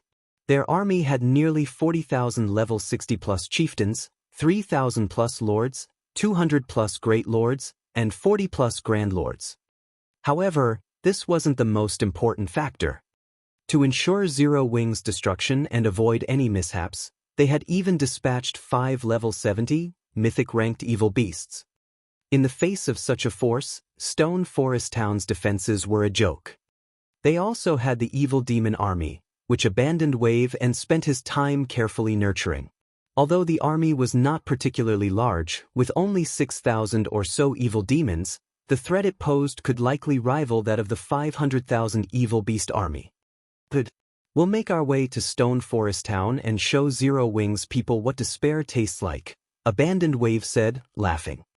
He had waited for this moment for a very long time. Zero Wing was the reason his plan to take control of Starmoon Kingdom had failed. This time, however, he wouldn't give Zero Wing a chance. As long as he annihilated Stone Forest Town and proved his strength to the corporation, he could reclaim his position in the Blackwater Corporation. Elsewhere, the sudden appearance of the evil beast army had attracted the attention of Starmoon Kingdom's various powers. After all, the numbers and strength of this evil beast army were not to be taken lightly.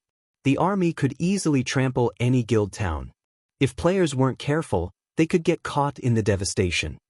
This was especially true for the guilds based in Starmoon City. Although they had been aware of quite a few evil beasts operating near the city and had suffered many losses as a result, they had never imagined that the threat would be so great. What? You're saying these evil beasts are marching towards Stone Forest Town? This is interesting. Against so many monsters, even Zero Wing could fall. Ha! Even the heavens are helping us now. If Zero Wing loses Stone Forest Town, their guild mounts will mean nothing. After the various powers investigated the evil beast army's movements, they celebrated. Now, the threat of Zero Wing would vanish. Meanwhile, the players in Stone Forest Town were panicking. Why are these monsters heading here? Damn it! What should we do? Our adventurer team just spent a ton of gold to buy a house. Are we going to lose it just like that? Thank goodness. Zero Wing won't start selling houses until tomorrow. If we had rushed it, buying a house would have been worthless. What a pity. Such a good town is going to be destroyed, just like that. I wonder if Zero Wing can protect the town against so many monsters. I highly doubt it. You should have seen the monster army. Any player that it comes across will die. One of my assassin friends tried to record the monster army's march. In the end, however, the monsters discovered and killed him. They are ridiculously strong. Moreover, any player they kill can't log into God's domain for some time. My assassin friend is dying with regret. The town's players discussed the situation heatedly. Many had already prepared to flee. There were also some that considered staying behind, and others who wanted to watch the upcoming battle. After all, monsters didn't often siege a town. The atmosphere in Zero Wing's residence in White River City was tense. The guild's upper echelons had gathered in the residence's meeting room to discuss the current situation, trying to figure out how to deal with the evil beast army. There were simply too many monsters this time. Although Stone Forest Town had far more powerful static defenses than before, protecting the town against such a massive army would still be difficult.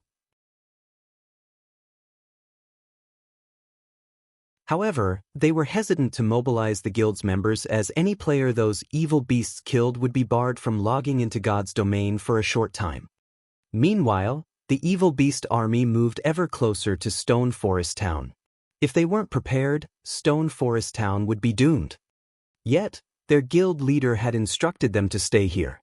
One could just imagine how anxious they were. Suddenly, the doors to the solemn meeting room swung open, and Shi Feng slowly entered.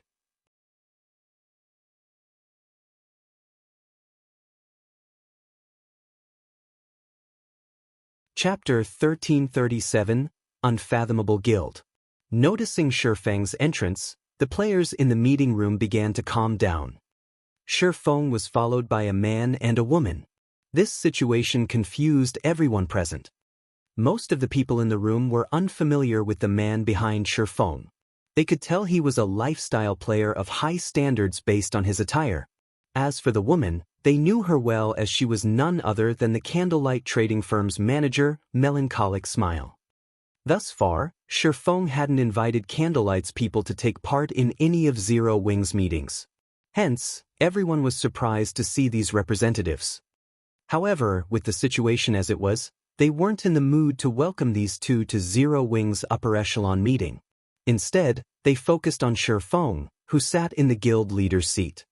Guild leader, the situation in Stone Forest Town is quite dire. Based on our investigation, we are likely facing more than 500,000 monsters, many of which are chieftains and lords. Even if we dispatch all of our guild's forces, the likelihood of fending off these monsters is slim. I suggest that we offer a reward to the town's adventurer teams and independent players and request their help. This way, we can make up for the numbers we lack. Our chances of winning will also increase considerably. Aqua Rose's suggestion earned the approval of many of her comrades. Stone Forest Town's player population far exceeded 500,000. Moreover, the average standard of the players in the town was considerably high. If Zero Wing offered an appropriate reward and offered players a small discount on the town's houses in exchange for their help, they would likely tempt many players into action.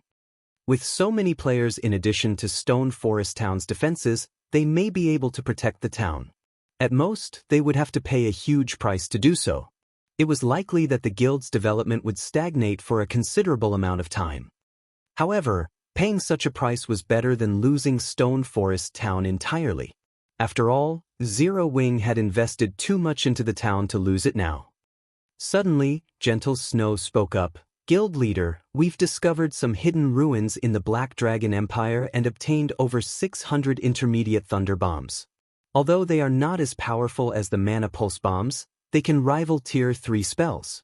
They have an effective radius of 20 yards and can paralyze the targets they hit for a short time. They can also amplify the effects of the defense turrets. Aside from these thunder bombs, we have also obtained 2 advanced gnome cannons that are roughly equal to the defense turret's firepower.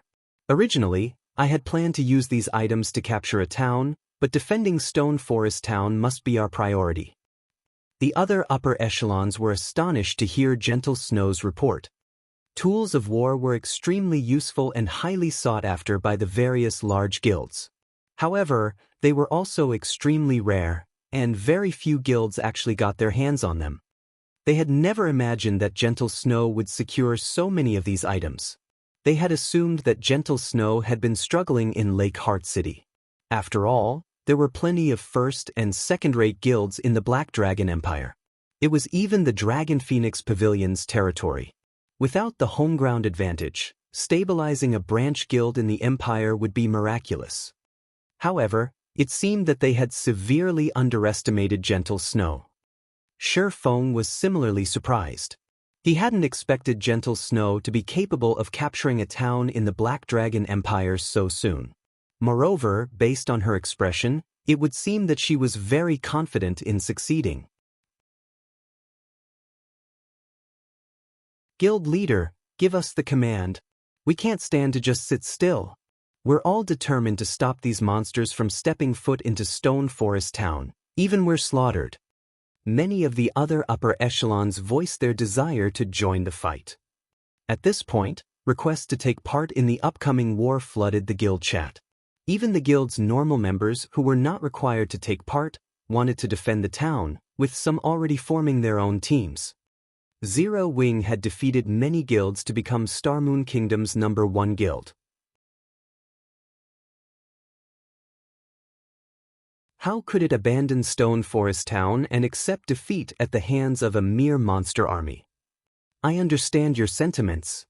Shi Feng could not help but laugh when he heard everyone's opinions.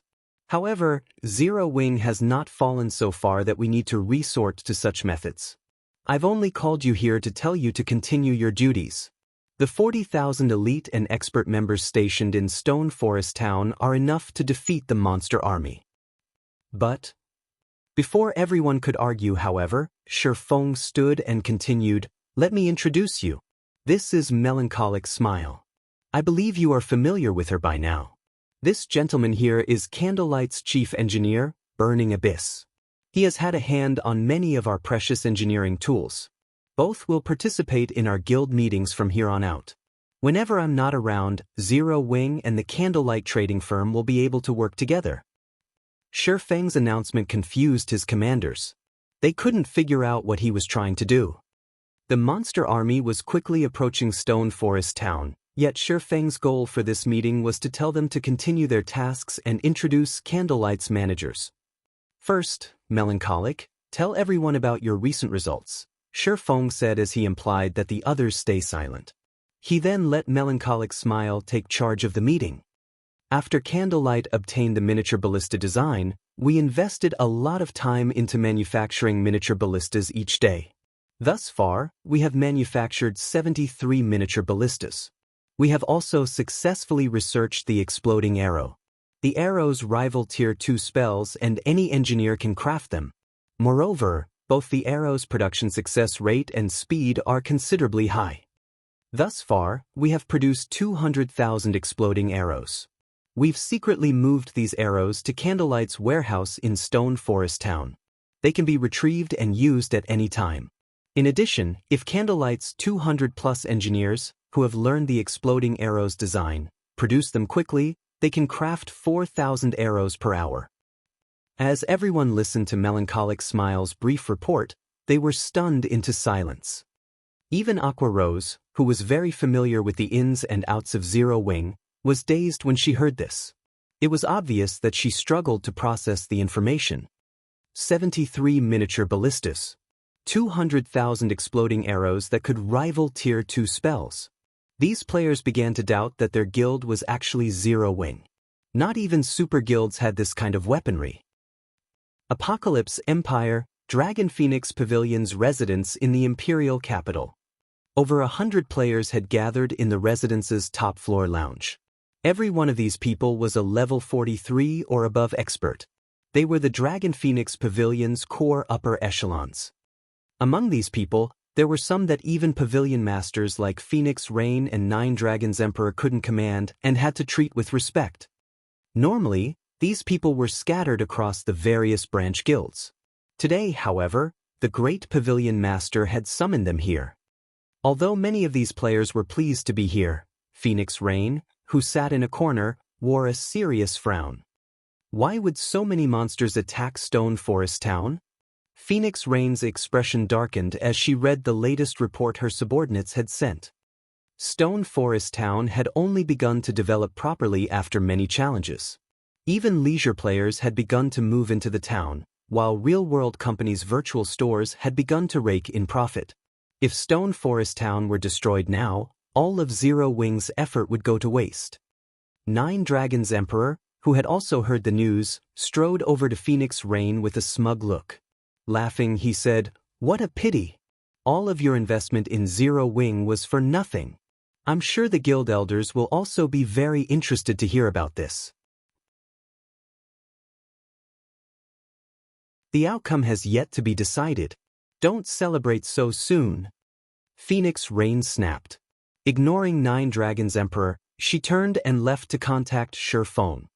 The Great Pavilion Master had ordered her to complete a particular quest, so she couldn't mobilize too many players to assist Zero Wing. However, she could lend Zero Wing 7 or 8 gnome cannons and a large stock of special ammunition.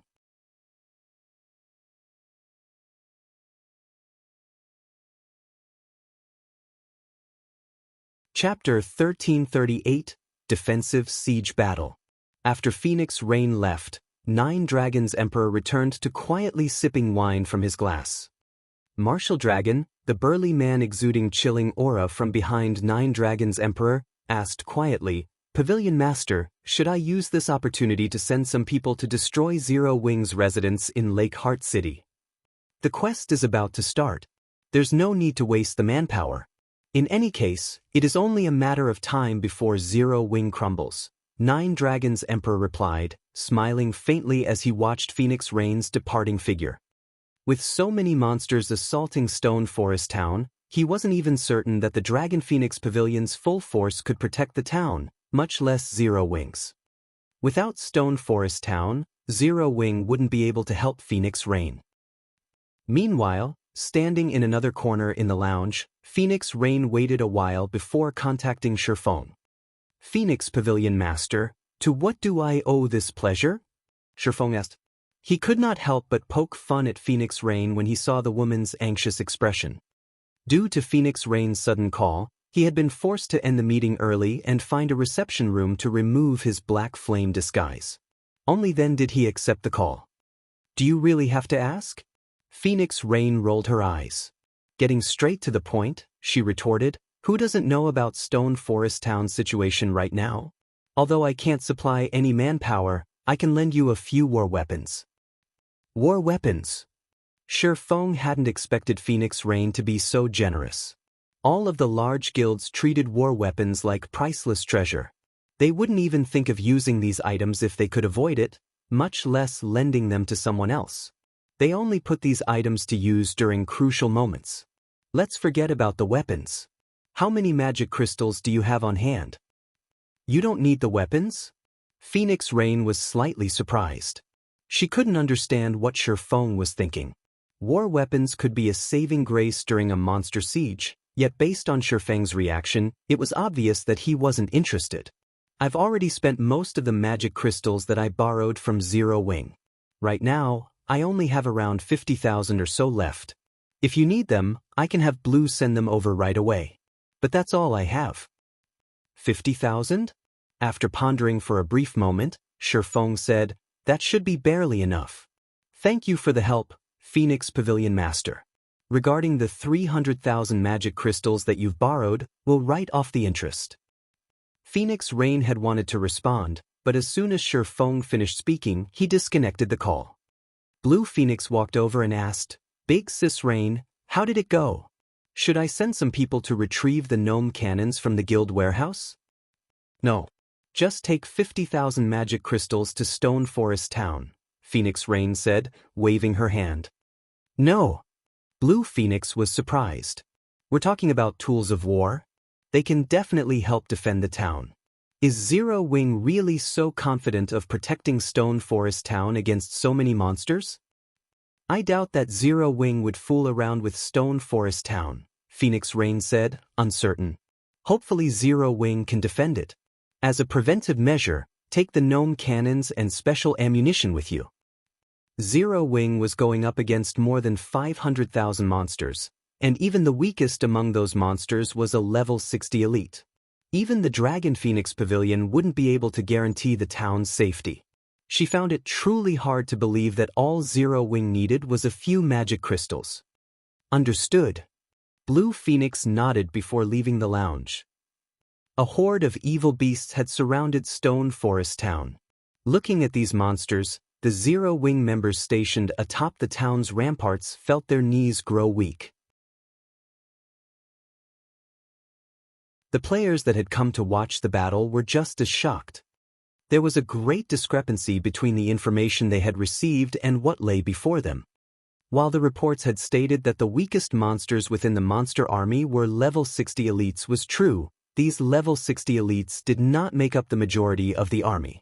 They weren't even a quarter of the enemy's forces.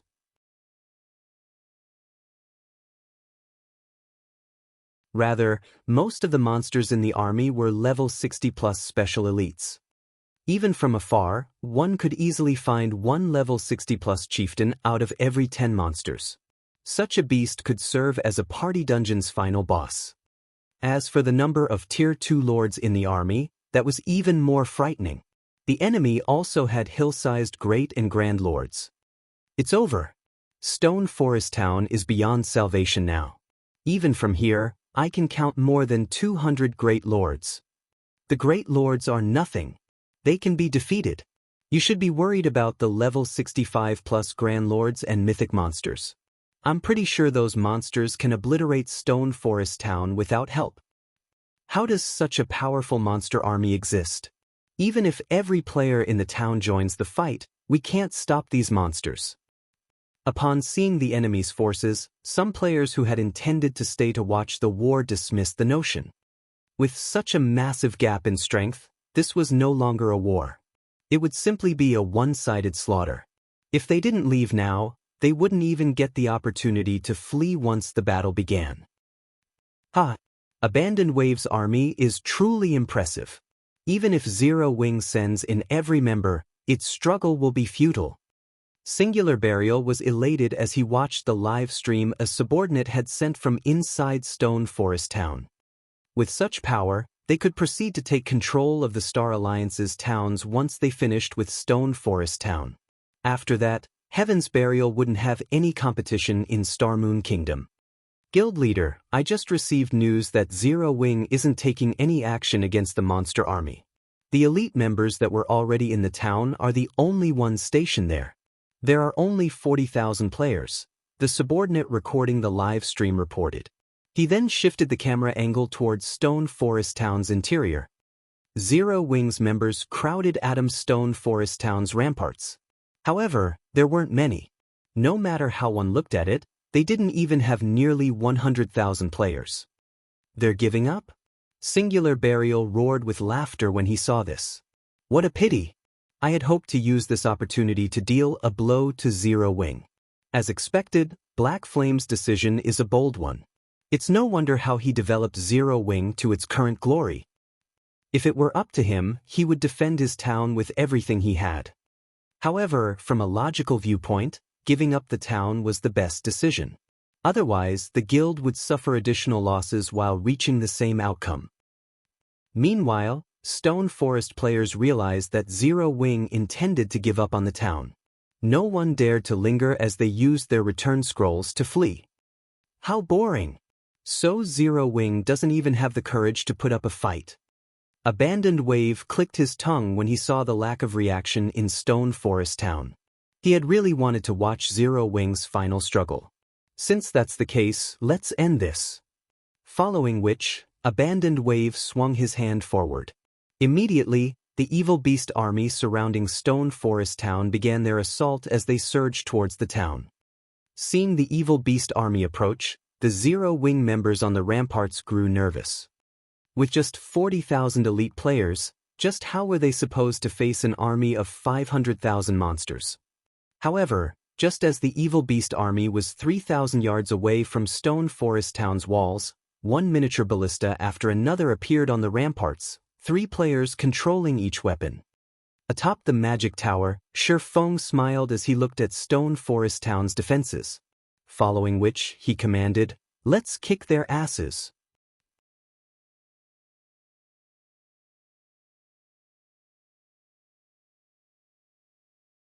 Chapter 1339, Slaughtering the Monster Army. A sea of evil beasts surrounded Stone Forest Town. The monster army stretched out as far as the eyes could see. Meanwhile, Heaven's Burial's members, hiding in Stone Forest Town, secretly live-streamed the siege. This allowed the players throughout Starmoon Kingdom to watch the battle in real time. There are so many monsters. This is the first time I've seen so many in one place. Can Zero Wing really face these monsters with so few people? By the looks of it, Zero Wing should be giving up on Stone Forest Town. After all, these monsters are simply too strong. Guild towns have no way to fend off such a horde at this stage of the game.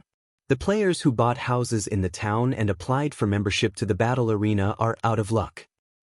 Zero Wing is just going to sacrifice such a large town? They're not even going to try to defend it? If that's the case, who would be dumb enough to invest in their towns in the future? You have a point. In any case, I won't be buying a house in Zero Wing's towns in the future. The guild is too unreliable. The spectacular sight of the monster army shocked the players watching the livestream. At the same, they voiced their discontent about Zero Wing's decision to give up on Stone Forest Town. Despite being Starmoon Kingdom's #1 guild, Zero Wing wasn't even brave enough to face the monster army. The players who had wanted to join Zero Wing began to hesitate. Some Zero Wing members even began to withdraw from the guild. Did you think you can reduce your losses just by giving up Stone Forest Town? Singular Burial sneered as he read the recent forum posts. I want to see just how long you all can endure. Zero Wing's determination had put a wrench in his plans. However, if he uploaded the livestream of the siege battle to the forums, he could force Zero Wing into making a decision. Either Zero Wing chose to conserve its strength and give up Stone Forest Town, or it would try to defend the town with all its might at the cost of reducing the guild's overall strength. While the former option was a good choice, it would also damage the guild's carefully built reputation. Most likely, the results would halt the guild's development for some time. If Zero Wing wanted to continue developing, its only choice was to protect Stone Forest Town with everything it had. He did not hope that Zero Wing would mobilize all of its members to protect the town. It would be enough if the guild moved a portion of its members in White River City. At that time, Zero Wing would lose both Stone Forest Town and its stable. If that happened, Heaven's Burial would take Zero Wing's place as the #1 guild of Starmoon Kingdom. Just as the players discussed the livestream on the forums, the evil beast army began its assault. The earth trembled as the monsters swarmed towards Stone Forest Town. The players watching were stunned. They finally understood what Zerg tactics truly were. With so many monsters, even Stone Forest Town's defense turrets and magic towers were utterly inadequate defenses. It was no wonder why Zero Wing had given up Stone Forest Town. The guild might have expected this outcome. What are Zero Wing's members bringing out? Aren't those miniature ballistas? It seems that the guild did prepare. So what if they are prepared?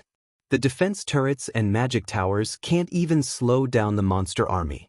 What could a few miniature ballistas do? When the monster army was less than 3,000 yards away from Stone Forest Town, some of the spectators noticed quite a few miniature ballistas emerge atop the ramparts, and they couldn't help but laugh. Although the miniature ballistas were easy to move, their power was subpar at best. Moreover, their AoE wasn't as large as the defense turrets.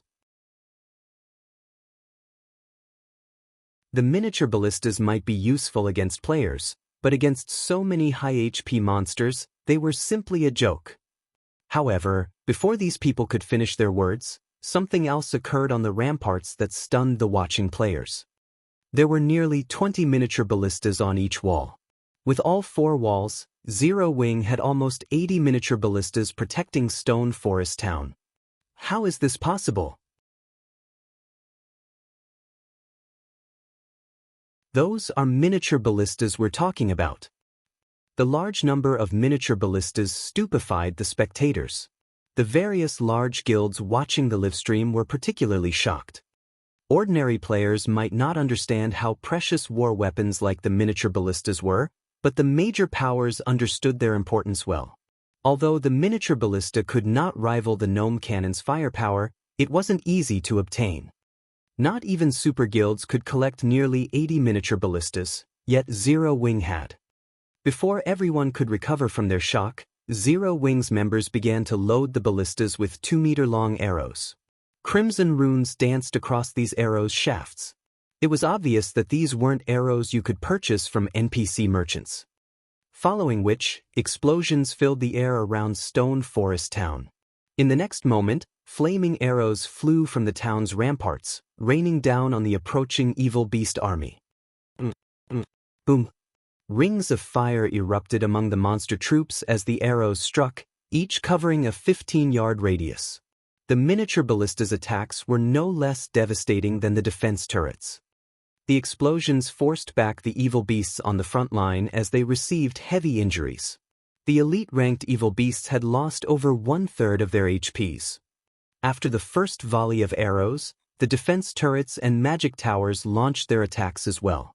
When the magic towers attacked, the 7-colored beams they fired struck the heart of the monster army. The attack, which could rival Tier 4 large-scale destruction spells, instantly killed all of the monsters below Lord rank. As 3 7-colored beams cut through the evil beast army, over 8,000 evil beasts died instantly, tearing large holes in the enemy formation. Due to the miniature ballista's short cooldown, another volley of exploding arrows rained down on the evil beasts as soon as the defense turrets and magic towers finished their attacks. Before the army had even reached 2,500 yards of Stone Forest Town, over 30,000 evil beasts had died.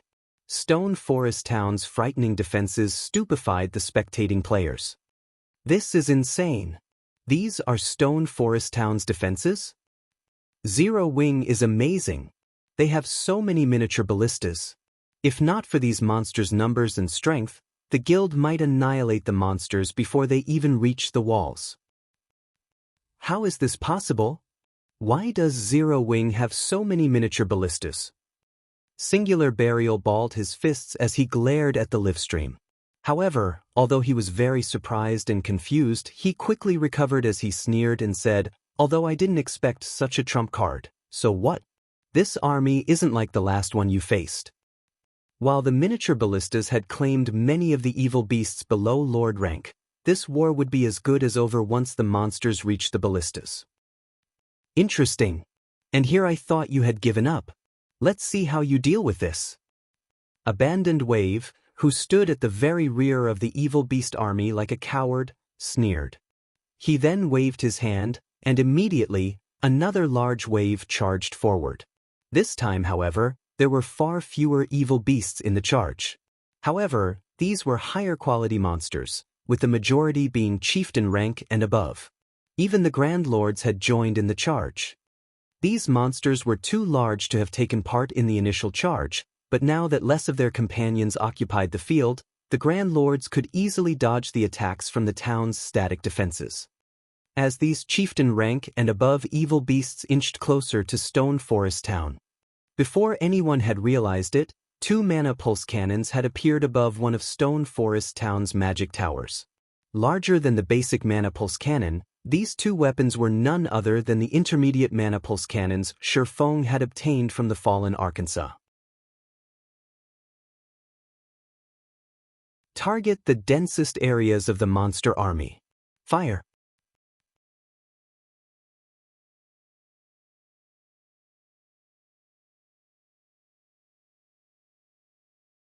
Chapter 1340, The Intermediate Mana Pulse Cannon's Might. The instant the intermediate mana pulse cannons activated, two pitch-black, magic arrays formed above the magic tower as they absorbed the surrounding mana. The intense mana fluctuation immediately attracted attention. What's that? What an intense feeling. What's Zero Wing trying to do? Players in town were shocked by the pressure they felt from the magic tower. This was especially true for magical class players, who were far more sensitive towards elemental mana. Currently, the magic arrays above the tower felt like black holes as they devoured a massive amount of mana. Is this another attack from the magic tower? Abandoned Wave was not particularly surprised to see this. In response, he gestured with a hand. Immediately, the evil beast army charging forward began to spread out. He had long since familiarized himself with the magic tower's attacks. After all, these defensive structures were the reason he had suffered in the previous war. However, he had full control of the evil beast army this time. Although the magic tower's AoE was vast, if the monsters spread out, the magic towers wouldn't be as much of a threat. As the players on the ramparts watched, they shook their heads and sighed. These monsters' reaction time is too fast. Although the magic tower's attacks are powerful, they won't be very effective with how spread out the monsters are. As the players discussed their thoughts, the two intermediate mana pulse cannons finished their channeling time. In the next moment, the cannons fired two black beams, reaching the center of the evil beast army in the blink of an eye. As the beams struck the ground, two pillars of black light shot into the sky, piercing the clouds. This phenomenon was nothing like the magic tower's prior attacks. As the black pillars rose, they expanded. Radius of 100 yards, 200 yards, 300 yards. The pillars of light devoured more evil beasts as it spread. The pillars only stopped after achieving a 500-yard radius. Any monster below chieftain rank was turned into ash instantly. Although the chieftain-ranked evil beasts survived initial contact with the pillars, the attacks eventually claimed their lives as well. Only Lord-ranked evil beasts and above survived the attacks. What were those attacks? They even killed chieftains in one move. This is insane. So, this is Zero Wing's foundation. Everyone's jaws dropped as they stared at the Armageddon before them. Shocked by the black pillar's destructive power, even the evil beast army had halted its advance. Just what did Zero Wing do? How did the OE grow so large? Abandoned Wave stared at the pillars of black light, which had yet to fade, with wide eyes. Despite having spread out, the two attacks had killed over 15,000 evil beasts. Among them, over 2,000 chieftains had died, while the lords had less than half of their HP remaining. Although the higher-rank evil beasts hadn't lost a significant amount of HP, they were severely injured, reducing their combat power drastically. Such frightening, destructive power was simply unheard of. Such attacks could deal a devastating blow to his evil beast army. If he allowed several more of those attacks to land, the consequences would be unimaginable. Singular Burial wasn't the only one shocked. Every major power witnessing this was astonished. With such frightening war weapons, who would dare attack Stone Forest Town in the future? Fortunately, the town's current enemy was a monster army. No amount of players would be enough to capture Stone Forest Town. This won't do. I won't be able to sustain the losses if this continues. Abandoned Wave had lost his complacent attitude. Immediately, he took a dark gray crystal ball from his bag and started chanting. Go! Destroy the magic towers!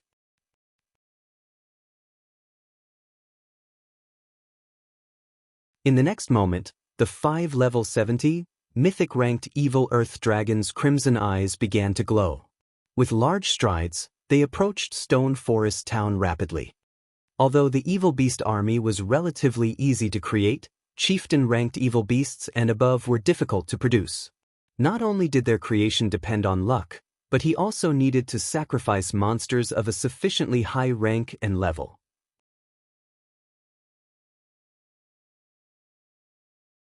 Moreover, he only had a chance of created mythic-ranked evil beasts by killing high-ranked evil beasts. It was utterly impossible to nurture a common evil beast to mythic rank.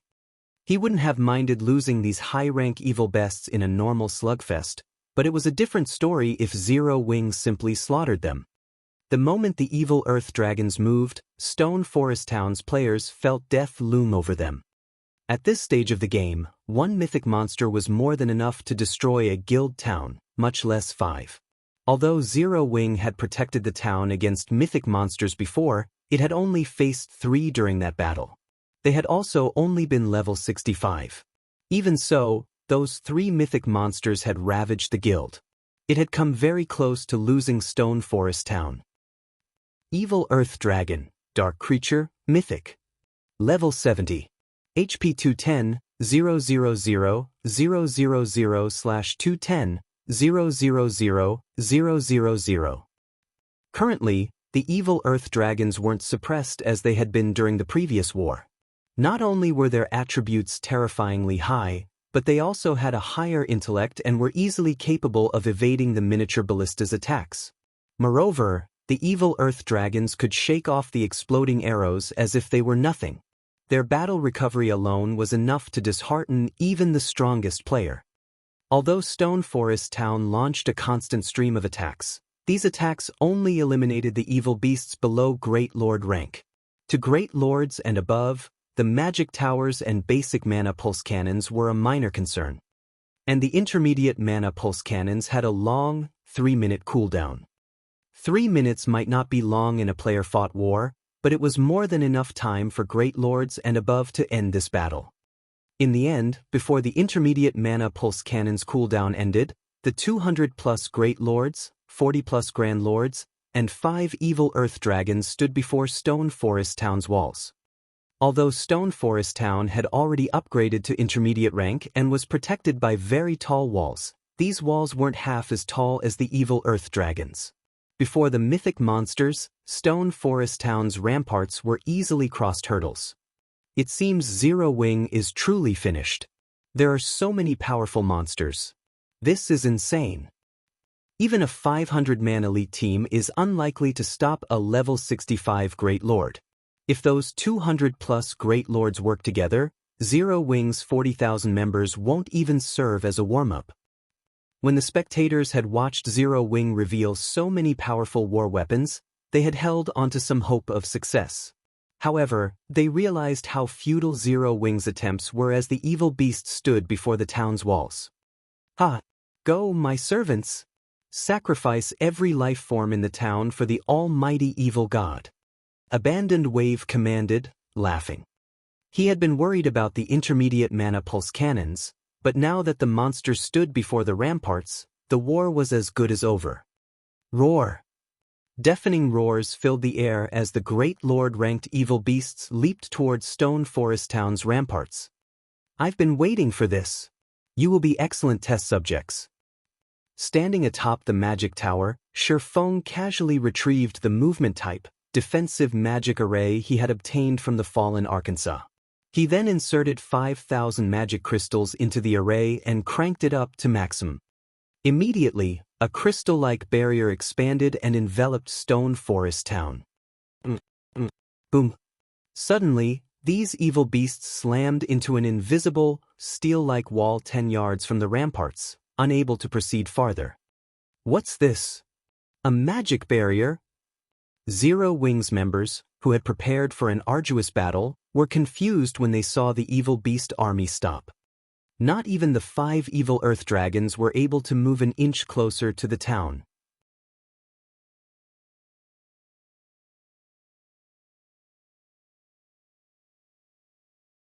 Chapter 1341, Trump Card Appears.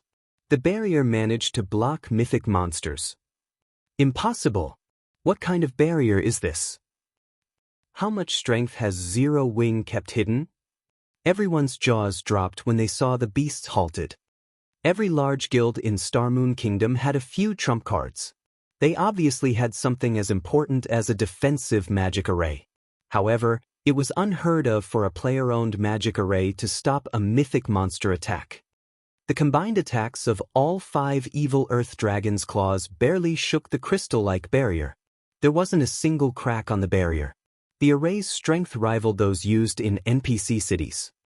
In God's domain, even the most ordinary NPC city had a magic array that could stop Tier 4 monsters. Every major NPC city like White River City had a defensive magic array that could even hold off Tier 5 monsters. This was also the reason that, aside from special circumstances, monster sieges against the NPC cities were almost certain to fail. Monsters could only successfully siege NPC towns. Why wouldn't they be surprised to see that Stone Forest Town had an array that could rival an NPC cities? The Zero Wing members breathed a sigh of relief when the magic barrier appeared. If they faced these evil beasts head-on, they would die instantly. All members, prioritize killing Great Lord rank monsters and below. Aqua Rose barked out commands through the guild chat. When she read the description of the movement-type defensive magic array, she thought it could only block the Great Lord's attacks. She had never thought that it could hold off a Tier 4 mythic monster. Due to the presence of the defensive magic array, Zero Wings members started to regain their confidence. They began to bombard the evil beasts before them. Level 40 players might not normally pose a threat to level 65 Great Lords, but the 3 magic towers boosted their basic attributes by 30%. God's Domain's recent system upgrades also continuously weakened the effects of level suppression. Zero Wings members still managed to deal several hundred damage to the level 65 plus Great Lords even with a gap of over 20 levels. Those with equipment with the Ignore levels attribute dealt minus 1000 damage on average. Several hundred damage might not be much to the Great Lords, which had over 60 million HP. The accumulated damage of hundreds, or even thousands, of players attacking at once was frightening. The Great Lords were taking hundreds of thousands of damage every second, greatly exceeding their battle recovery.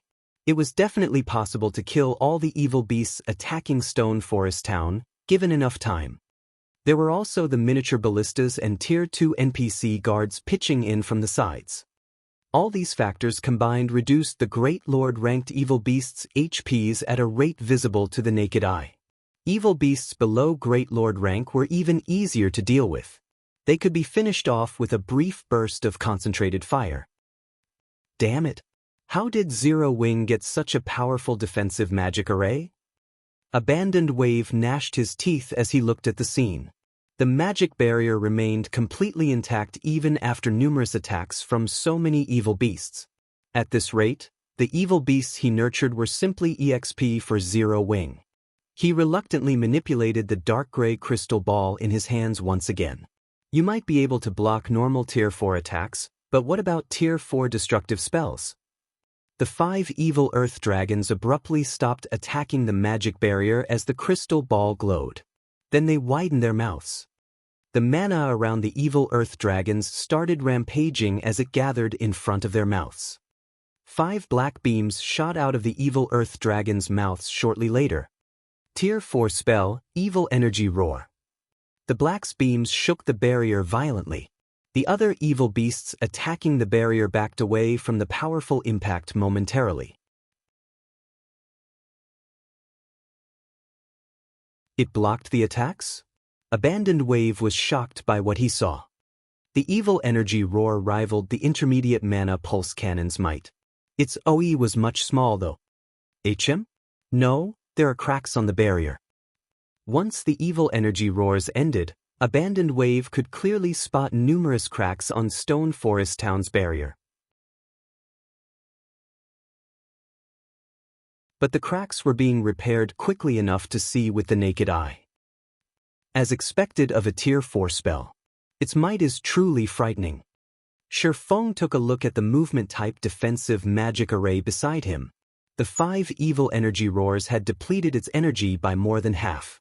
That was only one wave of attacks. All defensive magic arrays needed to be supplied energy. The more damage the magic array absorbed, the more energy it consumed. The magic array's endurance limit was the other important factor affecting the energy depletion rate. The movement-type defensive magic array he had obtained from the Fallen Ark had a Tier 3 endurance limit. As long as an attack's standard exceeded Tier 3, the energy depleted from such an attack would increase exponentially. Each of the evil Earth Dragon's normal attacks had already depleted the magic array's energy by a frightening rate of 1%. This 1% was enough to hold off the combined attacks of the 200-plus Great Lords for a considerable amount of time. After the evil energy roars, the magic array's energy had decreased by nearly 70%. Restoring the magic array's energy cost 5,000 magic crystals each time. Currently, he only had around 60,000 crystals on hand, and that was including the 50,000 crystals Phoenix Rain had returned. In addition, firing the intermediate mana pulse cannons cost 2,000 magic crystals per shot, while the basic mana pulse cannons cost 1,000 crystals per shot. He could only restore the magic array's energy a limited number of times. Sure enough, it isn't invincible. I want to see just how long you last. Seeing the cracks on the magic barrier, a sinister smile appeared on Abandoned Wave's face. He then controlled the Grand Lords to assault the magic barrier with their most powerful skills. Although he did not have a good understanding of Stone Forest Town's magic barrier, he could guess the barrier's limit based on the cracks. Normally, a barrier would only show signs of damage when an attack exceeded its limit. When that happened, the defensive magic array would lose a significant amount of energy. Once the magic barrier's energy had been depleted, his evil beast army would storm Stone Forest Town and slaughter the players in it. As Abandoned Wave controlled his Grand Lords, they rampaged, hurling one high-tiered skill after another at the barrier before them. The magic array lost energy with each hit. For a moment, it even began to show signs of shattering. Seeing this, the Zero Wing members on the ramparts grew increasingly nervous. Once the magic barrier broke, their lives would be on the line. Sure enough, using such a method to fight mythic monsters is a little far-fetched. Shi Feng sighed when he saw the magic array's energy levels fall below 10%. He then contacted Blackie and asked, "Blackie, how are the preparations on your side?" "We're ready. We're just waiting for your command," Blackie said, grinning. "Although it is a little wasteful to use them here, it's about time we show our enemy that they aren't the only ones with Tier 4 forces." Shi Feng then commanded, "Summon the divine beasts. It's about time we refresh their memory." Following Shi Feng's command, 3 massive, golden magic arrays appeared above Zero Wing's residence, each array enveloping nearly half of the town. Immediately, 3 golden dragons that were over 100 meters tall emerged from these magic arrays. The divine dragons hovered in the sky as they flapped their massive wings. They released deafening roars that echoed throughout Stone Forest Town and its surrounding area as they overlooked all life forms like kings.